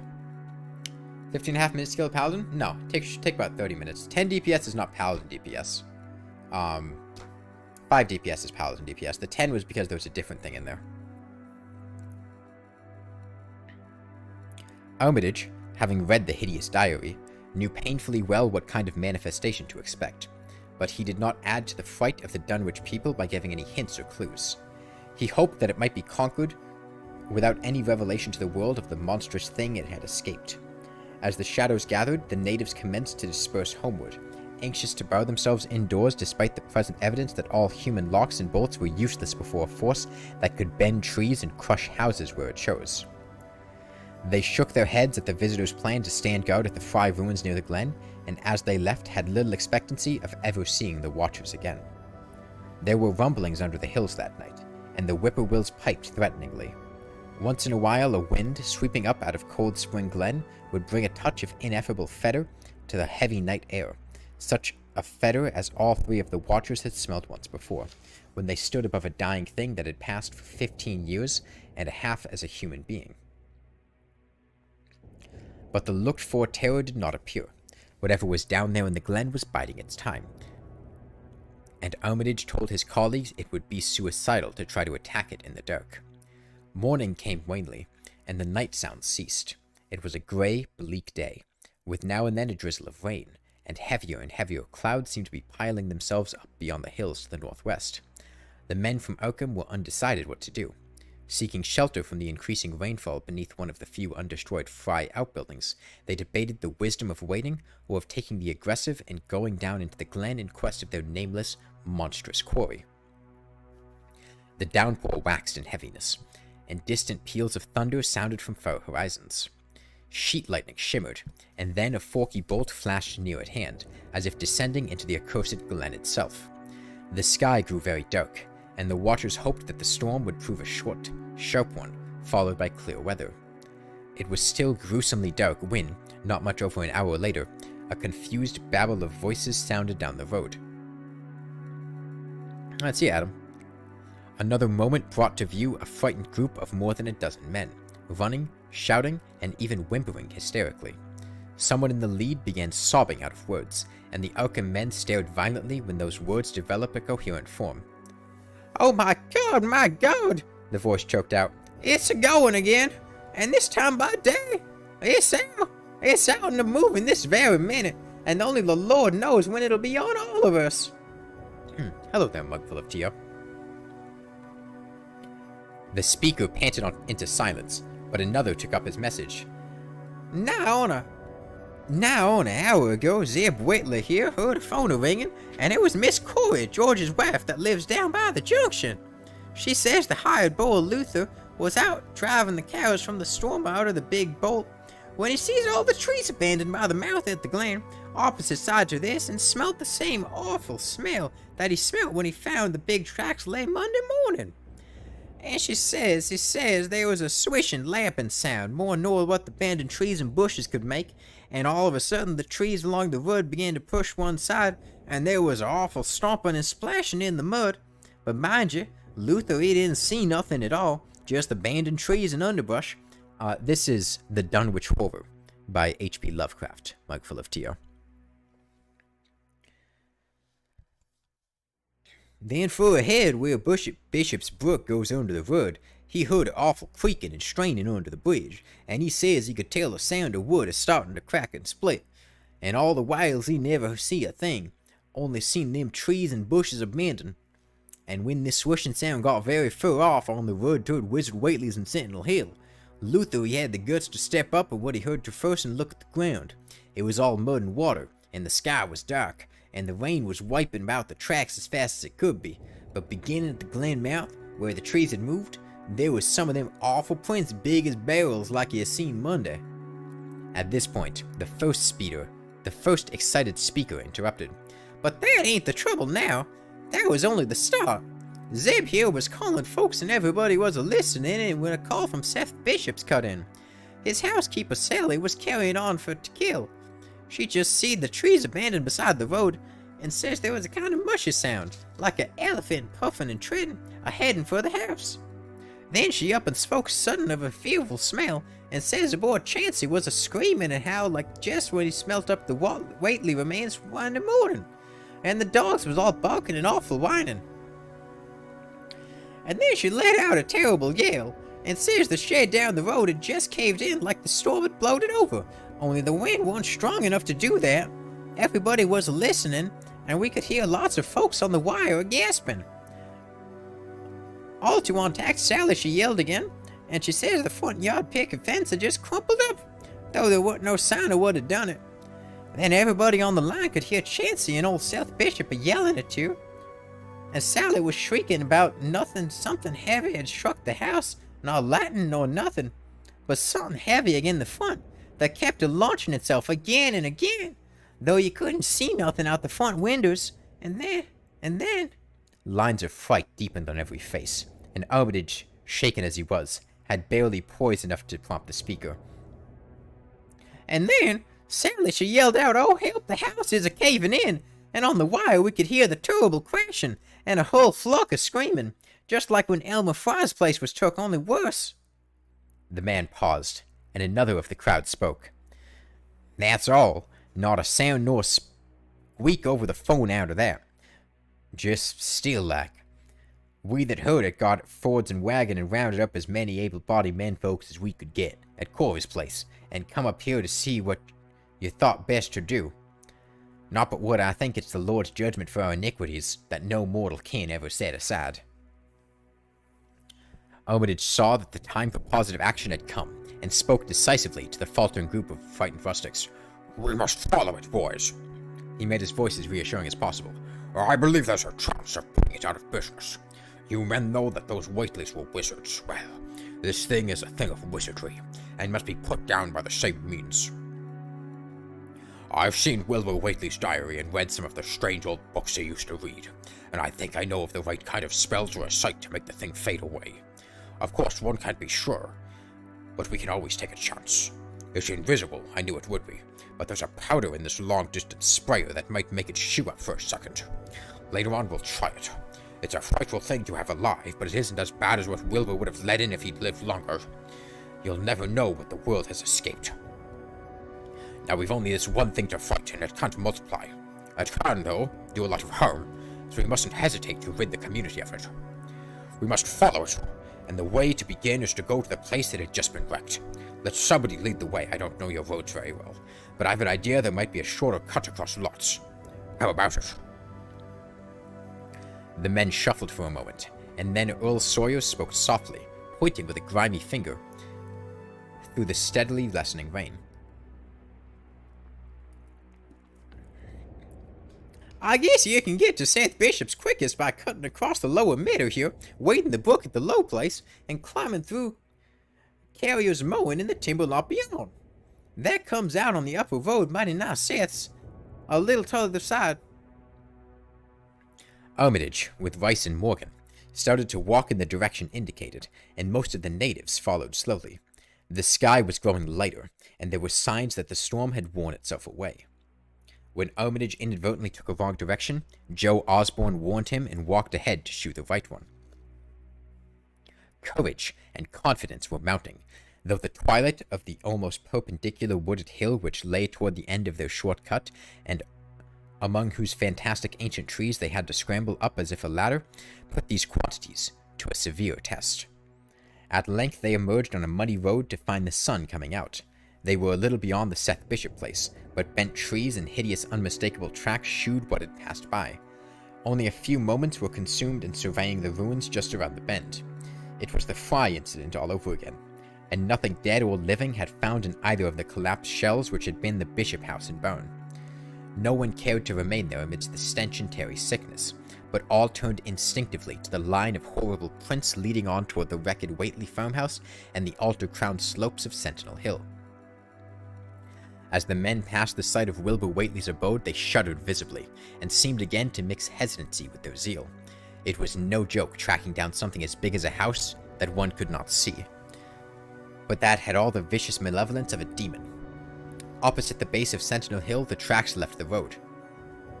You're welcome to name the Paladin. And there was a fresh bending and matting visible along the broad swath marking the monster's former route to and from the summit. Armitage produced a pocket telescope with considerable power and scanned the steep green side of the hill. Then he handed the instrument to Morgan, whose sight was keener. After a moment of gazing, Morgan cried out sharply, passing the glass to Earl Sawyer and indicating a certain spot on the slope with his finger. Sawyer, as clumsy as most non-users of optical devices are, fumbled a while, but eventually focused the lenses with Armitage's aid. When he did so, his cry was less restrained than Morgan's had been. God almighty, the grass and bushes, it's a-moving! It's a-going up slow like creeping up to the top of this minute! Heaven only knows what for! Yeah, Terry's fine. Then, the germ of panic seemed to spread among the Seekers. It was one thing to chase the nameless entity, but quite another to find it. Spells might be alright, but suppose they weren't. Voices began questioning Armitage about what he knew of the thing, and no replies seemed quite to satisfy. Everyone seemed to forbid himself in close proximity to phases of nature and of being utterly forbidden, and wholly outside the sane experience of mankind. In the end, the three men from Arkham, old, white-bearded Dr. Armitage, stocky, iron-gray Professor Rice, and lean, youngish Dr. Morgan, ascended the mountain alone. After much patient instruction regarding its focusing and use, they left the telescope with a frightened group that remained in the road, and as they climbed, they were watched closely by those among whom the glass was passed about. It was hard going, and Armitage had to be helped more than once. High above the toiling group, the great swath trembled as its hellish maker repassed with snail-like deliberateness.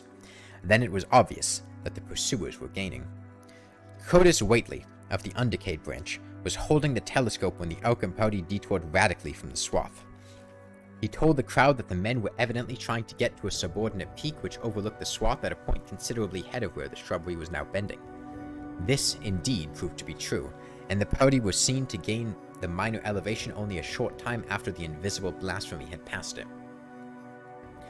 Then Wesley Corey, who had taken the glass, cried out that Armitage was adjusting the sprayer which Rice held, and that something must be about to happen.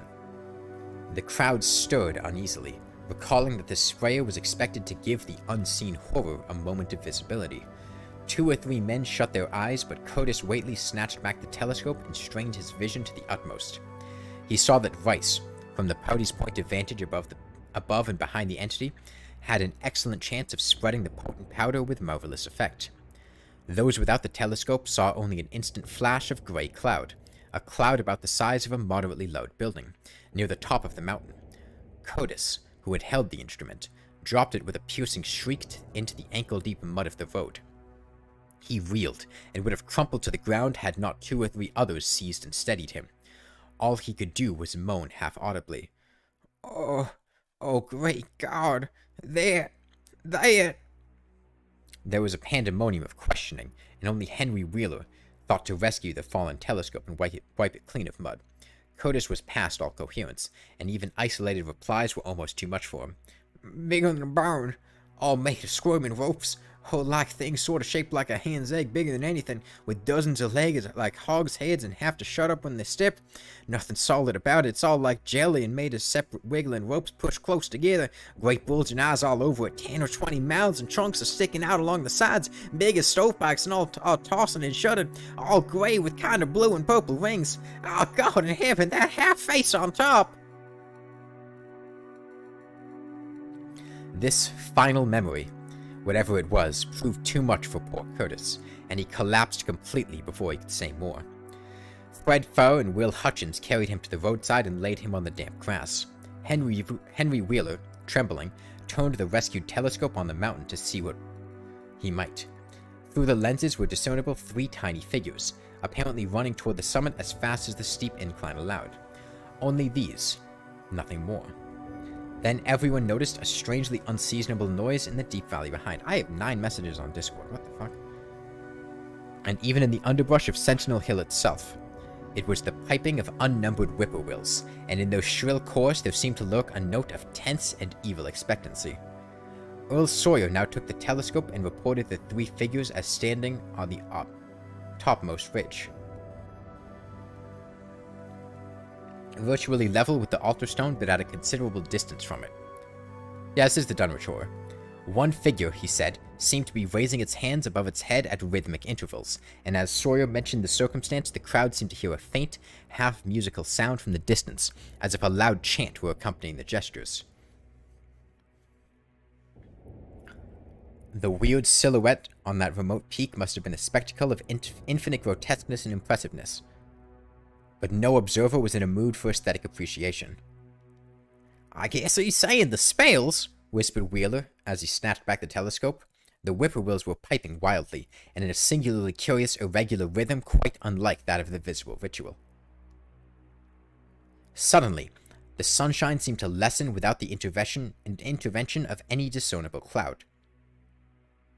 It was a very peculiar phenomenon, and was plainly marked by all.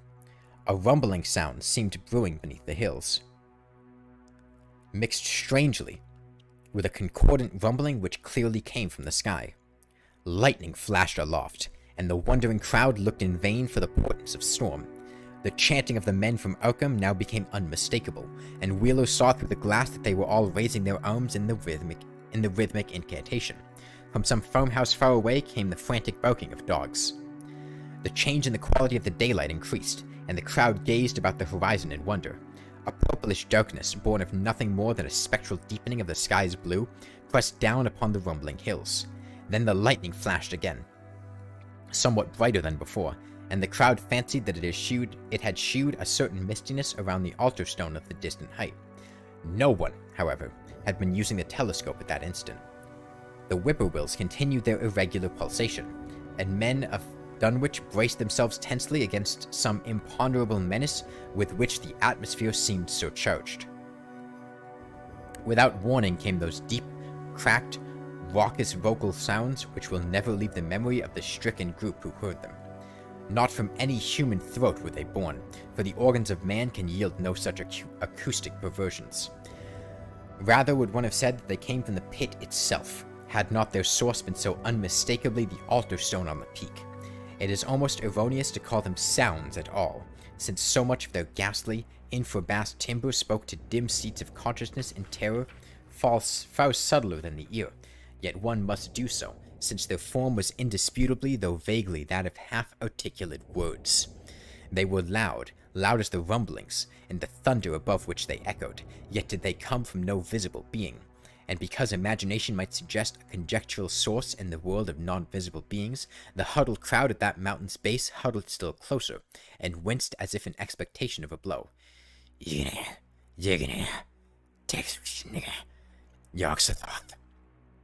Rang the hideous croaking out of space.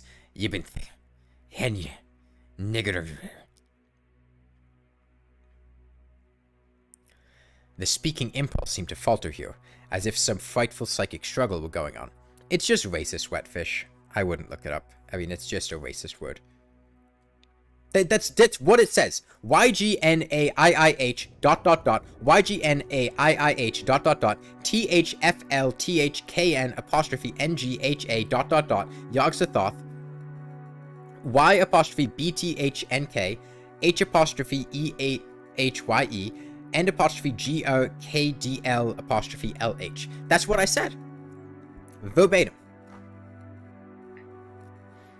The speaking impulse seemed to falter here, as if some frightful psychic struggle were going on. Henry Wheeler strained his eye at the telescope, but saw only the three grotesquely silhouetted human figures on the peak, all moving their arms furiously in strange gestures as their incantation drew near its culmination. From what black wells of acherontic fear or feeling, from what unplumed gulfs of extra-cosmic consciousness or obscure, long-latent heredity, were those half-articulate thunder-croakings drawn? Presently they began to gather renewed force and coherence as they grew in stark, utter, ultimate frenzy.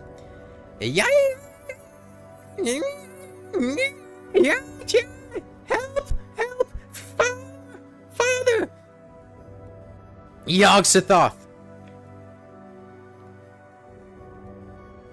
But that was all. The pallid group in the road, still reeling at the indisputably English syllables that had poured thickly and thunderously down from the frantic vacancy beside that shocking altar stone, were never to hear such syllables again.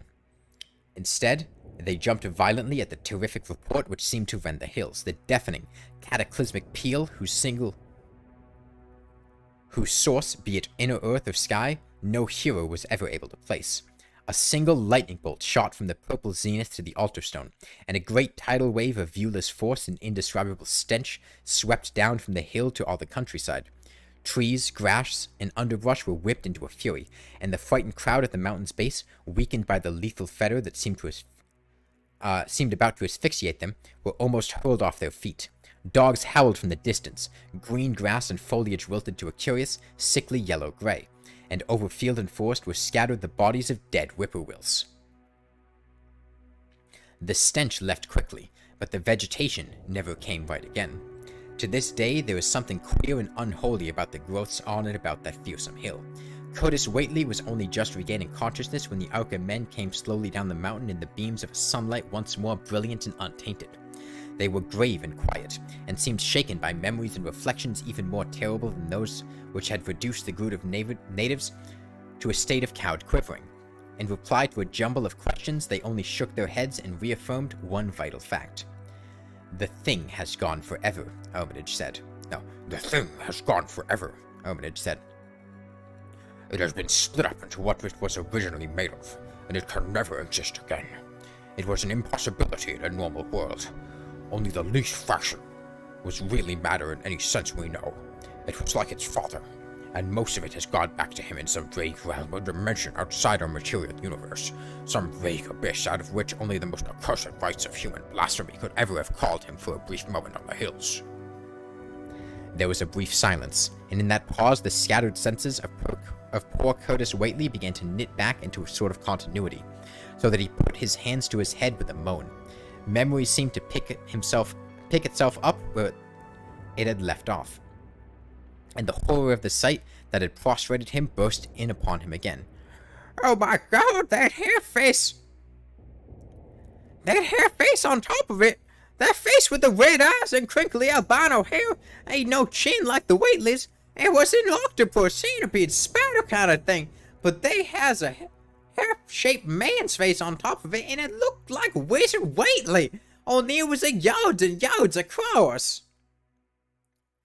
He paused exhausted, as the whole group of natives stared in bewilderment not quite crystallized into fresh terror.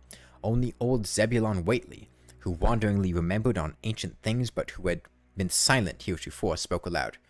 15 years ago, he rambled, I heard old Whately say as how some day we'd have a child of living as a calling its father's name on the top of Sentinel Hill. But Joe Osborne interrupted him to question the Arkham men anew. "What was it anyhow? And how did young Wizard Whately call it out of air coming from like that?" Armitage chose his words very carefully. It was mostly a kind of force that doesn't belong in our part of space. A kind of force that acts and grows and shapes itself by laws other than our sort of nature. We have no business calling in such things from outside, and only very wicked people and very wicked cults ever try to. There was some of it in Wilbur Whately himself, enough to make a devil and a precocious monster of him, and to make his passing out a pretty terrible sight. I'm going to burn his accursed diary. In a few men are wise, you'll dynamite that altar stone up there, and pull down all the rings of standing stones on the other hills. Things like that brought down the beings those Whateleys were so fond of. The beings they were going to let in tangibly to wipe out the human race and drag the earth off of some nameless place for some nameless purpose. But as those things we just sent back, the Whateleys raised it for a terrible part of the doings that were to come. It grew fast and big for the same reason that Wilbur grew fast and big, but it beat him because it had a greater share of the outsideness in it. You needn't ask how Wilbur called it out of the air. He didn't call it. It was his twin brother, but it looked more like the father than he did. And that's the end of the story. That was The Dunwich Horror by H.P. Lovecraft. And this paladin is just about dead, so once this thing dies, that will be the end of the stream for today.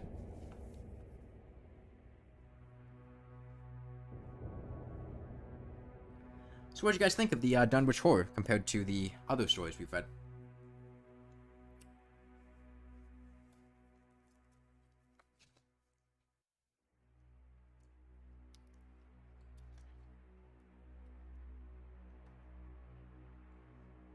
You kind of lost track at the end. There was a lot going on. Essentially, Wilbur had a twin brother born who was kept locked up in his house, and who was essentially gradually feeding and growing larger and larger. And Wilbur tried to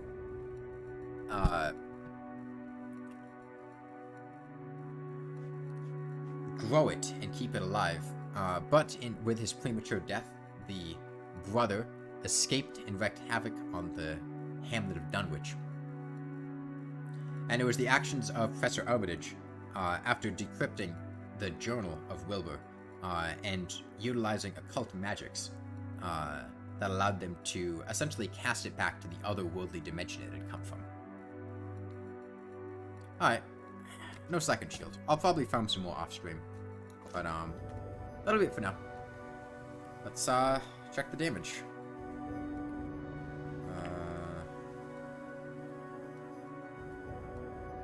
We got a Morning Star.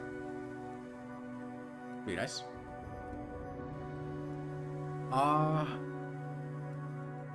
83 hours, 25 minutes, 57 seconds. I will try to start Golem tomorrow. That'll be the plan. But yeah, bye everyone.